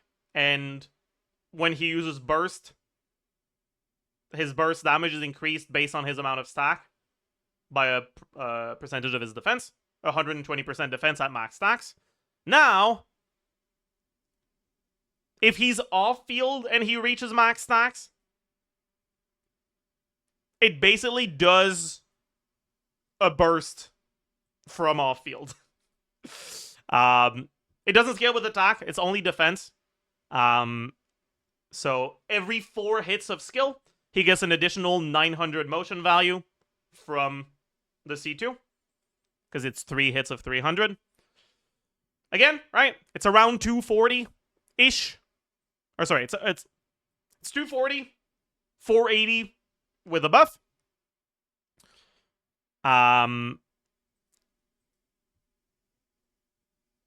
Every 4 hits are gaining 900, so it's like about 225.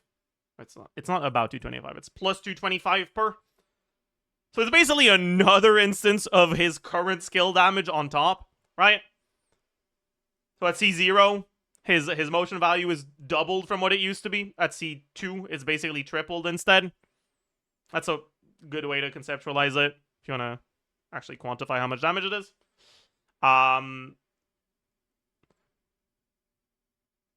But also, he now gets the EM from his passive that gives the team EM when using burst every time this activates. So not only do you not need to use the burst animation to get the EM buff, you also get full uptime on it.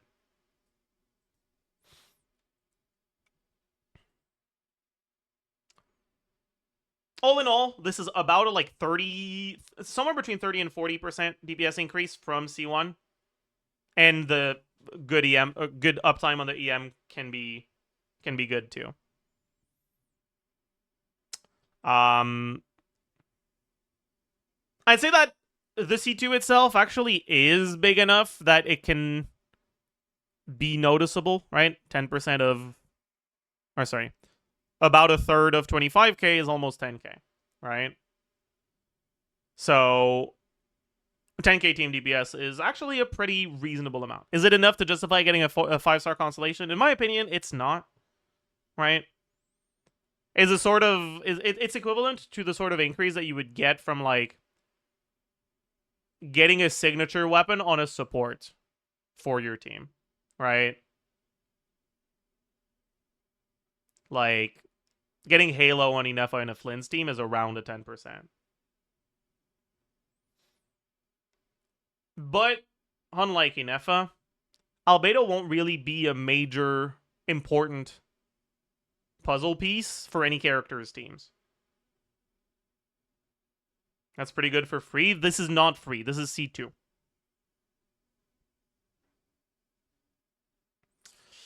Man, overall, like it's all right. If you really like, it's free for me. Okay.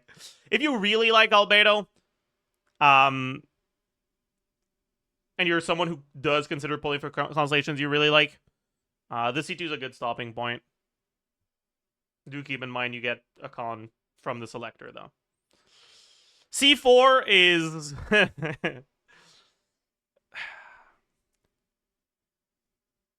It still has a 30% plunge damage, but now, if you jump when there's a silver isotoma, you consume the silver isotoma, to increase jump height and give you 30% more plunge damage.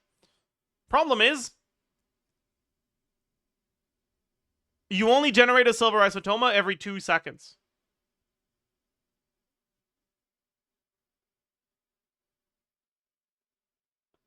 So unless you're plunging real slow, after 2 jumps,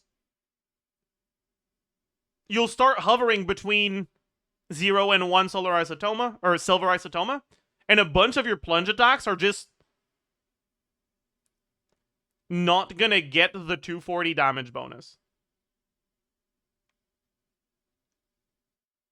Or not just a bunch of your skill hits are just not gonna get the 240 motion value from the effect, because your silver isotomas won't be there. I have no idea why they made it work like this. I think that's so stupid, and I really hate it.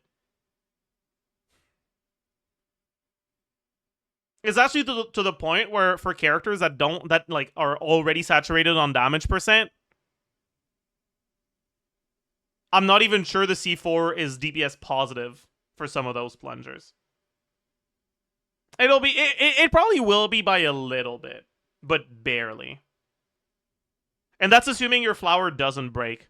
Because if your flower breaks and you consume your last silver isotoma, you now don't have any sort of isotoma on field, so you can't start resummoning the silver isotomas from the passive, because it's just gone.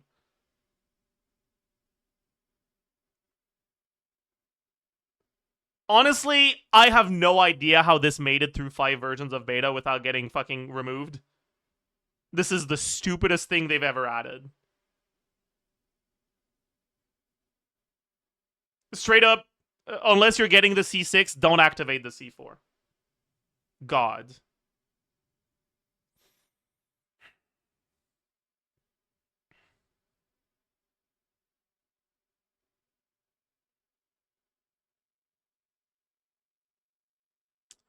Anyways, finally, C6, right now, all it does is gives characters protected by Crystallized Shield 17 damage percent. Now, I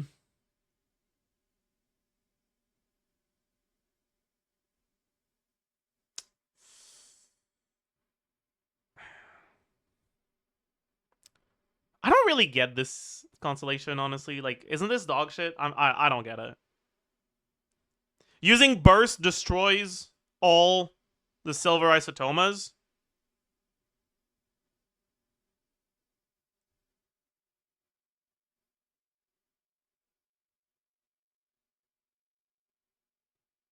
And the burst now deals more damage based on his defense. The biggest thing with Albedo's burst is that it's pseudo-quadratic scaling, where by default it has 3 hits. But if there's a cluster of enemies that are close together, there's a total of 7 Fatal Blossoms. And they target individual enemies past the first 3. So if you have a bunch of enemies together, you can get more than 3 instances. You can get up to 7. And if you are getting all 7 with the plus 250% motion value, with the plus 120 from the C2, alright, that's 370 times 7. Good amount of front-loaded damage. But that's only in, like, it's pretty much only with Venti, actually. Most of the time is just 3. And 3 is, like, okay. It's about 1,000 motion value, which is... That's a bit more than that. A bit more than 1,000 motion value, which is going to be the equivalent of about 2 to 3 additional skill hits, which is okay.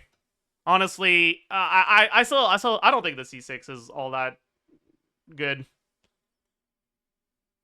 Don't bother with anything past C2. And, yeah. All in all, Albedo is now okay-ish. Still not a character I generally recommend pulling for, but you can make use of him if you got him. So, as usual, I hope you enjoyed, hope you learned a thing or two, and I will see you guys in the next one. Bye, YouTube. Alright, let me tell the editors. Recorded albedo witchcrafting.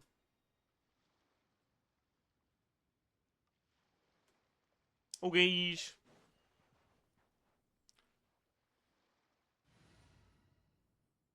Video ready in 30 minutes, yeah.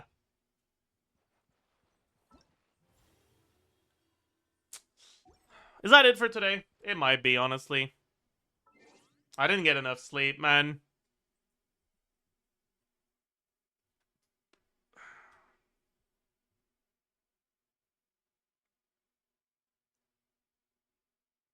I feel like Albedo, Clee, Fischl, Durin is a criminally underrated team. I mean, it's gonna work, right?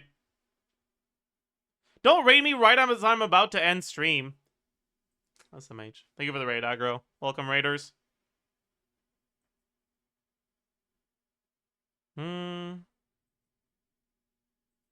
How long is part 2? Okay. So we already did the stall. Okay.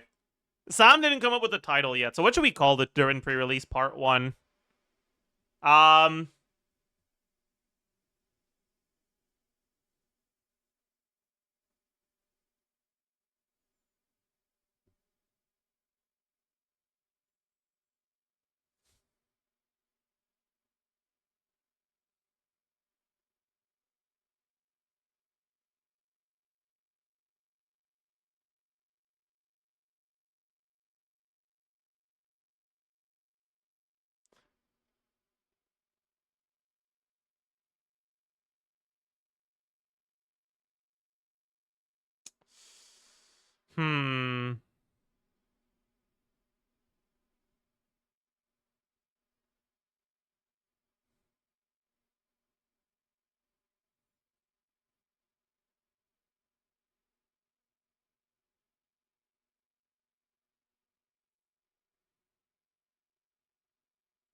Durin is cool. True.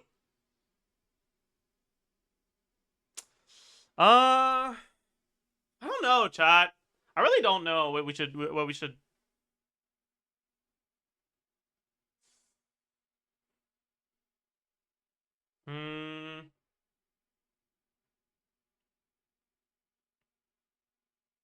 If only he wasn't British. True.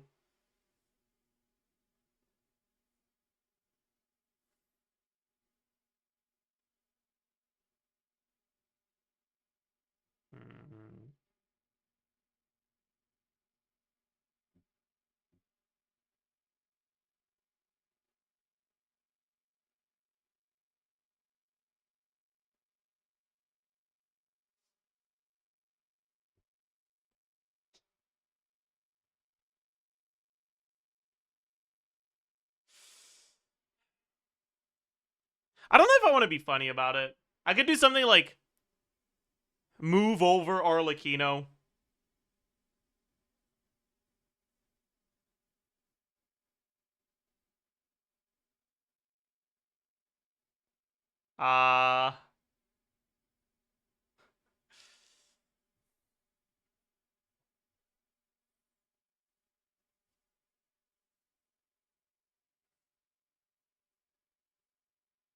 This guy has way too many teams. No, because the second part is just the teams. So I don't want to say he has a lot of teams in the title of the first part.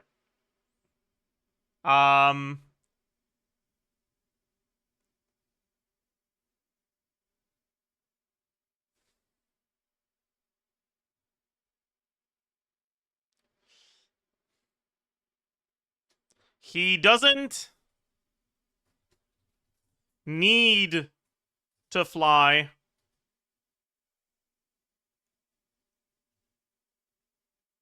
To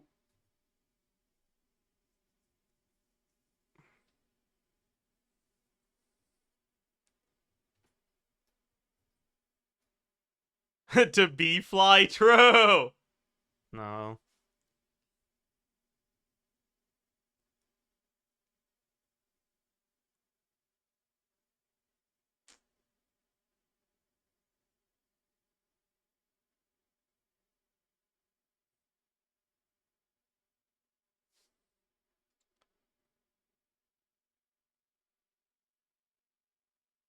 To be like, I want to say something like to be high in the meta, but like I don't know how to word that in a way that is not weird. I don't know.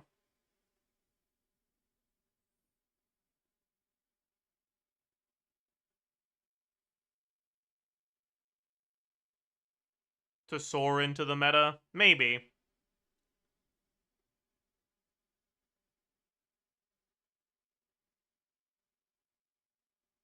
I guess, yeah. How to train your Durin is also stealing jokes from Reddit. I mean, I don't care about stealing jokes from Reddit, but if I'm going to steal a joke from Reddit, it should be funny. Right?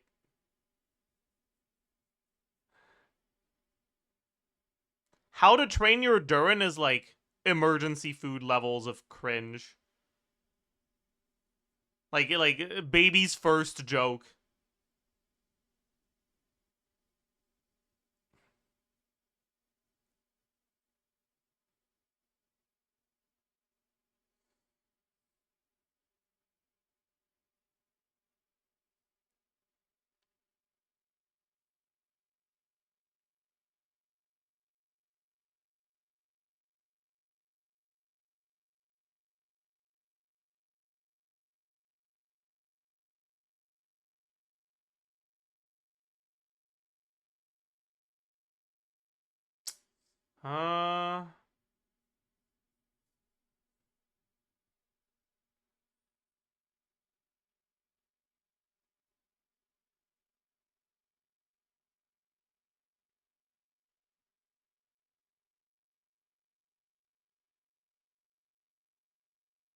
What if we say move over Nivilet?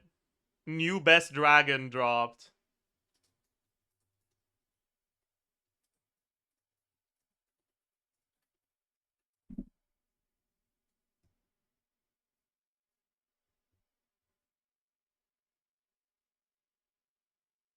Thoughts?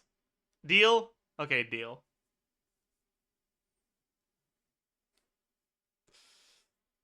Alright. As usual, if you can find the video through YouTube, it helps more with the algorithm, but if you're too lazy, I understand. Why is it not? Okay, there we go. Here's a link. Why the fuck is there segs in the fucking URL? What the hell? Anyways, here's the link. Go watch it, leave a like, comment, subscribe, and I'll see you guys tomorrow. Bye-bye.